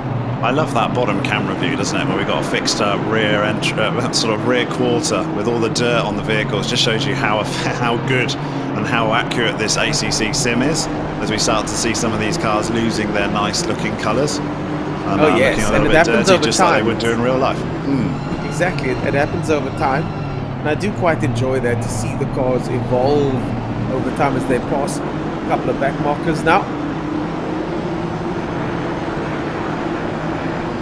So this is the Pro-Am category, just to remind ourselves, and they're a bit down there really in the Pro-Am series. They've got to try and find their way up the grid, and we've got some silver class drivers in front of them even, but Dwayne Hall and Pretorius, they're having a bit of a nightmare in the Pro category in 26th and 28th position, so that hasn't gone their way whatsoever. It's going to be really interesting with prizes up for grabs for all categories in silver, Pro-Am and overall winner. I mean, obviously if a silver or Pro-Am was to get the overall win, they'd get a very good prize. But it's looking unlikely at that stage where the top 10 is full of pro drivers so far. But this Pro-Am category for sure is very highly contested. And we've still got 5 hours, 45 minutes to go. Huge amount can happen. I think the rain, if it comes, or any sort of weather event, will really mix up this field once again. So I don't think anyone can predict. You certainly can't predict the winner of the Pro-Am category. lots and lots of teams up for grabs for that one. So Michael Stevens is still leading this race. Last lap was 1:42.5. He's lapping consistently well, 0.3 quicker than second place Brian Kurtzia and the PWSR Porsche in the 101. So the 777 Audi is still leading this race. Sean Stridham in third place in the 312 Aston Martin. But yeah, Michael Stevens really is showing it. Team Masterclass, I always think it's risky. I've said this before, Team Masterclass. You call yourself Team Masterclass, you can look a little bit silly if you don't pull off a Masterclass. But every time I've seen them, they generally do. So it's probably well named after the abilities of that team. Yeah, well, they've certainly lived up to that name at the moment as we go on board with Michael Stephen in first position. 777, the number on that car. And lucky number 7 so far to boot for them. All the luck has been on their sides. One of the Mercedes-Benz. Mercedes-Benz there in the background going into the wall. And, he just jumped straight into the pits as well. But the leader, of course, the talk of the town at the moment, Michael Stephen in first position. Crosses the line once again. Just as we go through the list, I'm looking at names that I'm familiar with. Wesley Ferrant and the number 475 car, currently running in 9th position. That's this Oding Racing car. They've really worked their way through the grid nicely, haven't they? So they're right into the top 10 now. We thought they might get into the top 10, but that has been the case. We're now riding on board with Dwayne Hall, though, 24th spot. He's on a bit of a recovery drive, I feel, but he's got a lot of cars around him. So it's going to be very, very busy.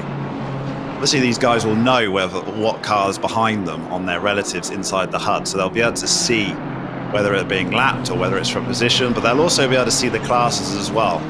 So if you've got a pro driver behind you that's out of position, you might not want to just defend quite as much as you would have done if it was for class position as opposed to overall position. So all these drivers will be very, very well aware of who's in front of them and who's behind them. You haven't got well, some of them might have a radio contact with a spotter, but obviously, we get a lot of advantage in the virtual world as you can have more information available on your dashboard, on your HUD, on your screen. So live timings can sometimes be a hindrance as well, though, because you can find yourself looking at that relative delta way too much, more than you probably should do, and it can sometimes get a little bit distracting. You build yourself a bit of pressure on yourself as well, and you've got guys behind you catching you rapidly, and every time you go down the pit window, you look down there and go, oh, he's taken half a second off me. Next lap, oh, it's another half second, and then it starts to build. So sometimes it's worth just turning that off. But in other ways, it can be an advantage. Oh yes, it certainly is an advantage. I mean, I found in sim racing definitely to turn the delta off when I'm trying to zone in. Someone that I'm sure has got plenty experience with that on or off is the man in first position that we just saw going through there again, and I'm eagerly awaiting the next round of pit stops to try and see where everybody kind of falls to order again. We've got Christian Dupuis on his coming out lap, hasn't he? So he's obviously had a pit, so that's the number 316 in 6th position. I'll just see whether I can grab some information on him. Number 316, that is Kinetic Simworks Racing. You've got it, Race Face. Yeah, Christian Deploy and Christian Venter. So they're having a good race. He's coming on his out lap, so it's in 6th spot. You see he's only had 2 pit stops though, so some of these guys have already taken 3. So yeah, he probably clicked to 3 on the next lap, I imagine, is probably why it's showing on his out lap on our screen, but we'll keep that. Most people have had 3 pit stops. Michael Stevens yet to pit, but we've seen all the way through this race so far, the 777 car have decided to maximise the stints as much as possible. They haven't short-stinted at all, so they want to be the last person in. They're generally going all the way to the 70-minute mark, which is the maximum stint time you're allowed. Jason Underwood now on screen. And as you mentioned, maximum stint time allowed is 70 minutes. Many of these drivers would be so fatigued after 70 minutes, but some of the faster drivers, some of the more fit drivers, the more fighting fit drivers have to stay out there for even longer, double stinting it, 2 hours of driving in total. I mean, that's just madness out there at this level, but the drivers are able to do it. We saw many drivers, including Essa, coming out again for a second stint, and now as we make our way past the 3 hour 20-minute mark, We're going to start seeing much more drivers changes. We're going to start seeing some new names on the screen. And also we're going to start seeing the deck shuffle once again, all the way down to 50th position. We're now looking on board with Underwood. Underwood has a look down the outside over there. That is Heidemann. Not in the same class of these two drivers, but certainly playing around with each other over here. Both in Audis though. And the leader of our silver class has just come into the pits, Jaco Nord, in 17th place. He's got another silver class driver in 18th position that's caught up quite nicely in this stint. So we'll see whether he can hold his lead in the silver class while he's in the pits, or whether he will actually drop back in that silver class. So potentially the silver class might be just as effective or competitive as the Pro-Am class we're seeing. So much time to go, obviously, that anything can happen. He has indeed dropped back. He's no longer the lead silver class, but he's only 1.2 seconds back after a pit stop. So potentially quite a big advantage there over the 13 car if he's still got a pit in front of him. Another good on-screen shot with the Scribanti concrete. Look how dirty it is. It looks like it's got concrete all over it, doesn't it? That's Jason Isherwood. Sorry, I was looking at the colours and thinking it was the Scribanti team, but it isn't. It's Jason Isherwood in the 55 Audi. Is it Isherwood or Underwood? Did you get his name right? Underwood. I know a Jason Isherwood. That's why I said it. Yes, we it's all know Underwood. a Jason There Isherwood. is a Jason Isherwood, yeah. But then we've got too many Jasons. You're quite right. I made two mistakes there. The 55 Audi by Jason Underwood. Jason Underwood getting massive, or at least Scott Heidemann getting massive pressure from Jason Underwood. And this is what's happening here. This is racing happening all the way through the field, isn't it? I mean, it doesn't matter where you are on the circuit. You've either got a car in front of you, or a car behind you, or both, or a car alongside you. And these cars are all so evenly matched. Well, theoretically, the guy that finishes last in silver class in qualifying has the same equipment to finish as the guy finishing in first, isn't it? The only difference being in how you set up the vehicle. That's what's so good about GT3 racing. It's the same in the real world as well. Balance of performance is there between manufacturers, but the difference in pace between classes is purely down to driver licenses.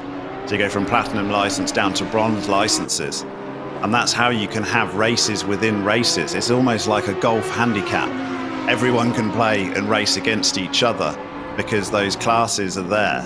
So it allows racing throughout the field rather than 50 cars with 30 of them not having a chance. They've all got a chance. And that's what's quite nice. But effectively, they're all in the same machinery. So yeah, any one of these guys, even in the lower down categories, you suddenly get a real quick guy. He can improve immensely and start racing with the big boys. Well, over 9 hours, there's definitely something to learn. I think we're going to see a lot of guys that will walk away from this having learned something. Paul Fenter, number 11 position over there, 39 places gained in that Bentley. Quite unbelievable for Paul Fenter over there. 39 places gained, started all the way back. Dead Men Racing in last place, and now find themselves on the cusp of going into first position, top 10, and also first position in the Pro-Am category. I mean, how's that? Qualified Pro-Am, started last, and now might win the whole Pro-Am category. Renner, that's a good day's work right there, isn't it? And you've got Philip Minnar behind in the pros class that have gone up 37 spots. Pretty nuts when you see 39 and 37 gained places on our screen there. And Wesley Ferrant above in the 36 spots. So all of these cars that started way down because for whatever reason they had a mishap in qualifying yesterday, in an endurance race means very little, doesn't it? Very little. Well, so much time to recover. This is for the Pro-Am lead over here. We're watching the lead battle unfold here. Paul Fenter right behind Renner over there. Renner in the number 319 car, that's Kinetic Simworks Racing. And this is for the Pro-Am lead. So this is one of the lead battles happening right in front of us now. And I cannot believe Paul Fenter is the one that's racing for it. Nothing against him, but he was 39 whole positions down just a few hours ago. Yeah, and Venter, I mean, we got the times on there, their fastest lap times, which shows that car has got a potential for half a second more than Renner. But as they go across the line now, I'm just going to see Renner did a 43.455 and Venter 43.5. So they're very, very evenly matched at this point in the race. So the fastest lap times does show, though, that number 421 has got the potential. It's quite a bit quicker. 3 kilometers an hour fast down the straight as well. So yeah, if it just gets in tucked up behind on turn 16 and through Ingwe, then by the time he gets to Crowthorne, we've seen all race long already over 3 hours. That seems to be the most common passing opportunity. We've seen some really strange ones as well. I'm not sure through Sunset on the inside is a great move, but it might be here, and Paul Venter's having a look. It's going to be side by side. Going to have to tuck back behind Barbecue. He is. He's going to drop back in. So he saw the opportunity. He thought, you know what, I'll have a go. But it wasn't quite enough. Paul Venter wants that win. Gideon Renard wants it too. Gideon up 7th position from 17 in the Ferrari. And here comes the Bentley once again. Bentley goes down the inside, has a look, but the Ferrari runs wide. Oh no! The Ferrari's off the circuit. Venter takes it without much to do there. And the Ferraris run wide. Venter is your leader in the Pro-Am category. Ladies and gentlemen, put your hands together. Paul Venter keeping his cool and taking the boys from Dead Men Racing from all the way back in 50th position right up into the lead of the Pro-Am category. Dead Men Racing boys must be cheering like crazy at home at the moment, I'm sure of that. Yeah, there's an ominous sign for the rest of the people in that Pro-Am category, isn't it? When the leader currently come right from the back and takes it. And he also takes a top 10. So we're wondering whether a top 10 could happen in the non-pro class. And that's exactly what has happened. Paul Venter into the top 10 overall classifications. But he doesn't need to worry about the 9 drivers in front of him, does he? Just needs to worry about the Pro-Am class drivers behind him. So try and pull a gap on Renner in the 319 car. And then he's already got 3 seconds, so he's doing just what he needs.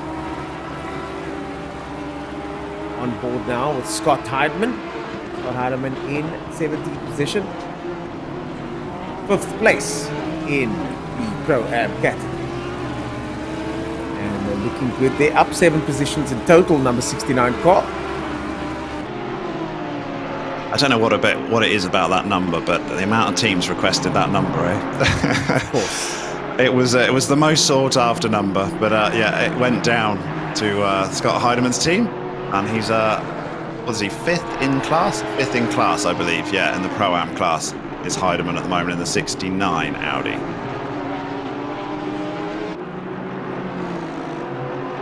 Scott Heidemann on screen at the moment, completes another lap. And 39 seconds the gap now between 1st and 2nd place. That's just relentlessly grown, hasn't it, since Michael Stevens took it over. He took over at 19-second gap, and he's almost doubled it during his stint. And you can see why, because he took another half second in that last lap alone. So Michael Stevens is really pulling out everything he needs to for the 777 Audi. Running away with it at the moment is that Masterclass Audi. And yeah, we still got another driver to wait and see though, so they haven't showed their full hand, have they? Got Stuart White waiting to go into that car. So until a team shows their full hand, you're always a little bit unknown as to the final situation and where they'll finish in the overall classifications. But again, we said it was nice for Michael Stevens to take on that car with a 20-second gap. We're going to have Stuart White taking it on with a 40-second gap. So very, very Michael comfortable Stevens position to be in. Michael Stevens gonna get out that car, take off his balaclava, wipe the sweat from his brow, and be very happy I hope with he that hasn't got a performance, balaclava that's for sure. on. That's immersion right there if he's racing with a balaclava on. But yeah, I've seen stranger things in the sim world, I'm not going to lie. Exactly. Fireproof sim rig as Scott Heidemann and Martin Rautenbach tussle it out, 16th and 17th position, but they are in different classes. Rautenbach in, looks like silver, and Heidemann in the Pro-Am category, so the two of them not fighting for position in class, but certainly for on-track position. Heidemann wanting to waste no more time and start playing with the boys up ahead. Yeah, so if you're Rautenbach now and you're leading your silver class, I mean, you're not going to fight Heidemann coming up the inside quite so much, are you? And that's sort of what we've just seen there. Heidemann slips it up the inside. Oh, he does. No, he's like, no, you're not having it. I want to keep this position. I'm after overall classifications. I think I would be more inclined to let the other Pro-Am class car through, because he doesn't have to worry about anyone until 21st position. He's actually coming into the pits. I think got a very handy lead in the silver class as the 320. Number 320 and number 69. As you said, number 69, a popular number in any sport. Everybody wants to be the number 69. Scott Heidemann, the man to do that. The other numbers were non-surprising, very popular with the Formula One. So we had quite a list of people that wanted to be number 33 after Max Verstappen, 44 Lewis Hamilton. Anyone that had an F1 connotation to it, those ones went quick. But it was first come, first serve for the number selection, race number selection. So a little bit interesting. Some of the picks we've seen. But yeah, if you see a Formula One number, no doubt that disappeared early in the sign-up sheet. Yeah, I don't think I've seen that in Formula One, to be honest. As we now make our way through one more lap, a full 3 hours and 30 minutes completed. And That's 121 laps. Crazy. We're going to probably hit 300 laps by the time we finish this race. So 121 laps down. Still 5.5 hours to go. And I think guys are settled in. So gaps are starting to form, settled into their positions. And until something dramatic happens, then they'll probably start feeling a bit comfortable. But I mean, you only need a rain event to occur, and all of a sudden, all of that preparation has gone out the window. So it's still so much can change in the next 5 hours, and it will change. We're definitely going to see changes, certainly in the Pro-Am and the Silver class. And we might even see a change in the Pro class as well, with so easy to make a mistake in pit stops or get tangled up with a back marker. That's always the worry. And the deeper you go into an endurance race as maybe one of the leaders or one of the favourites for the event, the deeper you go in, the more concerned you get about something like a back marker ruining your race. And it just seems to always happen towards the end, doesn't it? It never seems to happen at the start, and it's gutting if it does. So I'm sure we'll see some major drama as this 9 hour comes to a conclusion. 5.5 hours to go though. Looking at that fastest lap in the 58 Honda has been there for the whole time. It's also just pointed out that the gap from first to second has dropped quite substantially, down to 33.6 seconds. Looking at Michael Stevens, I think he's done a pit stop and in though, hasn't he? Because his last lap was 149 flat, and Brian behind was 148. So did we miss a pit window for Michael Stevens, possibly? I have to know whether we can. I've got to correct you there, though, and I'm sure as someone that doesn't like to be called Ernst, I've just got to say that Michael Stevens without the S, Michael Steven. Well, why has he not got it on his thing then? Michael Stevens. No, it's Michael Steven. No S. It's Michael Steven. No S. Oh, okay, my fault. Yes, my fault. Yeah. That's a very unusual second name, to be fair. I mean, that's a Christian name in the UK. It is. And as someone that has our producer call me, our director call me Ernst. I know the feeling. Okay. I don't think I've ever made that mistake, though, have I, Ernest?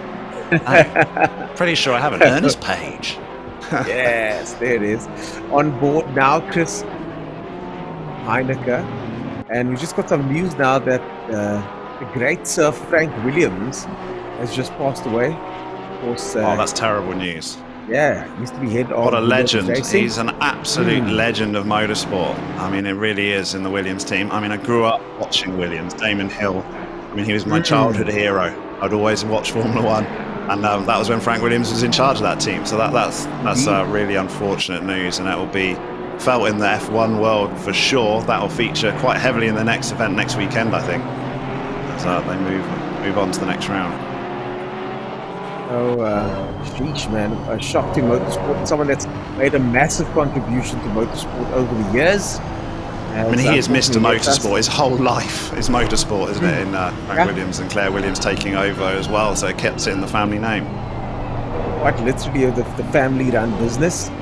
as we now go on board with Ottens in the other Honda, one of the other Hondas, the number 166 Honda, and they started, or currently in 18th position, started a little bit higher up the order. That's Hybrid Academy, started in 14th. Under NSX. And when I was doing the sign-up sheet, I was I got a Porsche off the way. That was Fenter. That was Fenter in 8th position. That was Fenter who was in 8th position, spinning out there. So hopefully no damage for him. One of our top 10 drivers finding himself facing the wrong way there. And well avoided by everyone else. I think he avoided contact, didn't he? Just spun it on his own. That would have been so bad. One of our top 10 drivers there managed to stay out of trouble.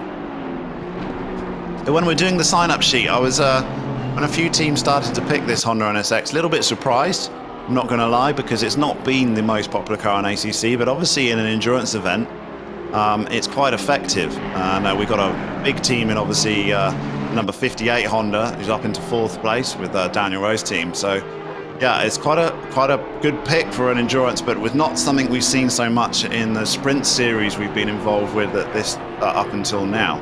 So I was surprised to see so many of them, but quite a few sign-ups did come in with selecting the Honda NSX.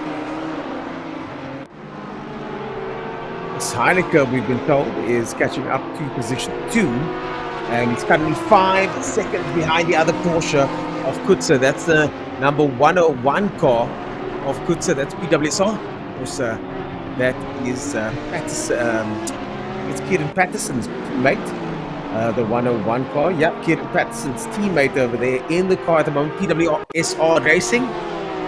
They are being caught up hand over fist by Heineke in the car currently in 3rd position with 53 car.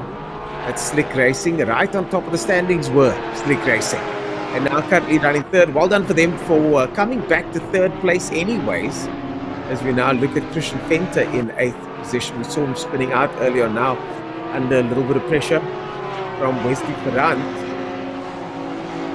Yes, when you've had a mistake like that, especially if it's something that you feel like you're responsible for, it can certainly affect you for the next 2 or 3 laps. You've got to try and push it out of your mind, but it's a lot easier said than done. It just takes your rhythm off and you just feel a little bit flustered, especially the next time you go through the section that you had an error. You're very much more cautious of it. It can actually go in throughout for a long period of time. If you have a bit of a moment in one corner, it can affect you for the rest of the race almost. You're always slightly wary of it. So we'll just see how he can regroup Fenter in the Porsche. Jackie Albert's over there, having a bit of a tussle with Caldenes. Caldenes we saw doing well earlier on. Wasn't Caldenes leading the Silver Cup earlier on? If I'm not mistaken? Super experienced Peter Caldenes. Have you seen his sim rig? It's very impressive. He's got like a full replica of a Formula 1 car with the Gary Player special livery on it. And then he sits inside the cockpit. It's like an old sort of arcade simulator, and then he's built his sim rig inside of it.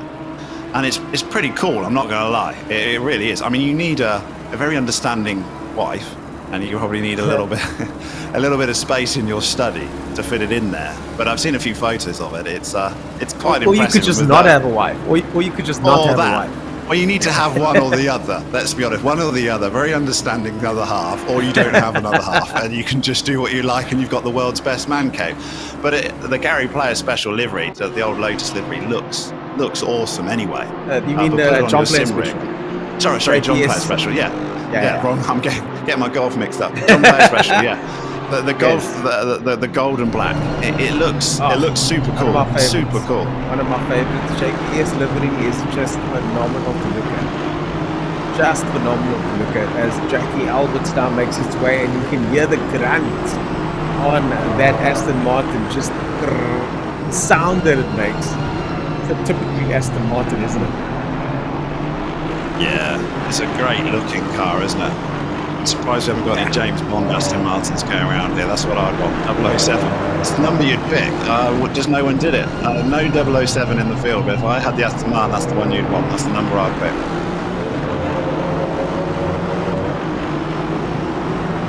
Albert's in the silver class, up against Galvanez in the silver class as well. So, real battle in the silver class against the number 88 Aston Martin. And for a classic, we've already seen that livery before, isn't it? Classic sort of colours, Castrol livery. Yeah, Albert's and Galvanez are just tenths apart. Galvanez makes a tiny mistake there. Now Albert's having a look. And Alberts and Galvanez having quite a tussle. I think it's a matter of time before Alberts gets past, though, to be honest. I do think it's simply a matter of time before Alberts gets past the number 88 car up ahead. Also, Aston Martin, as he's weaving side to side. Oh, the front car gets a bit sideways. Galvanez gets a little bit sideways. And Albert's now all over the back of him. And I do think that his pass is coming, much inevitable. Yeah, it's pretty much inevitable that Albert will sooner or later get past Galvanez. Galvanez definitely feeling the pressure. This is for 29th position. These two drivers fighting it out at the moment. So Albert just needs to try and keep it really, really tight as he comes through Crocodiles and then through Cheetah. Ingwe want to be glued up behind that and then use that 5 or 6 kilometres advantage down the straight through the King and then just send it up the inside. But he's dropped back, unfortunately. Didn't have a great Cheetah here. Can he get a good exit out of Ingwe, turn 16? Glued onto the back of Peter Galvanez. And I don't think he's going to be close enough. He didn't have a great exit, did he? So it's going to go on for another lap at least, this fight between the two silver class drivers. Albert's now with a little bit of space between him and Galvanez. Galvanez somehow managing to eke out a bit of a gap. But again, I think over the course of a lap, that gap just gets smaller and smaller, as you can see now. And look at that through the left-hander.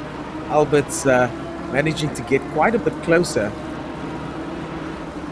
And now just seeing where they're lapping lap times, they're sort of in the 1:44s, but within a tenth of each other. Looking at ultimate pace, they're actually closer than you think. Their fastest lap of the race is a 43.1 or a 43.3.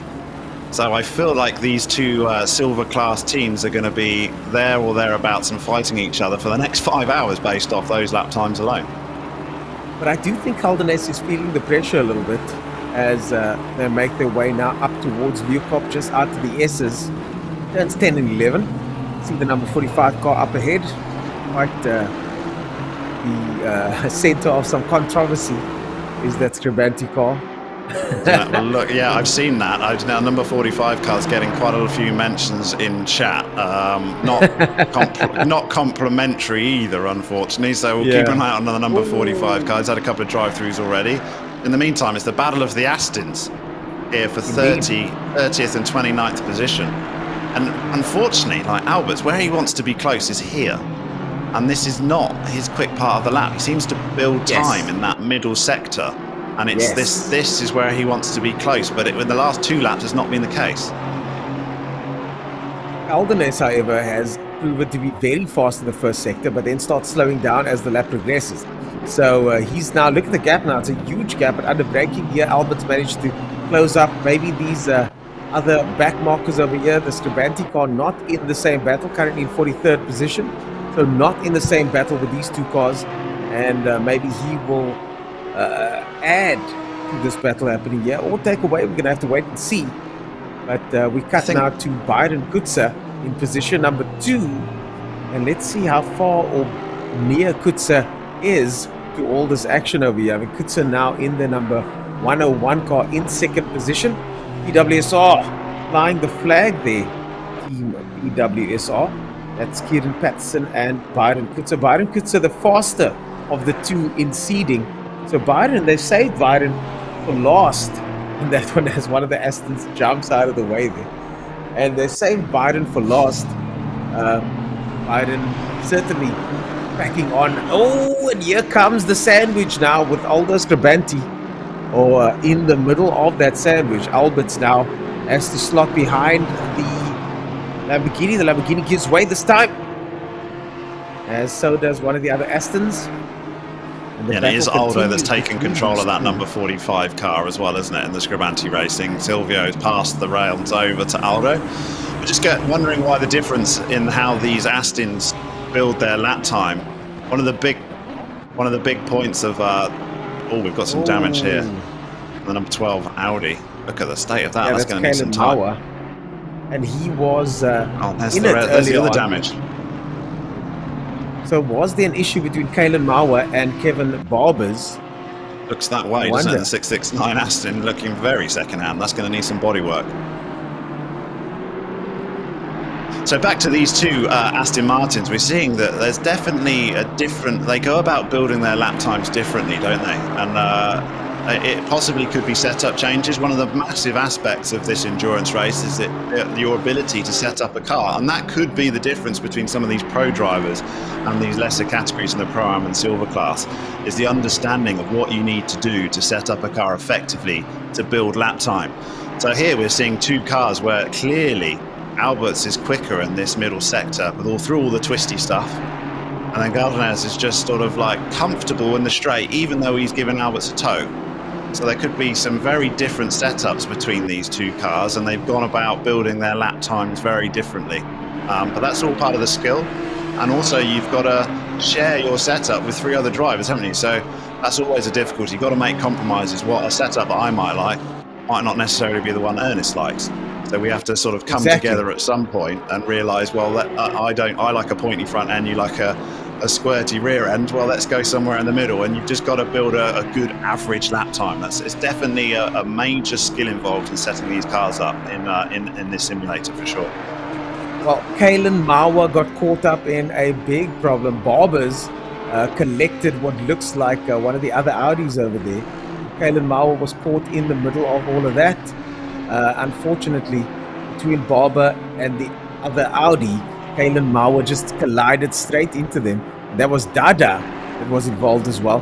So Mauer, Dada, and Barber had a bit of an incident early on, and Kalen Mauer unfortunately now into the pits for repairs. Major damage on that car for Kalen Mauer. Yeah, that's not what you want. Got a lot of repair time to add to your stint meter. That's not ideal. Just having a chat with our race stewards here. We were still thinking there was potentially some server issues happening in the background with a few teams struggling with driver changes. But through more investigations by the stewarding team, it appears to only be affecting a few teams. And of those teams, I think they haven't been following the driver change rules correctly or by the book. And it is a little bit complicated in a set of Corsa Competizione, to be fair to them. It's very easy to fall foul of the system. So it looks like we're not going to need a server restart because it probably won't make any difference whatsoever. So that's very good to know, and it will certainly be good to know to any driver that's built a long, hard-worked gap over a period of 4 hours. The last thing you want is a server reset to remove that for you. So it looks like, hopefully, fingers crossed, touch wood, and I'm touching my desk right now, we will get to the end of this race on this server. And yeah, that's as it should be, ideally. So thankfully no restart, because I think that would have been a logistical nightmare. I was just chatting to the guys about the overlap that takes place there. Oh, one of the cars goes straight over the grass there. No, like this is definitely a server hitch we're having right now. So it looks like our broadcast stream. So it looks like that's just sod's law, isn't it? As we start talking about a server mishap, we have a mishap. Yeah, it looks I think that's the commentator's curse. I think that's the commentator's curse. I think it's only the broadcast camera. I think it's just the broadcast camera, because in the background I'm looking on my screen right now and cars are going around merrily fine. So hopefully we can just get our broadcast. Okay, let's hope so. I'm jumping back on as well to see what the cars are doing. Yes, and hopefully there we are. Yes. Wow. Okay. Well, that put the heart in the mouth as we look at our stream and cars flying everywhere. It was thankfully just our broadcast computer, and it wasn't the rest of the server. The server's still going on in the background, so we didn't miss anything. Sure. Yeah, I mean, Well, I would have been I probably would have got the sack for that sort of commentator's curse. You couldn't get bigger than that, could you? I mean, there's nothing bigger than the race ends just as the commentator says that we should be good to go for 5 hours. That would have been my worst ever commentator's curse. So I'm going to keep my mouth shut now and we're just going to enjoy some action. Yeah, thankfully we're back. I think I got disconnected as well there. Looks like it on my side. I don't know if I went quiet for a little bit there at all. But thankfully, everything is back online again, and drivers can now continue unabated. It's good to know that we don't have to restart. I'm very glad that we don't have to restart, because I think that would have caused more trouble than anything else. I want to see this race go through to the end. I don't think we should mention it anymore, though. We mentioned it once. Let's cut it there. So we've got Alaric Enslin up into 4th position. So in the 666, or maybe we lost a few cars then, possibly we were just hearing from our production team. So if we did lose a few cars, that would be an issue. So look, we're just waiting for our production team to see whether some guys also crashed out along with our production screen. So it may be some other drivers affected. It might explain why Alaric Ensign's in 4th position. So I don't think he was there before, was he? I don't think so at all. Alaric Ensign in 4th position now. All the way up just looking on which car. Chris Heineke's down 6. Now we still got the 58 Honda. Where is the car? Oh, the Masterclass team are gone. Masterclass car. Yes, the 777 Audi's gone. I suspect we may be having a restart here if we've lost our leader and a few other of the top runners as well. Oh my goodness. I didn't get out of my commentator's curse, did I really? It's gonna be back. It's gonna be back to haunt me for the rest of my sim racing. Oh yeah, I'm glad I didn't career. say anything. I was about to say something, but I didn't. Right. Yeah, brilliant. That would just be my luck, wouldn't it? So we'll wait and see. But just look at the classification at the moment. You got Bego Grobler in 2nd position. You got Alaric Enslin in 4th position. And although we need to discuss our stewards are currently looking into the situation. Just the fact that Grobler is in 2nd position, regardless of what has happened. I mean, what a charge. That has to be driver of the day, team of the day, with regard to coming from all the way down now into position number 2. Unbelievable. Yeah, the Hybrid Academy X4 team. I mean, yeah, it really is. It's such high pace from that Honda, and the 58 Honda. So, yeah, they're going to be very happy. Even if they restart, they're going to be right up there, and the gap's going to be reduced. So, yes. Yeah, we've lost the 777 Audi, which is very unfortunate. They had a massive lead. So, effectively, the restart, if you think about it, I was trying to sort of reconcile this. The restart is a safety car, and everybody gets to go to the pits. Exactly that. Which in a 9-hour endurance race, you'd probably have several safety cars. I think the last Kyalami we had 3 or 4, and full course yellows. So yes, that's exactly the way you need to look at it. It's a safety car restart almost. But everybody gets a full tank of fuel as well. Yes, that's where you might win or lose because of where it happens to be in your stint. But then that's exactly the same case in the safety car as well, isn't it? Sometimes safety cars come out and it's advantageous to one team and not towards another, and sometimes the other way around. So it's complete luck of the draw. So we have had a red flag here, and we're going to have to restart, and we have had a red flag, but it will be rejoined at the same grid order that they were before we had the server hitch, and it will be, just as Ernest said, exactly like we've had a safety car restart. So it's the right thing to do, and we'll have to regroup and see how. We've got obviously need a little bit of time for the server guys to build up a server, but it will happen. Red flag, red flag. This is an absolute disaster for some of the drivers, but a blessing for others. But as we do those calculations and our production team sorts out the issues, we're going to go to ads and we'll be right back after this. The Intercontinental GT Challenge powered by Pirelli heads to South Africa for the 3rd modern rendition of the now world-famous Kyalami 9-hour. After action at the 24-hour at Spa in July and the 8-hour of Indianapolis in October, the championship fight between Audi, Ferrari and Mercedes-AMG is poised on a knife's edge. We are in for another epic conclusion to a very exciting season. For more information and ticket sales, visit Kyalami9hour.com. See you at Kyalami.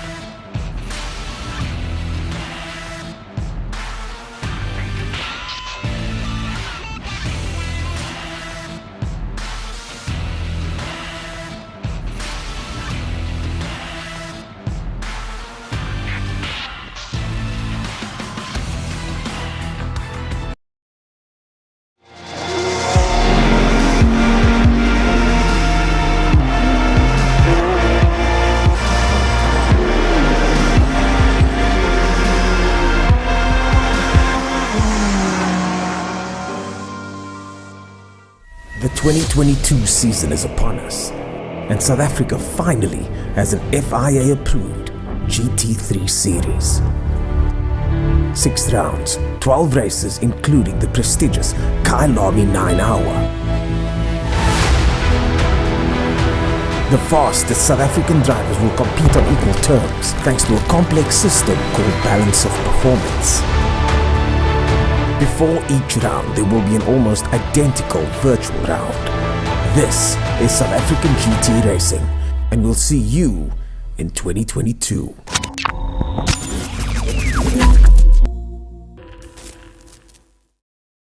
Thank you for joining us today, Isaac, and I'm going to get started right into it.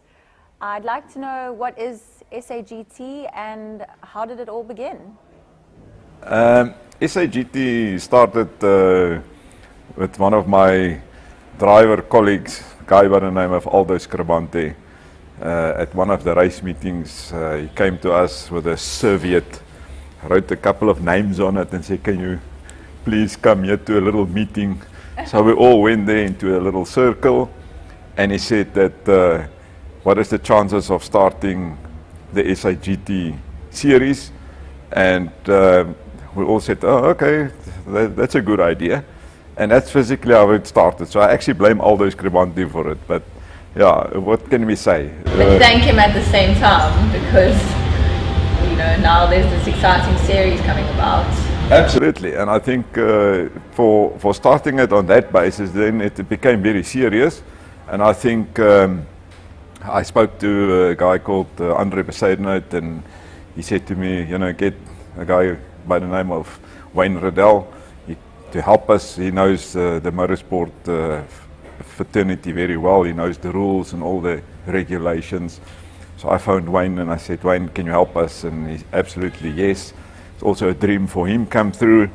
And I think within 3 months we had the company registered, we had the association going. I mean, all the drivers basically who owns these cars. And I must be very frank about it. It's family businesses, you know, we're all passionate.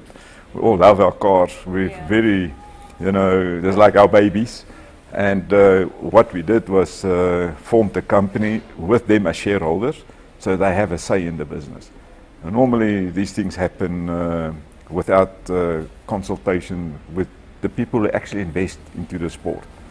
So this become a real passionate driver thing. They have a say in it, and well, a year later we have national status.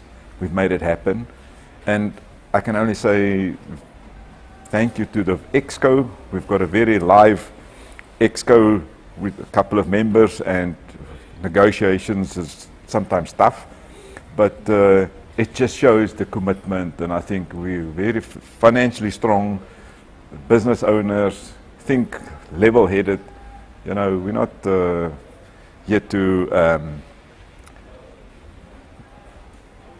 here to actually sit around the table and do nothing. We're people with action. Exactly. And that is where we come from. And then tell me, so how did the connection come about between SAGT and the Kyalami 9 Hour?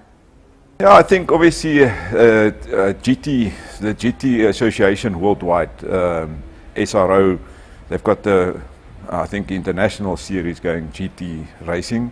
And it's basically All the countries have joined in, and the last one to join, I think, is actually South Africa. And what actually happened was, I think for the last 5 or 6 years, SRO came to South Africa, which is the 9-hour Kyalami, and they've been doing it as an international event without South Africans participating as local people. And that is also the reason for us trying to be part of the 9-hour Kyalami, because it is an international event. Yes. And as locals, you know, to be part of something international, I think, you know, we all dream about it. I mean, anything in South Africa, you can be part of an international thing. It's quite a story. Yeah. So we adopted their rules, we adopted their procedures, and it's the same cars. I mean, it's all manufactured by the manufacturers, very strict rules, and we adopted the same set of rules as SRO, and they said, okay, but we also want to make it a South African-based brand. And our dream was to be part of the 9-hour Kyalami, and we negotiated very well, and yeah, the South Africans got a chance to be part of it. And I think it's history in the making. It's the first year we achieved so many things, and for us it is like, wow, man, you have to do that tick box, you know, it's like a tick box in your life, you know, you just have to do it. And I think we successfully did it. It's sad that obviously we cannot participate in it because of COVID. And we respect the rules, you know, it is obviously a health issue, and it's sad, but also in a way I'm also happy, because a lot of our local drivers got cars actually as we speak on the sea, and they are coming in, and so if it is postponed, or if not, next year we will have more cars on the grid, which is also positive. So there's a lot of positiveness, there's a vibe, you know, there's everything, and we say it, you know, in the same time. There's a silver lining in these things. So. There's a silver lining, as we said. We also, you know, we're happy for the new cars that's coming. I'm ashamed that the drivers that wanted to participate in the cars were on the water, they were so sad. But now at least they're positive, so we can make them happy. But yeah, I think for the international teams it's also quite bad, because they're all booked and they can't fly, and they all, you know, South Africa is a nice destination. Yeah. You know that, I know that, you know, everybody wants to come here. It's summer, Europe is winter. Yeah. So where do you want to be? Where the sun is shining. Exactly. And then what is next for SAGT? What is next for SAGT next year? I think, you know, as part of our vision for the future, and specifically mine as the chairman, you know, it's very important to have a Rainbow Nation participation in our sport. And I mean, if I say that, you know, people of all color, you know, to bring them on board, I mean, it's imperative for me to have transformation in the sport. We have Zolile Leclerc, who is our, who is also my colleague in one of the marketing companies. He's the chairman. He's officially also the majority shareholder in the endurance series, and we have done our part. And I think the quicker we do it, the better for the country. My vision is to have a GT racing fraternity in Africa. You know, Africa as a whole has always been left behind, and it's important that we all fight, you know, and we all talk about these things, because it's also important, and then create level, you know, playing fields where everybody can participate in it, and open the doors. You know, we also want sponsors and corporates to help us to make it possible. It has been too long to, you know, for it not to happen. Yeah. And I mean, I'm sure it doesn't matter of which nation or color you are. You know, when you want to drive a nice car, all men have the same story. They like their cars, they like their women. I mean, it is just part of you know, of it. But also, as what the vision for us is to have obviously more cars on the grid. We also have a GT4 series. It's a GT3, GT4 and what we call a GTO series, which is the older type Porsche, club cars, Ferraris, whatever. And for me is obviously to grow the events to more regular events, not just one a year maybe. And also for the overseas teams, you know, especially Europeans, to come to South Africa when it's summer here. Yeah. So to come do testing, you know, transfer of skills, you know, we want people to learn from them. We need to educate our people as well, you know, turn them into mechanics, turn them into computer specialists, you know, the branding of it, the actual driving of it, and create opportunities for our local youngsters. Yeah. We have so much talent, and I think I'm sure there's little Lewis Hamiltons here in South Africa or in Africa for that matter, and how do we expose them? How do we give them a chance to be part of an international brand or have to be seen or acknowledged? And this is perfect. It's perfect. So for me, that is what's next. Thank you so much for your time, Isaac, and we will see you next time.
And we are back, folks. We are back. The race will continue with 4 hours remaining. We've got a lot to talk about yet, Dad, because this is not an ideal situation for some of the drivers, but for other drivers, they are smiling all the way to the start line as the restart now is imminent. 4 hours remaining of racing. It's one of those things, isn't it? It's one of those things. It's one of the things we never wanted to see happen, but equally you never want to see a safety car happen in a real race either, do you? There's always winners, there's always losers. Some people will be super chuffed, as you said. Others, like the 777 Masterclass team, I mean, one way they'll be pretty happy because they were one of the cars that dropped off the server, so it's like they get a second opportunity. But equally, they've lost 40-second lead, haven't they? With 4 hours to go. That lead. They lose that lead. But they get another chance, though. So I think overall they'll be happy because they were one of the cars that dropped. It's half the reason why we're restarting the race. There was too many leading cars that dropped out. I think it's the right thing was done. It's just really unfortunate, and there's a lot of work to be done on the admin staff. We're sat here, it's fine. We're just sat here chatting, but someone's got to rebuild a server with all of the correct order, with 141 drivers. So I feel sorry for the admin staff in the background. You should have seen the guys running around in the background here trying to get this sorted out, because and the guys are cracking jokes on the Discord over here. Zahir asks if he's going to get Sparko boots for starting on pole position now. But I don't think he's starting on pole. I think Michael Steven is starting on pole now. He will be starting in the lead. And, yes, we'll send the boots to Marco Steven, shall we? Yes, let's send it to him.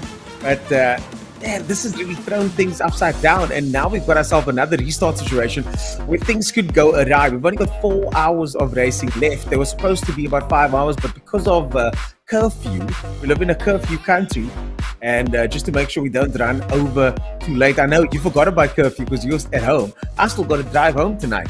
So I'm not worried about you, though. I'm still here, so I'm fine. I think you could just sleep behind. How was your lunch? Oh yeah. How was your company lunch? I could do with a honey tea at this point. So I'm quite glad that it's gone down to 4 hours, as we're 4 hours in and all this talking.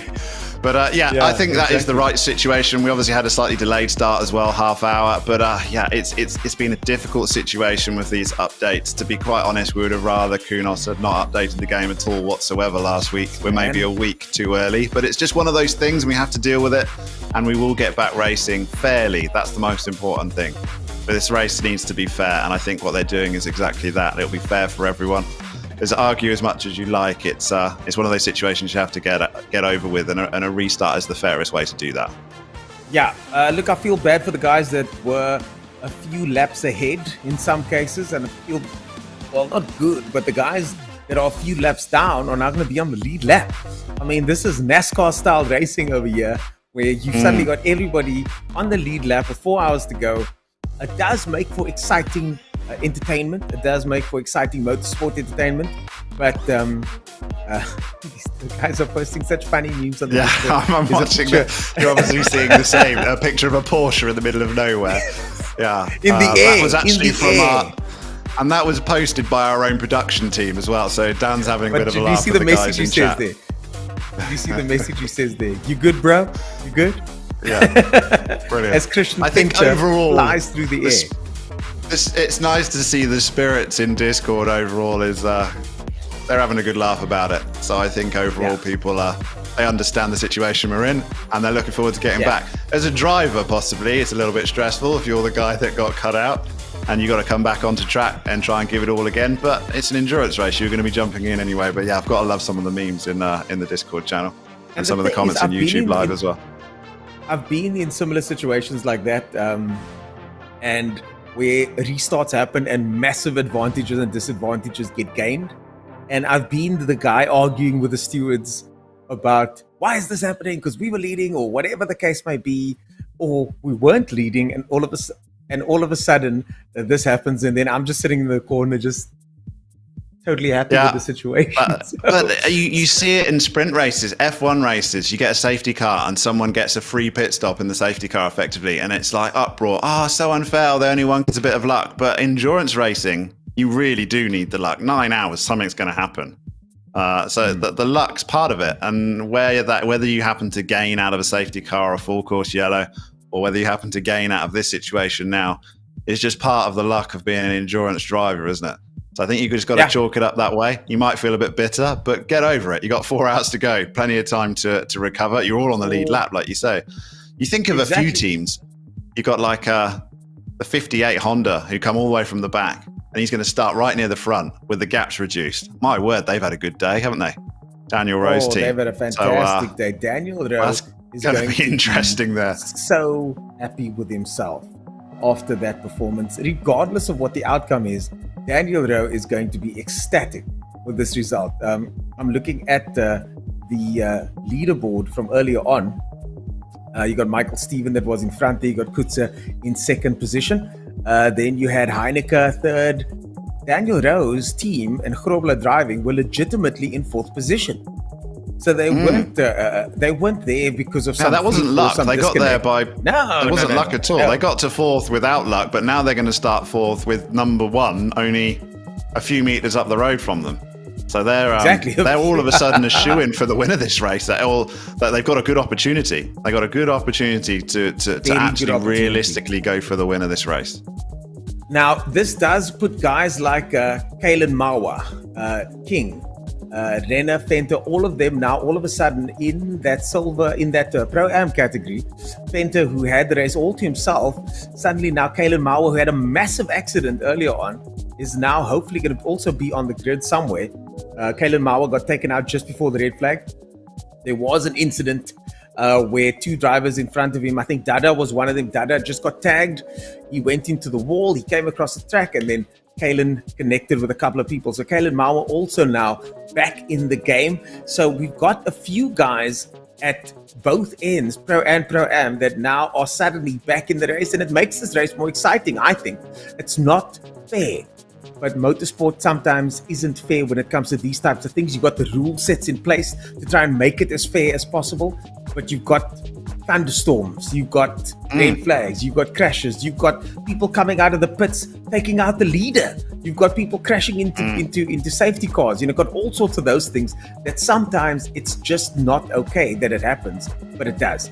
And we got one of those situations now. The guys are saying that unfortunately ACC and Kunos, a company that's been very good to all of us over the years, has had a terrible week, and this just happens to be the same week that we're having the 9 hour. You know they're having a bad week when they're pushing patches on a Sunday morning, don't you? I can't imagine that's you know they're having a bad week when they're team. You know they're having a bad week when they're messaging some of our drivers to say that there's a new patch. Yeah, it's not ideal at all, and they'll probably get to the end of it. But it's not been the easiest update for Kunos and ACC. But we'll get the server back on, and hopefully all instances of drivers struggling to get on will be resolved as well.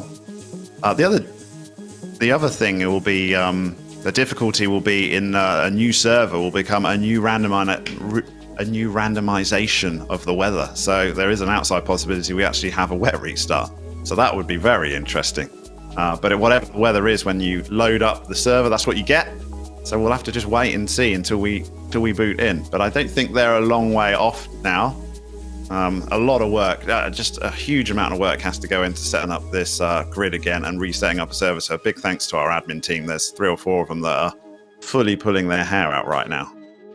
I do hope that we have a very interesting grid. I've just heard now that Addison and his team might be back in it again. I'm not sure if that's going to be allowed though, but Addison might be back in it again. We're going to another ad now, more details to come. But after this next commercial break, we'll have all the information at our disposal, and hopefully we'll have a restart soon as well. It's time for us to see what it's like when you compare the real world versus the virtual world. With such massive jumps in realism with the latest generation of sim racing games, we thought we'd take a look at a lap of Kyalami with Michael van Rooyen and put it up against a lap in the Assetto Corsa Competizione with Pro Series driver Bruno Cadile.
Zero Corsa Competizione and its laser scanned version of Kyalami is hands down the most accurate to life version available across all simulation games. Incredible details and ultra realistic, sim racers across the world are able to experience a small taste of what it's like to race at the Kyalami 9 Hour.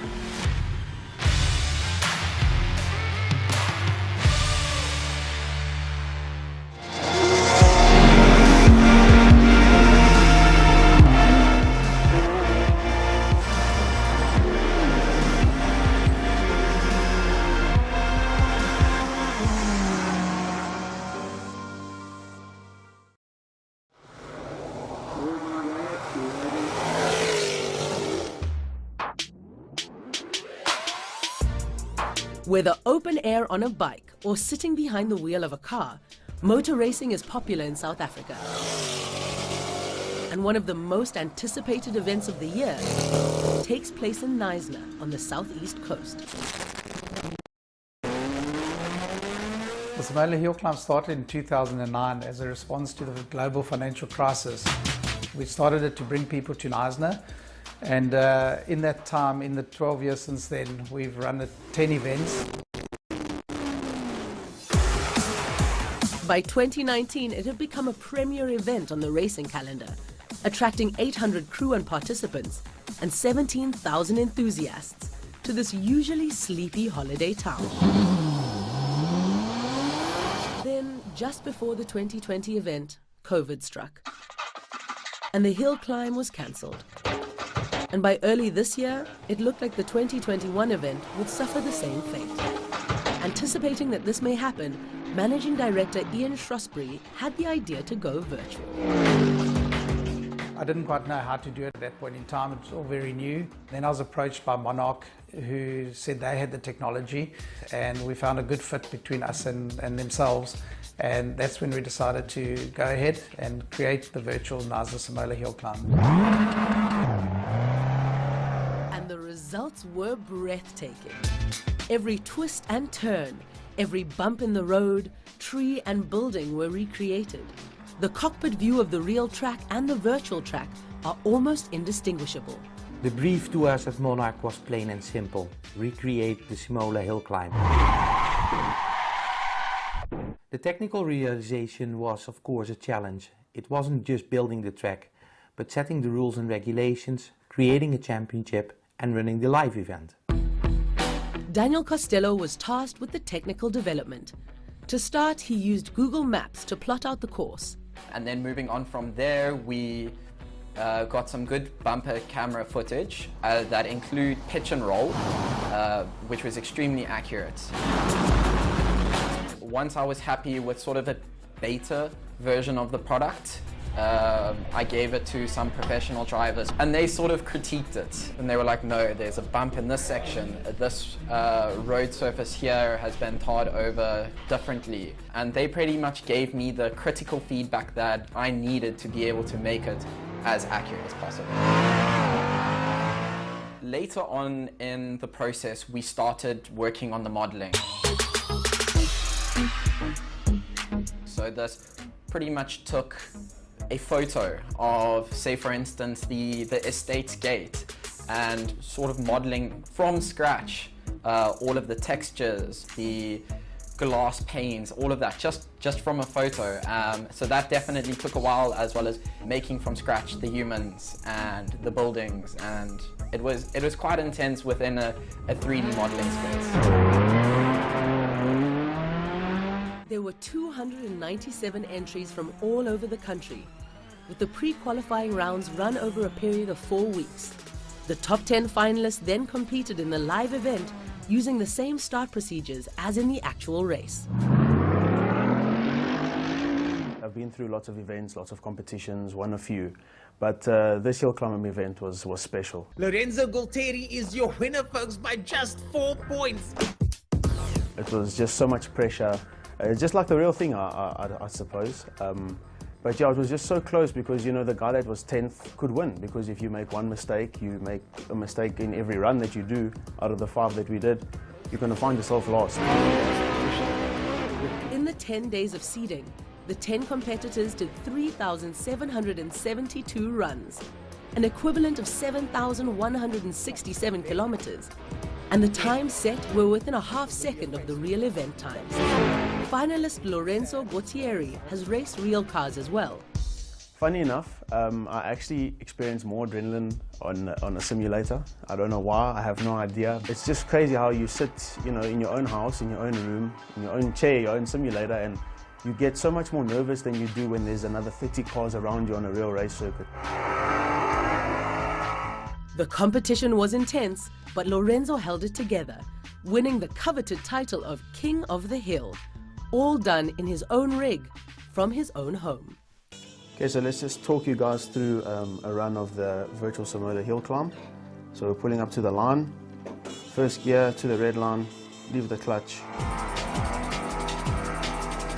all the way to the red line, second, third, fourth gear, flat out into turn one, nice early apex, let it run wide, and as we're going up the hill, obviously big speeds, about 220, look for the bush, press the brakes. I like to turn in early and get on quite early to get the best exit out possible. Now for the section that's quite technical, flat in almost, just a dab of the brake, try to keep it as tight as possible, car feeling a bit light over here, and across the line. That's a run of the Samoa hill climb.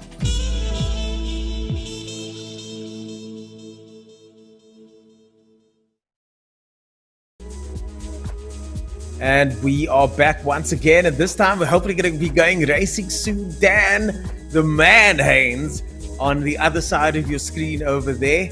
Giving us I never get called Dan the man, it's been a while, but thanks for that one. Yeah, we're going to be back, we're going to be back. The server's been built, they're just double checking, they're dotting the I's, crossing the T's, making sure that we're not going to have another issue, and then we'll be back live. There's some great memes in the Discord channel. I'm having a little bit of a chuckle. So if we suddenly start laughing, it's because we're looking at, you've made us laugh in Discord. So congratulations to the driver for having they're good sports. They're very good sports, these drivers. They're having some fun. I've got to say, it took a bit of a dark turn earlier on, and I was a bit like, oh, here we go.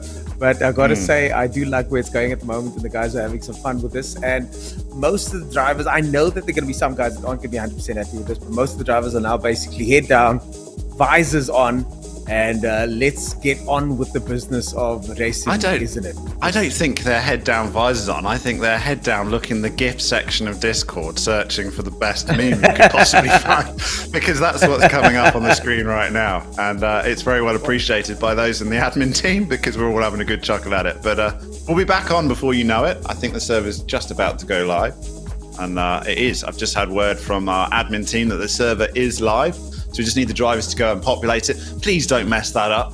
Driver 1 must go in, be fully connected before driver 2 enters. That's an ACC thing for as long as forever. So don't mess up the fundamentals. Please just get one driver at a time. Get logged in before the second driver comes. So that's just a bit of a warning for anyone that's listening. Well, we've got the list of drivers now. We've got Michael Steven in first position in the Audi. Kutzer in second position in the 101 car. We know that car well. Heineke in third. Grobler in fourth. Smith in fifth position. Enslin going to be in sixth. Are they back in it again? And then, of course, we're going to go to the Pro-Am class, which is Renner in 10th position. King, just 2 positions. Bernard King, no stranger to sim racing either. And Fenter in third position. Hunter all the way down. I don't see the man that we were talking about earlier on, Kalen Mauer. I don't see Kalen Mauer anywhere on here. So I think Kalen Mauer's incident happened a little bit earlier on. So it might be his teammate. Right. I've just got to check to see what his teammate is, who his teammate is. I can't remember what his car number was, but yeah, so it may be a different driver. Yeah, that's number 20, number 11 car. So the number 11 car is, I don't see it on there. So Kalen Mauer, maybe that incident was before, it was maybe a little bit too soon. And that would be a pity, just having that incident just before the major red flag like this. But Kalen Mauer all the way down the grid. But as we said, the grid is going to be compacted. These guys are going to be on the same piece of tar. So I don't think it's going to be too much of an issue, because they effectively, as you mentioned early on, so eloquently put it, just going to be a few meters behind each other. So not too much of a train smasher. Not like you're down 2 or 3 laps anymore, is it? No, and I think obviously the big winners are those ones that did so well coming from the back of the field and working their through, and then they get a reset. However, they haven't had to deal with that starting position being. They've got a lot to lose now. They had nothing to lose at the start of this race. Now they've got something to lose, so that could be something different for them. Whereas the Essa has already had a race start, going to be more than happy with it. I'm not sure whether it's Michael drivers Steven. that finished has got to start. Stevens will be in there. I think so. He hasn't had a race start. So that could be a bit different, isn't it? We've got not necessarily the person you would have picked for a race start in your car, potentially, is going to have to do it. Well, looks like most of them have that problem. You've got Kutsa over there that wasn't on the starting lineup early on in the number 101 car. He was down in 7th position, and now he's in 2nd. Kieran Patterson not there with him anymore. So Byron Kutsa is now going to be in 2nd position, and we're just waiting for that information on how the grid's going to work. The drivers are going to be lined up as mentioned, Steven, Kutsa, Heineke, and that information comes from the last lap before the disconnect. So as the drivers cross the line... It should be a normal formation and then rolling start, I would imagine, is how they will do it, because that'll keep the same positions, but we'll get confirmation on that. I think it should be a normal formation lap, as we've seen, and then a start, but it won't be starting as if it was lap 1. It'll be 130 or whatever lap we were on at the time, with a 4 hour remaining on the race distance. Are they able to do that? Are they able to put those lap counters in like that? Because no, I think we'll be starting from 0, unfortunately. Countdown. It'll start exactly that. We'll have to work out what lap we're taking. So can we see that from our screens? We can't quite see. We'll find out what lap we finished on so we can add it, so we can at least work out how many laps this race had. But we'll have a 4 hour We're going to be losing countdown. a lot of information, though. 131 from production, apparently. Yeah, we're going to be losing a lot of information, unfortunately, at least directly in front of us. Normally we'd see this information, but just going through that list again, Heineke is going to start in 3rd position. That, of course, is Leslie Oliphant's teammate. So Leslie Oliphant is literally rubbing his hands together now because they were way down early on and pretty much out of contention for a win, but now they are well within striking distance of that win. We know about Grobler that they started all those positions down. Smith in the number 312 car, that is Logistical Nightmare, Sean Stradom's teammate, Sean Buck's teammate, and now Ryan Smith finds himself right in the thick of things in 5th position with Elric Enslen, who started earlier on in the 666 car. They started in 12th position. There's an Absman Elric Enslen. At least they seeded in 12th position. They're now finding themselves right at the sharp end in 6th place after having such a topsy-turvy race day in Elric Enslen. I mean, they were all over the place. They started in 5th position, the Exalti Tauro racing team, and they just had so much bad luck. And, well, there were just some incidents that they were involved with, but now they're back in the game. And I think this is advantageous for more than half of the field. You know what I mean? Yeah. There's going to be that 666 team. You're right, though. That Jason Absmar, he had a good run, good first stint, and then Elric Enslen got caught up with a few. They'd recovered nicely, though, to be fair, but there would be a big gap there, and they're a very quick team that now that gap's been reduced, so they certainly will be one of the guys benefiting from that.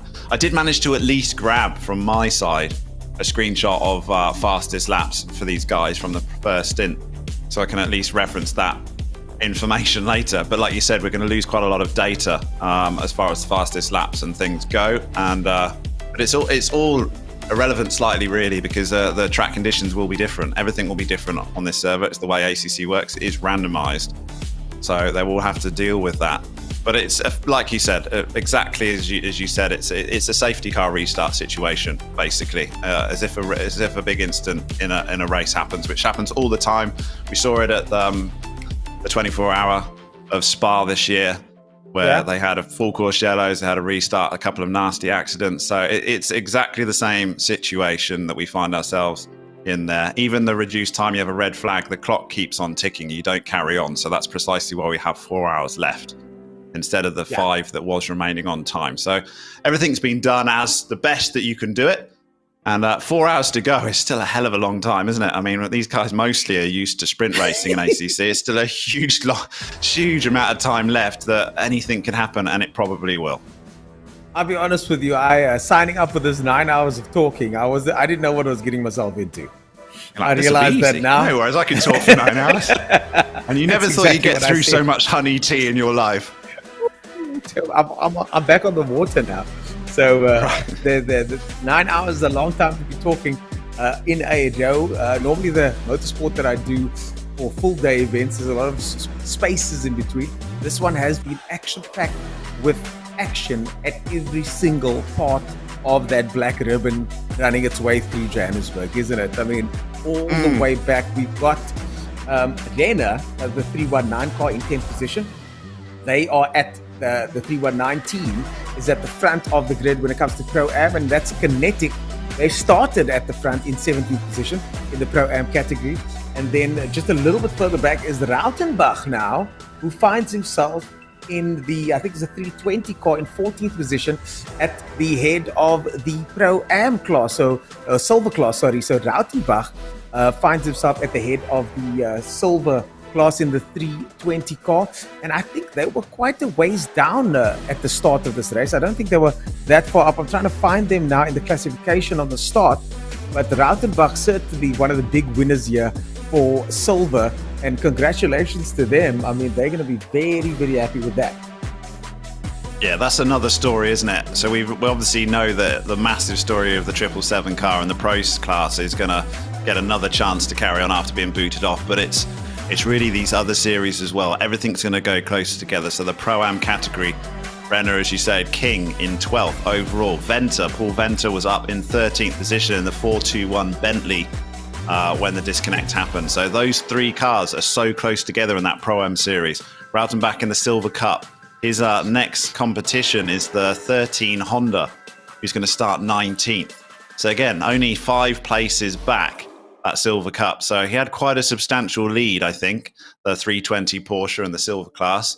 But he's going to have some competition only 5 places behind him. So everything bunches up together. We start to get a real battle again for the overall winner. And we also get a real battle for the overall Pro-Am division and silver division as well. So much to play for. And there's a lot at stake as well, isn't it? You win the Pro-Am Cup, you get some killer prizes. And you win the Silver Cup, you get some good prizes, tickets for those that are in the team to go to the Kyalami 9 hour on its rescheduled date. That's going to be something you're going to want to put a lot of effort into getting, because you don't want to miss out on that. Oh, not at all. Not at all. And yeah, you don't want to miss out on that. And these guys know, to be honest with you, I do think the prizes are important, but a lot of the times for these sim guys, and I think this is kind of a uniquely sim thing, the sim guys want to race to win regardless of the prizes. They just want to win, but just trust us, guys. The prizes are awesome. And hopefully we get to see some of you guys at the Kyalami 9 hour happening in a couple of months' time. Let's hope that's the case. Still postponed until further notice. We're waiting for those dates. Wayne Riddell's going to be stepping into the hot seat over here by me. And I'm sure many of you guys want to know exactly what Wayne Riddell has to say about the penalties that have been being dished out. Wayne Riddell coming in here shortly. Those penalties are going to be dished out thick and fast, and have been dished out. Some of the guys have been asking about some of the drivers. We've had a few, and there've been some questions. So Wayne Riddell is going to be talking about those penalties and how exactly they tie into what we're seeing here today. Okay, so I finally found the 320 car. It's actually number 318. That's the other Kinetics racing car. So Rautenbach and Renner on the same team, both with Kinetics. That's Vibe and Energy. And Vibe is the leading Pro-Am, and Silver is leading Energy. Or Energy is leading Silver. Yeah, so they're doing well, aren't they? Kinetics in Works are having a very good day.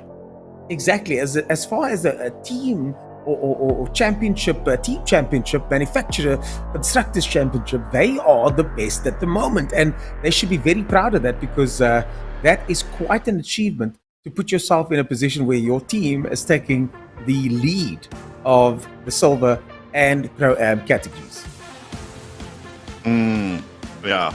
A lot of hard work's gone into those. I think you do start to suspect possible sandbagging seeding times to lead the Pro-Am series and the Silver Series in the same group of drivers. Not me. But I'm not gonna put it out there.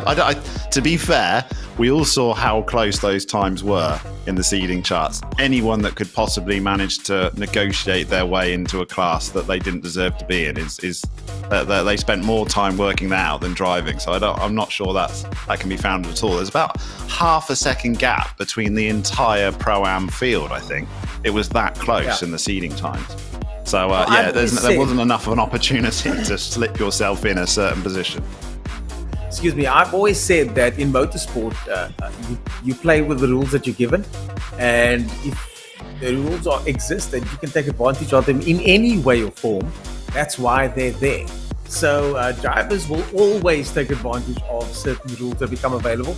And speaking of rules and maybe breaking said rules, I've got Wayne Riddell with me over here now, and Wayne Riddell's going to be discussing with us what's going on with the penalties, where we stand with penalties at the moment, and who's got what penalties at the moment. Wayne, over to you. Thanks, Ernest. There's been a few. There's been a busy first half of the race.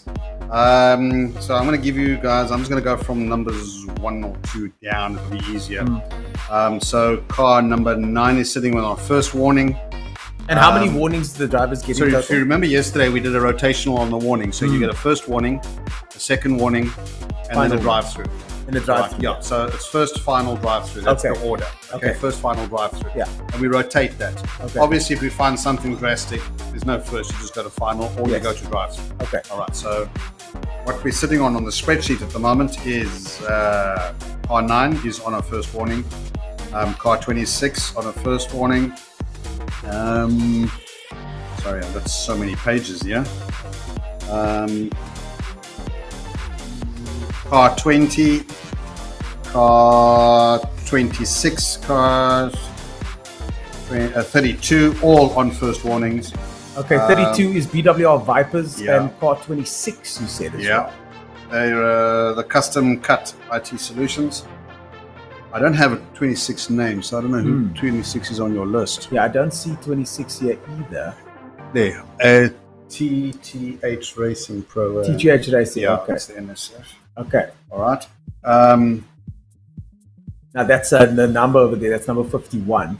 So 26, I don't see them on here, but it's fine. We can go. They're in the game. I also don't have a name. If you look on my list, it's just blank. I've got car 26. So anyhow, let's continue. I'm on final warning for car 44. Yeah. Car 45 has been the discussion on many lips. Car 44 is ATK Racing. That's car 45 is Scabanti. They've had 2 drive-throughs already. Okay, so what is the case with that? Is there any opportunity, and I'm just going to ask what's going to happen is, is there an opportunity for them to get disconnected completely? So it's coming. Okay. They've had 6 warnings. All right. A first, a final, a drive-through, first, final, and drive-through. So first warnings are no longer available to them. We've just got final warnings. Yeah. I get at the end of 3 drive-throughs, I'm telling them to become spectators. Okay, cool. So at the end of 3 drive-throughs, they've got 2 basically drive-throughs now already. Correct. So basically, if they have one more incident going in, then it's over. Yeah, it's over. Okay. Thanks for answering that. Thanks for clearing no that up. worries. Car 55. That is for above racing. Yeah, they're on first warning. 58 hybrid is on final. 66 SRC Sim Race Central. They're on a first. And anybody else in there that we should be notified? I think we've got car. Who else is on a final? Car 58, I says on a final. Then I've got DQ'd. I disqualified car 86. Okay. All right. I don't know what was happening. Whether maybe their child jumped into the sim rig while they went to the toilet or something, but it was just absolutely. I saw that. It wasn't a happy. But scenario. you guys, I think we've got to end this. We've got to move on. But I think the main question here is that car number 45 is under observation. Yep. With all due respect to the guys in that car, unfortunately, we've got to. It is unfortunate, but I've got to take everyone into consideration. And we appreciate that. That's where we are. Okay. And then just remember, we're doing a restart now. The unfortunate is everyone goes back onto a lead lap, which is going to make it interesting. We've reduced it to 4 hours just to make up for the lost time. And I'm smiling because I'm excited about once again starting the race. Here we go. Yeah. Right, Daniel, guys, keep up the good work. Thank you. Thank later. you. Cheers. That, of course, was Wayne Riddell, our steward, our lead steward. And we've got plenty guys on board at the moment to help us try and figure out this chair here. How exactly we are going to punish and penalize guys. Dan, you happy with that answer? He looks very steward-like, doesn't he, Wayne Riddell, as he's walking along with his SimGT shirt on and he just looks like a demanding steward, doesn't he? So I think, yeah, there you go. He's got his hands full, but he's got a whole team behind him as well. So yeah, I think we can be happy that is the case because it's so hard to keep track of all the action. We've struggled with it, but they're on the case with everything. So Car 45's got one more chance to try and prove himself. He's got 4 hours to do it. And that's the Scribanti Lamborghini, isn't it? So, yeah, they're on their last warnings, guys. So try and keep it clean. They'll got one more chance. But we're thankful for the stewards for keeping it under control and being impartial. And that's all you want, isn't it? You want the stewards to rule the same for everybody. And they've got their work cut out of 50 cars on such a small track. Yeah, you can't, unfortunately, no favor can be given. But at the same time, there are procedures for these things. They've gone through the procedures and now, finally, the Scribanti guys are on their final warning. We are about to go racing, folks, just waiting for Daniel, our other Daniel, to give us the information to let us know what's going on.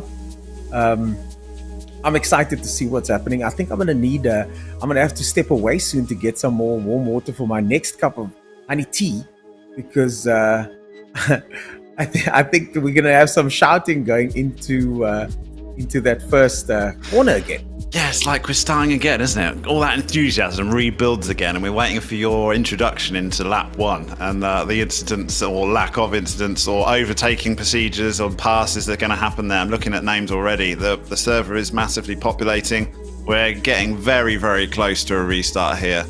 So the track's been cleared of damage and red flag will be removed and we'll be back very, very shortly. Yeah, I'm going to try and reconnect as well now so I can get my spectator on. It's so nice to be able to spectate the races as well. I really do quite like this feature of ACC. I see you guys have changed the password for me again. That's lovely. Thanks, guys. Appreciate it. I do quite enjoy like to the keep fact us that on our toes as well. We've got to try and stop people from getting into spectator mode because some people try and hack their way in. And it's only allowed for commentators and admin stuff. Not on Dan's there was quite watch. a few Not in on the Daniel's first. watch. Never. Yes. No, they get booted pretty rapidly. We got So, there. So cars are lapping, but we're going to go to an ad and then we'll be back shortly for the restart of this race. I'm not sure none of you are going to want to miss it. It's going to be action-packed. Welcome, Wayne Riddell. It is a pleasure to have you in the studio today, CEO of SAGT. So I'd love to know, how did SAGT get involved with the Kyalami 9 hour? I think the simple answer is why not? For me, it's a fit. It's the perfect fit. It's where we will find our new best racing drivers. It's where the grassroots can happen at a really, really cost-effective base. It's cheap and it's safe. You know, you can trash a car and dust yourself off and come out of it without costing millions of rands. But I do believe that raw talent is found there. In the older days, before a sim environment, we would look to karting as the kindergarten of motorsport, and we would look to try and nurture a talent and bring them up through the ranks, ultimately to a GT environment. Now, with simulated and a sim environment, you can just pick up that talent straight away. And because of the Kyalami 9 hour, this is their 3rd year running. It's time that the virtual 9 hours runs concurrently with it. And I think we have the beauty of a lot of our GT racing drivers that are actually physically taking part in the actual 9 hours is going to be participating in the virtual 9 hours. So you, if you're good enough, can race against current South African GT racing drivers. So yeah, absolutely. I think it's the perfect fit. Yeah. It's really exciting. I've heard that there's going to be a virtual race before each actual race next year. Can you tell me a little bit more about that? So let's just backpedal before we go forward. 18 months, 2 years ago, the world has changed. The dynamic has changed. And believe it or not, it was the absolute perfect catalyst, the perfect storm for virtual racing, virtual motorsport. It forced all of those petrol heads who are now stuck at home and were itching to get back on a track. It gave them an out. And that out was that perfect storm. That was what ignited sim racing worldwide, not just in South Africa, but absolutely worldwide. And we saw actual Formula One racing drivers racing against each other in a virtual environment. So that for me is where the birth of the whole sim racing has started. And it has. It's just been a massive leapfrog into our normal life. So based on all of that, and based on this particular virtual 9 hour, we think it's the perfect fit and the perfect platform to launch the South African GT series for next year and give the youngsters and the people who don't have the means or the ability yet to participate in the real thing, give them the opportunity to mimic and to simulate, which is what sim racing's about, to simulate our series. So the idea is that we will host a round of our championship 1 week before the actual event as we go on this big circus, this big road show around the country. And they will give everybody that opportunity. And it gives my race drivers the opportunity to hone their skills and focus more specific on that home circuit or that next circuit that they're racing. And incidentally, I don't know if you guys know this, but a lot of the Formula One teams actually have simulators of the racetrack that the drivers are going to next. And those guys spend hours and hours the week running up to that event so that they can get muscle memory and their processes as to what the tipping points are, where the apexes are, where the acceleration points are. They do that in a virtual environment before they actually get to the track. And that's why a lot of the racing drivers only need 3 practice sessions before they go straight into qualifying. It's because they've had that hours of training. So we're hoping to bring that to our series. So it'll give us that opportunity. And like I said, it'll give the kids at home or the guys at home who are passionate petrol heads the opportunity to compete against our drivers in a virtual environment. And I'm sure not only I am wondering, but what are the prizes that we can expect for the winner of the virtual SAGT? Prizes, prizes, and more prizes. That's the answer. Besides tangible prizes that the guys can win, seats, equipment, headsets, all those kind of things, which is almost, in my mind, going to become the standard, the norm, or the yawn. We're looking and we're busy working on something with, we hope, touch wood, if we can pull this off with negotiations. It's not yet final, but you heard it here first, folks. The winner could actually get a test drive in a real GT car. Amazing. We're hoping, if I can make this work, could be one of 3 drivers in next year's 9 hour. Sure. So that is I don't know what it is, what we have to do in sim world. Do we double cross our legs or whatever? But if negotiations can continue and we can pull this off, I'm hoping that's what we're looking at as the ultimate prize. How cool will that be? That is so cool. Amazing, eh? So much to look forward to. Absolutely. We go from sim to real world. Brilliant. Thank you so much for joining us today. It has been a pleasure chatting to you and getting to know the ins and outs on, you know, what's happening with the virtual and the real world. And yeah, there's Nicole, a lot. thanks for having me in the studio. I really, really appreciate it. Thank you. And we are back, folks. We are back. And finally, I think we're going to be racing very, very soon. 4 hours of racing ahead of us. And you heard there now when they were talking about the prizes for next year's GT series. It looks like one of the drivers could find themselves behind the wheel of a real world GT car, and not just a test, but potentially a real race as well. I mean, imagine that. That would be bananas. That's too cool. I might hang up these headphones, put this microphone away, and just go and sit in that thing over there and get practicing. Because I'm not being funny, but you guys aren't giving me a GT drive, so let's get back in the ring. But yeah, what a cool prize, eh? And there's some cool prizes for this as well. Exactly. One of those prizes is VVIP access to the Kyalami 9 hour. I checked up for the tickets the other day. That prize is worth they're not cheap. 17,000 Rand minimum. So you're looking at between 17 and 20K for those tickets. And that gives Times you three. full access. I'll need to confirm that one, but I would imagine so. That's for the winning team. It's got to be one each. It's got to be one for the whole team. They got to share it. Each one gets a turn to go in and out. But got to do a it gives you relay. full access to the teams. It gives you full access to so many different things. You get to chat to the head of SRO. It's a huge opportunity, networking opportunity for the drivers. So I suspect that drivers are going to want to chase that down. They're going to want to win that thing, and they're going to want to make sure that they put themselves in the running for that first place in this Kyalami 9 hour. And now we've got a situation where not only does it look like things are hotting up, it looks like a few more competitors now stand a chance to win this whole thing. I mean, we've got over 48 drivers. We've got 48 drivers in the starting grid at the moment.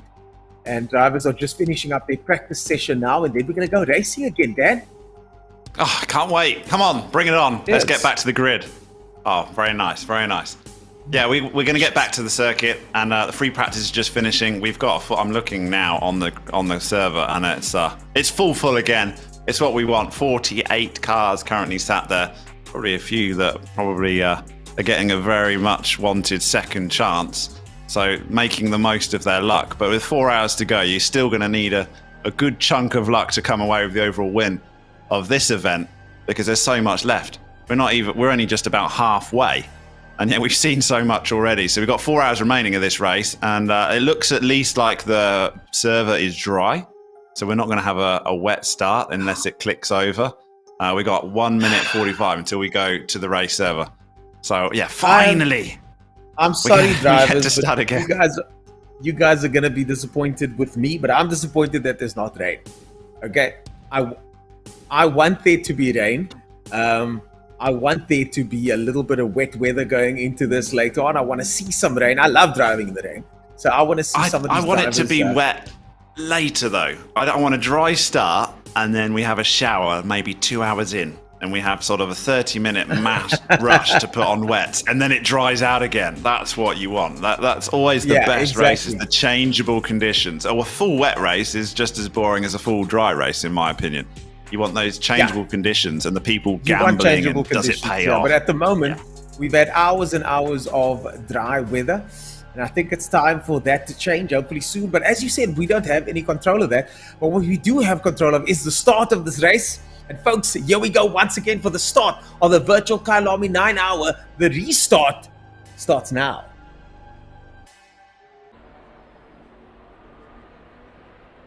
Yeah, here we go. As we're on the grid. Formation lap will start. Is it me, or is there a few extra clouds now? I mean, there's definitely some white building, isn't there? There's a few clouds. Am I being optimistic? Looks a little bit cloudy out there. As we try and make our way to the start of the Kyalami 9 hour. It's, of course, the virtual Kyalami 9 hour. And the drivers frantically getting their cars prepped and ready. See, one of the cars dropped down there onto the start grid after the jack stands. 33 seconds to go. This is called the 4-hour restart server. So drivers know where to go. This is, of course, the restart of the Kyalami 9-hour virtual event. And with just 4 hours to go, it is absolutely everything to play for. Essa leads us off. It looks like Zahir Essa has jumped back into the car. Not sure how this works. Maybe it's a name issue, but maybe Zahir possibly when they go. But if it isn't, then they've allowed you to reselect your driver one, because we've got Daniel Rowe back in, we've got Jason Absmeyer back in. Marcus Stain, though, I think his name appeared first on the grid. So yes, we might see some of these names change as they go across, depending on who's actually in the car. But at the moment, it looks like Zahir S and the 777 might start from the lead. Yeah, that might be. He got his pole position that he always wanted in first position. Oh yeah, because they will no start shoes first though. this time. Sorry, Zahir, no shoes for you just yet. But I'm glad to see the guys are having a bit of a sense of humor about this. I think the guys are not taking it quite as seriously. I was a bit apprehensive about this restart. I'm not gonna lie. I thought that the stones getting thrown at us here at ATK head office. But the drivers have understood that these things happen. There have been ATK, or at least there have been who knows updates that have caused absolute havoc with the servers. And here we find ourselves with a 4-hour restart. Yeah, so they've got to start again. They've got to start right from the beginning, which was so many hours ago, preparing their cars on their formation lap, weaving side to side in the 777 car. We've got rain coming in. We've got rain coming in 10 minutes, folks. Oh, this will make it all worthwhile. We're not having another restart. Please. Now we've got rain on the horizon. We had our production guy giving us a little bit of a stick, saying that we must be a little bit more enthusiastic, and all we needed to see was rain in 10 minutes, and all of a sudden we're getting very enthusiastic. I am enthused now. Very much so. I mean, you can see it. It's dark, isn't it? The track looks dark. It's gonna come, people. 4 hours, and we saw from the weather settings that the average rain shower is going to last 2.5 hours with the settings that we've selected. So it could work out exactly as we want it. We get a dry start, then we get a shower, and then we'll finish with a drying line. So you got 2 lots of changeable conditions if that happens. But yeah, I'm sure Ernest is going to give us an update on the weather forecast regularly. Perfect. Regularly. That would be absolutely perfect. And as you mentioned earlier on, the rain, as I was talking about the rain earlier on, it is the ultimate equalizer. Look at how dark it is out there. The lights ablaze on S's car. Patterson alongside him. He's going to be very happy with that. Eden Patterson in second position there. Zahir Issa in first. Leslie Oliphant finds himself in third place. Daniel Rowe. They did put Leslie Oliphant back in that car then, didn't they? I'm sorry. Ernest, they put Leslie Oliphant back, so Marcus Stain. So it's pretty much drivers won. So they've managed to select their restart specialist. So at least they'll have that in hand. There can't be any complaints from drivers there. So the teams will start back with their preferred restart drivers. Personally, I would have preferred them to have their restart drivers, but I do understand that this is effectively a pit stop situation. So they went in to have a pit stop and then swap drivers back to their hot lap drivers, their fastest drivers, the ones that they want for the situation. But enough of that. Here we go, folks. This is the restart of the virtual Kyalami 9-hour. My name is Ernest Page, joined by Daniel Haynes.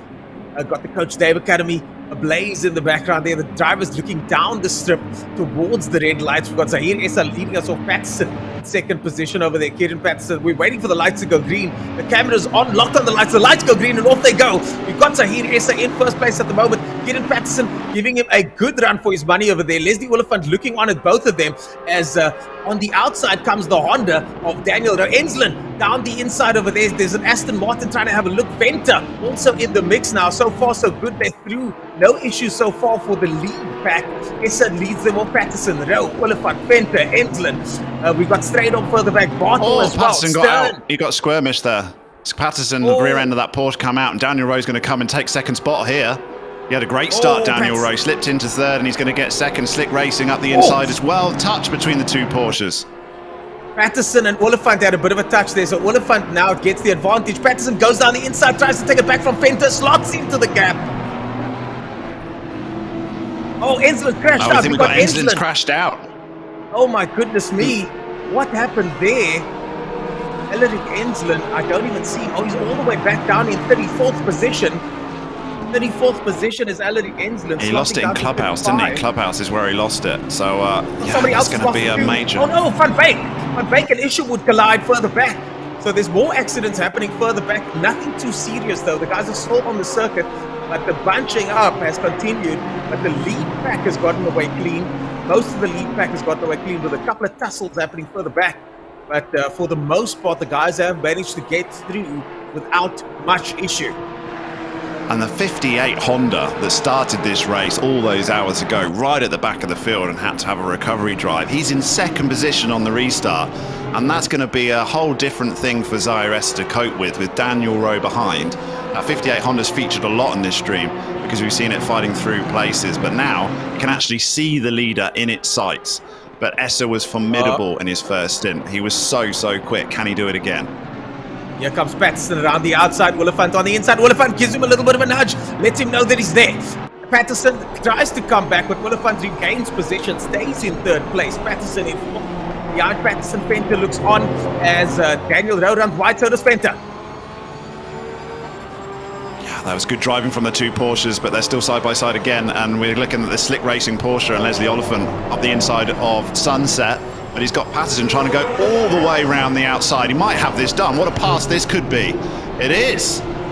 Patterson takes it over the other 911. Patterson takes Great it pass. around the outside. Patterson takes it down the S as he goes now. Fantastic performance from Patterson. I mean, certainly one of my drivers of the day, the PWSR team. Fantastic performance from all of them at PWSR. And Patterson showing the boys how it's done around the outside. That's how it's done. Ross Bartle doing well there in the number 519 car, all the way up in 6th position now. And how about the 319 car, Renner, in the Pro-Am class, up to 7th overall classification? What a start he's had on the restarts. We've got a Pro-Am driver right deep into the top 10. De Villiers also in the silver class is up into 12th spot. So these restarts are giving the opportunity for these lower classes to mix it with the big boys. Will Renner be able to hold on to it though? He's probably out of position, really. Number 38 gets a final warning on the screen over there. As the next bunch of drivers come through. Daniel Rowe still got the fastest lap, still in 2nd position. Patterson still watching on. Oliphant in 4th place. He's going to have to settle for that 4th place, but behind Oliphant is Bartle, the 519 car. Started in 9th, finds himself now with 4 hours to go in 5th position. Grumpy Monkey, not so grumpy anymore, I would imagine. No, I think they're having a great time. But I mean, a great sponsored by Grumpy Monkey. They make those cool looking socks. I've actually got a few pairs. So yeah, that's where he gets his sponsorship from. Yeah, Okay, he's got some cool. You got some cool socks. GrumpyMonkey.com or whatever it is. They're quite cool. He'll like me for that shout out, I'm sure. Yeah, no, but that's exactly it. This is what it's about. The teams naming their cars the way they do. As Lawrence Stern finds himself in 9th position in the 475 car. That 475 car started way back earlier on. I don't think he was anywhere near that position, but now finds himself in 9th place. Lawrence Stern. And he's battling it out with Minard and Renner. And as we mentioned, Renner is our leader in the Pro-Am category. Behind that is Fenter within striking distance, and the boys are battling it out hard on the circuit now as Renner Lawrence Stern makes his way around in that Aston Martin.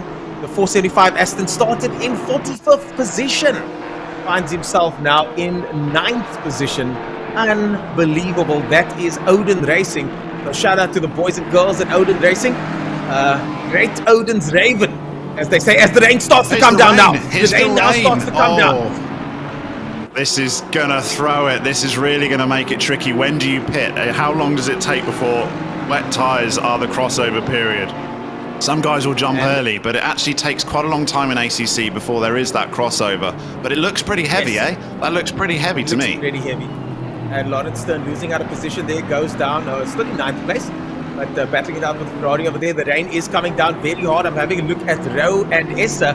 Just a second gap between them, but the battle's further back. Definitely intensifying here as the 475 car gets it sideways. Gets it sideways there, does Lawrence Stern. And almost loses it there. And this is what you've got to watch out for. That sudden oversteer on the curbs, isn't it, Dan? Yeah, it is. He did well to hold that, but he's got Philip Minard behind that's going to look to poach from that Odin Racing car. Already you can see possibly the rain on the tarmac having a bit of an effect, but he did very, very well to hold that car. Patterson got overtaken there by Fenter now. Fenter just in front of Patterson. In front of Fenter is Bottles. Patterson looking good still nonetheless, but Kieran Patterson now suddenly slipping all the way back down to 6th position. He's not going to be too happy with that one, I would imagine, but at least still within striking distance of the rest of the gang over here. Patterson on that restart, I'm just trying to have a look here where he found himself. He's in the car number 101. They were in 2nd position on the restart and now find themselves down in 6th. The rain causing absolute havoc here as it starts to come down. The wipers now working overtime. This restart providing plenty action for the drivers and spectators alike. As Patterson touches the grass, one of the cars goes into the pits. That's Fenter. Yeah, I was just about to say, who's going to blink first? It looks like the leaders are happy to push it another lap. They'll be thinking, they'll be watching their tyre pressures, their tyre temperatures. When is the optimum time? You just don't want to get to the point where you push it too far, though, and go off that cliff. But the leaders are going to go round. Looks like the mid-pack, Venter, Stridham, they're all pitting. Morgan McCall's pitting, De Villiers were pitting, Heideman's pitting. Plenty of cars in that mid-pack taking that gamble to just come in a little bit earlier. Their tyres will get into that window earlier. It looks heavy enough to me that I don't think these leaders are going to push it more than a lap. I would expect to see them in this lap as well. Trabanti also pitting over there. Tariq Adam making his way through. I just saw Tariq Adam having a little bit of a slippery slide there. Nothing major, but it does look like it's starting to get a bit more slippy out there. And I think these drivers are going to slowly start to make their way towards the pits. Lots of battles happening all the way back here. But Veik Olivier also battling it out further back in this treacherous rain. And as you can see at Aston Martin, they're not having to give way for the charging Patterson. It's the heap together team, isn't it? And the crash test Aston Martin that's just gotten off. But I think some people are struggling more with these weather than others. But the pit lane is about to get in a very busy place to be as people will start coming in. But Ross Bartels fighting it out in the meantime. He's struggling maybe when the BMW's gone wide through Learcop, and that's going to allow Kieran Patterson to sneak through. Yeah, he's been done. He's been passed. I think that might be the weather. A bit more confident on that corner was Patterson dealing with this weather. I'm expecting to see Ross Bartel pile into the pits now. Patterson very comfortable in this weather by the looks of things, and the Porsche not an easy car to drive by any stretch. And let's watch now to see who goes into the pits. You can see viewers on the side of your screen there as we cut to one of the battles. Bartel stays out. Most of the drivers so far that I'm looking at stay out. Minard goes in, and that's Oaten's in on your screen over there. Renner goes in as well as we cut to Paul Venter in 12th position in the 421 car, the 421 car of Venter battling around. All of them going to the pits, a whole bunch of them going into the pits now. We've got the vet in the pits, Venter in the pits as well, Adam also in the pits, and those are the three cars on your screen right now. It looks heavy, but we're not actually seeing a significant amount of spray behind any of these cars. So until we see that as we ride on board here and the 30 Aston Martin, there's no spray coming off the back of the car. So it's a general rule in ACC. Once you see that spray, just starting to see a few puffs of it as a bit of water starts pooling. As we go on to Esther in the 777, there we go. There's the spray. Just starting to see it coming off the back of that Audi. This could be the optimum lap. This could be the optimum lap when he wants to come in. This is why they call you Dad the Man. Zahir Essa in the lead still. There's the Oliphant 9, third place. And I think the more experienced guys will have a little bit, not necessarily be faster in the rain, Dan, but certainly have more experience dealing with what it takes to be the fastest overall in these wet conditions. They'll certainly have a little bit more experience in dealing with what pressures to put on their tyres. So important in ACC is getting your tyre pressure right so you can get it into the optimum window. You can lose like a second a lap if you're outside of that window. So they'll be very experienced in knowing when to come in, when to get that tyre pressure right, what setting to use. And yeah, I'm expecting to see people in now. Here comes the spray. Look, here's what we're talking about. Ottens and his Honda is producing a reasonable amount of spray, and their S is in. He'll know that he's very experienced. Rowe is staying out, though. Rowe is staying out. Daniel Rowe stays out. Oliphant's in. Yeah, Oliphant's in. I think Rowe might have pushed this a lap too far, but we'll see. Patterson stays we'll have to keep an eye on times. Patterson stays out as well.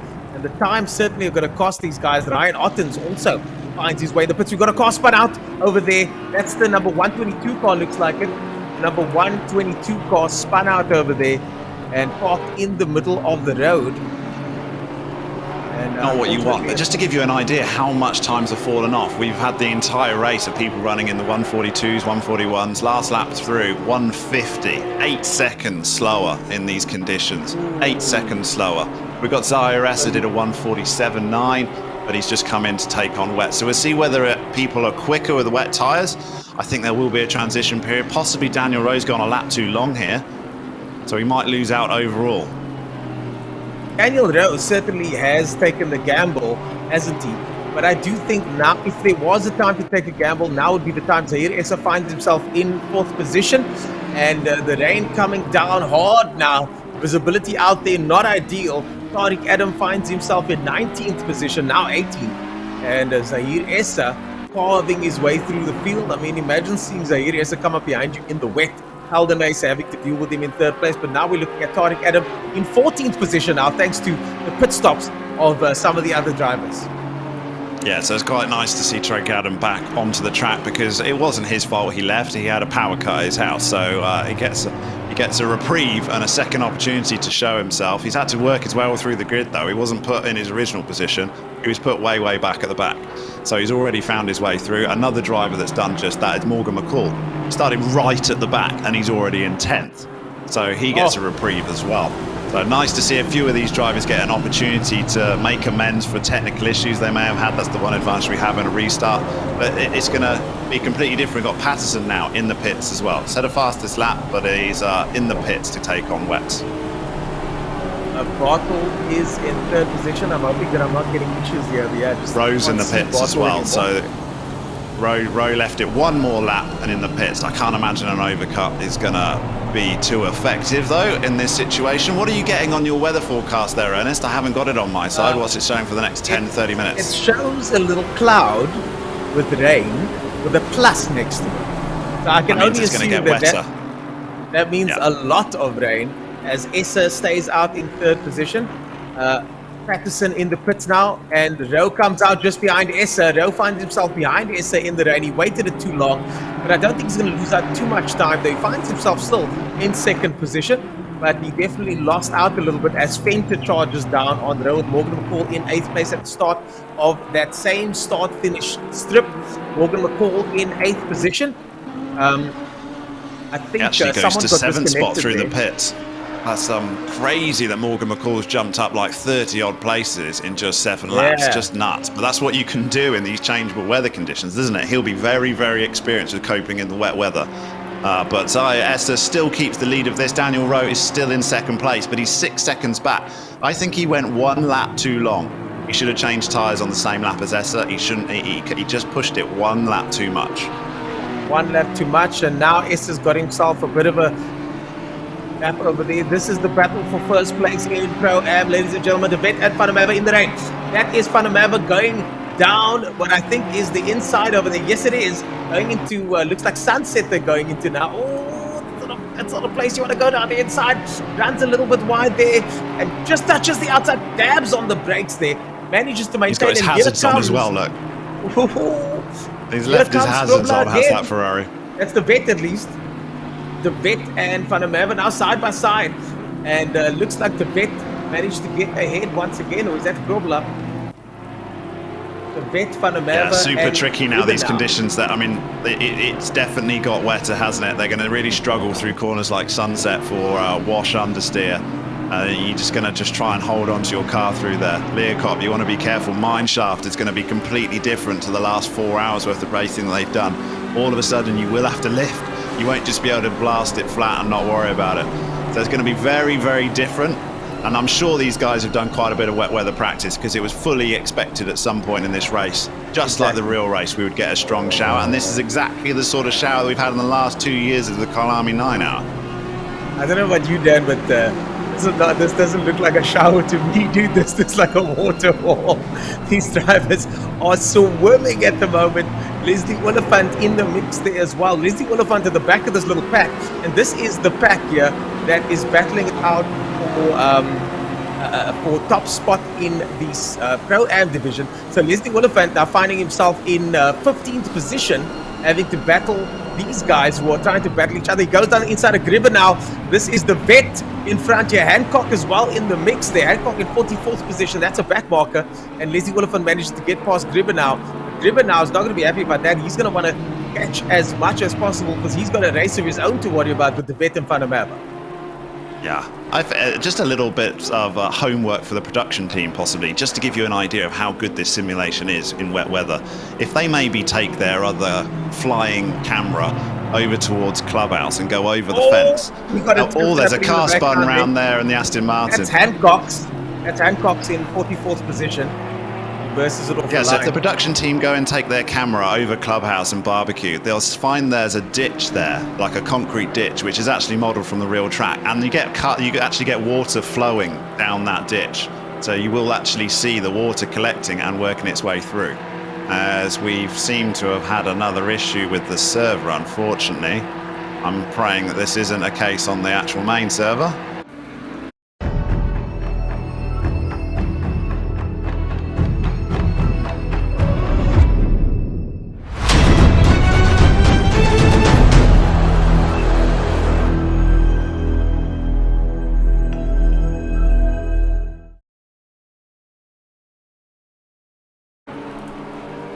So it looks Okay, like that it wasn't- was it an wasn't. issue on the server, the broadcast server. Yes. Yeah, we had maybe one car disconnected, and it's just brought down the cameras, but everyone's back now. We've got Essa still in first place, Daniel Rowe, as you were, and Patterson in third. We may have lost a few drivers, though, have we? Yeah, it looks like it. I think we're on 29 drivers at the moment. 29 drivers. This is not ideal. And looks like we might have ourselves a 3-hour race coming up next. But yeah, what an exciting start to that race over there. And this happened in the virtual Le Mans 24 hours as well. We were just waiting I think for we had updates, sort of but 2 or 3 we had 2 or 3 restarts in the Le Mans 24 hours in the virtual one last Exactly. year. So, It's, I mean, it's these frustrating, things happen. very frustrating. It's very frustrating. But as a fan of the sport and as an enthusiast myself, everybody's already on the lead lap. So if we take the classification as before and restart them again, which I think we'll have to do, then so be it. You know what I mean? What else are we supposed to do? This is, of course, an Assetto Corsa issue as Mac van der Merwe slides his way through the S's over there and up the hill now towards Lukop. Mac van der Merwe in the Ferrari. Ferrari likes to move around a lot, doesn't it? I quite enjoy that. I quite enjoy how the Ferrari moves around, and in the wet, I found this car to be incredibly fast. Yeah, we haven't seen too many Ferraris on the grid. It's not the most selected car, but yeah, it is certainly moving around a lot. But unfortunately, we've lost quite a few drivers here, so just waiting to see what they want to do with it. Get word from our admin team and production staff on how they want to cope with this last rehab. It's annoying because the weather's perfect. It's exactly what we wanted. It's very frustrating because it was just shaping up very nicely. We've got our main leaders still in contention, but I think after the front 3, there was a few dropped out that probably would have been there. Difficult. It's a very difficult situation they got to deal with. I think, yeah, don't want to be the admin staff right now. No. But this is why I say, people ask me, oh man, it must be difficult talking for 9 straight hours. And of course it is. But this is the easy part of the job when it comes to putting something like this together. I spoke to Alan Patterson. I know he's run these things himself. And I can't imagine having to do all of this admin and still talk and have to deal with everything in the background. It can't be easy. So I feel for our production team. Unfortunately, this is the way it is. And we're now busy frantically in the background trying to sort out this issue. But this would be not ideal if we'd have to restart again. But that might be the case.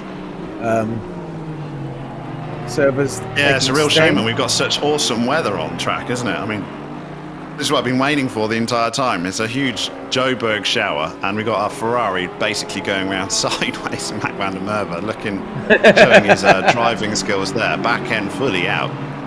Yeah, it reminds me of watching Cyril van der Merwe drive his Cortina sideways in the rain and still winning the race. Just absolutely annihilating the competition. So it looks like we might be calling the race as it is and postponing it. We're just waiting for confirmation on that, but this must be this might be a postponement of the race, and that would not be ideal. That would not be ideal. No, that'd be a shame. But obviously, these server updates from Kunos is causing a real issue, isn't it? And it's a difficult situation to be in. I know there was a few other endurance races in the ACC community that were supposed to be run this weekend, and they took the decision to postpone it to allow more time for an update. They were running yesterday, though, to be fair. They were running on the Saturday. Our race was on the Sunday, and the updates that have been coming out were supposed to fix hitches and freezes and crashes, and unfortunately we've seen that hasn't been the case. So yeah, it's rocked the ACC world, this 1.8 update, and unfortunately it's rocked the virtual Kyalami 9-hour as well. Man, This is, this is such an unbelievable turn of events. I like what one of the guys in the comments are saying. I'd like to pronounce his name correctly, but I can't. He says, damn people, we're all in the same boat. We need to suck it up and go racing. But unfortunately, it won't be any more racing at the moment. We're still waiting for confirmation on that, but as it stands at the moment, it does look like the race will be postponed. And our admins are saying that because of the update this morning, we've tested this over and over the last couple of weeks. And it could be deliveries. It could be deliveries putting strain on the server. I don't know. I'm just putting it out there. But we're going to have to wait and see. But I do think we're looking at a postponement of the event. I mean, in some ways, that's sort of exactly what happened in the real world, isn't it? So it's like simulator follows real world. We'll get a postponement for both events at this rate, which is just totally not what we want whatsoever, is it? Let's be honest. We thought the one saving grace from the postponement of the real Kyalami next weekend is we could all enjoy the virtual Kyalami 9 hour. But we want there to be an official winner. We want there to be a 2021 virtual Kyalami 9 hour winner. We want it to be undisputed as well. And possibly that isn't the situation right now without a postponement. So yeah, the decisions had to be made, and it probably is the right decision, because we can keep restarting this all afternoon when we're going into the evening already, haven't we? And like you said, you're in a curfew country these days, so we're going to be running out of time unless you Why fancy do you say it like you're not in a curfew country, Dan? Well, I'm thinking of going home. That's it. If they won't let me go home, will they? I'd have to spend a couple of weeks with Her Majesty's service. I think we're all in the same boat. It doesn't matter what your accent sounds like. We're all in the same boat. Yeah, exactly. Yeah, no, what a shame. I'm trying to now get back onto WhatsApp to get confirmation, so that once we know, Dan, if our producer can just confirm with us what the official line is, we can put that message out there. Okay, so it is confirmed. We are postponing the race, and postponement does not mean cancel. Just like with the real Kyalami 9 hour, postponement does not mean cancel, and that just means it's postponed. I would imagine that more information will follow soonest. We have access to all the drivers. We have the drivers on Discord, and this was basically a dry run for us to get to know the cars. Dan, congratulations. Yeah, it sucks. Let's be honest. Let's not call it anything else. It absolutely sucks. We apologize. We will investigate exactly what happened with the server. When we've had 4 updates to the game in like less than 48 hours, that's ridiculous. So something's changed. So we'll investigate exactly what that happened. When last has something like that happened, Dan? I'm not aware of it in the sim world. In ACC, this was such a massive update, and they released it, and it's got a few issues with it. And when you're patching the game every few hours, there's clearly something fundamental that hasn't been fixed. They thought they fixed it 3 times in a row, and it hasn't happened. We had a last-minute patch right before we went live, and we thought, and that's what delayed the start, wasn't it? We thought, yes, that's actually a silver lining to this weekend, but it unfortunately hasn't been that case. So we'll investigate what happened. We'll do some testing ourselves on servers. I'm sure it'll become evident from Kunos, and it'll come evident in the ACC community anyway, as to what exactly happened. But as soon as we do come back from postponement, we'll have something really good to look forward to. So it does suck. We apologize to everyone. One of those things, I think it's totally out of the control of the admin team here. They put everything behind it. We've got guys just pulling their hair out. It's had a very stressful day for the person running this server right now. But yeah, we'll get back in close proximity to some cars in Kyalami eventually, as we will the real race. It's going to happen.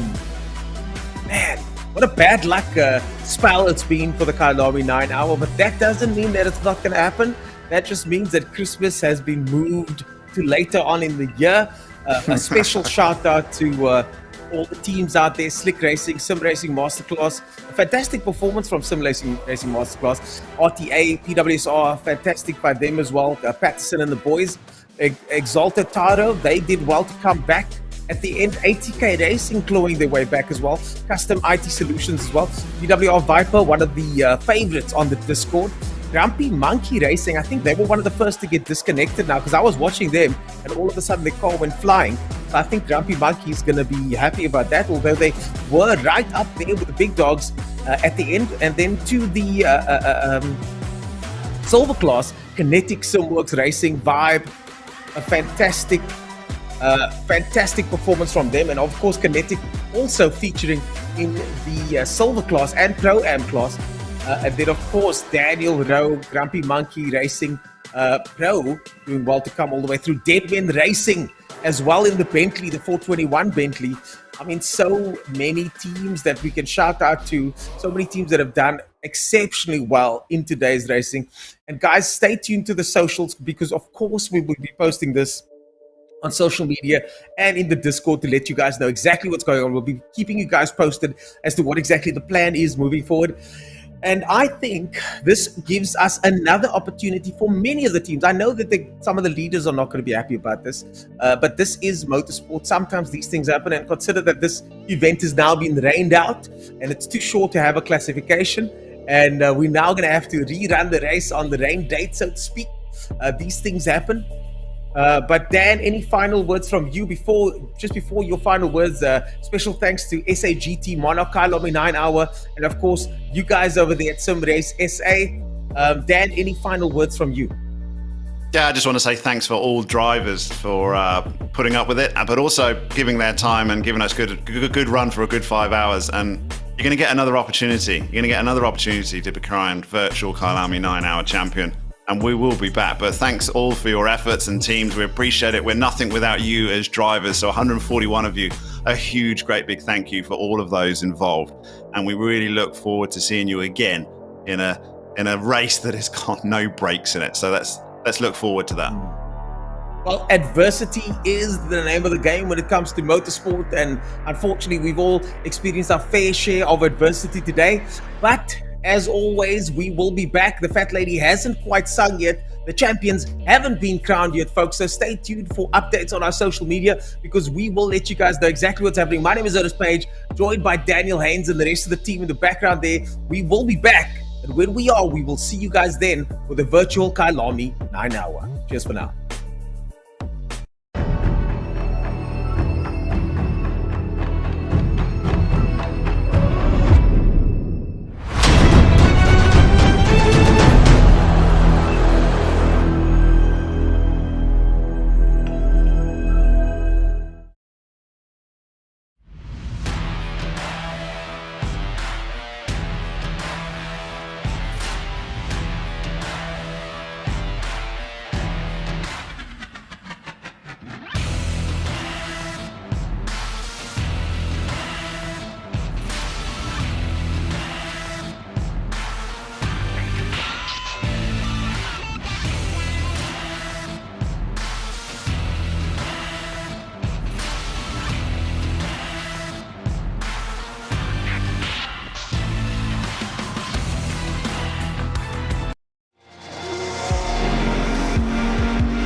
The 2022 season is upon us, and South Africa finally has an FIA-approved GT3 series. 6 rounds, 12 races, including the prestigious Kyalami 9 Hour. The fastest South African drivers will compete on equal terms, thanks to a complex system called Balance of Performance. Before each round, there will be an almost identical virtual round. This is South African GT Racing, and we'll see you in 2022.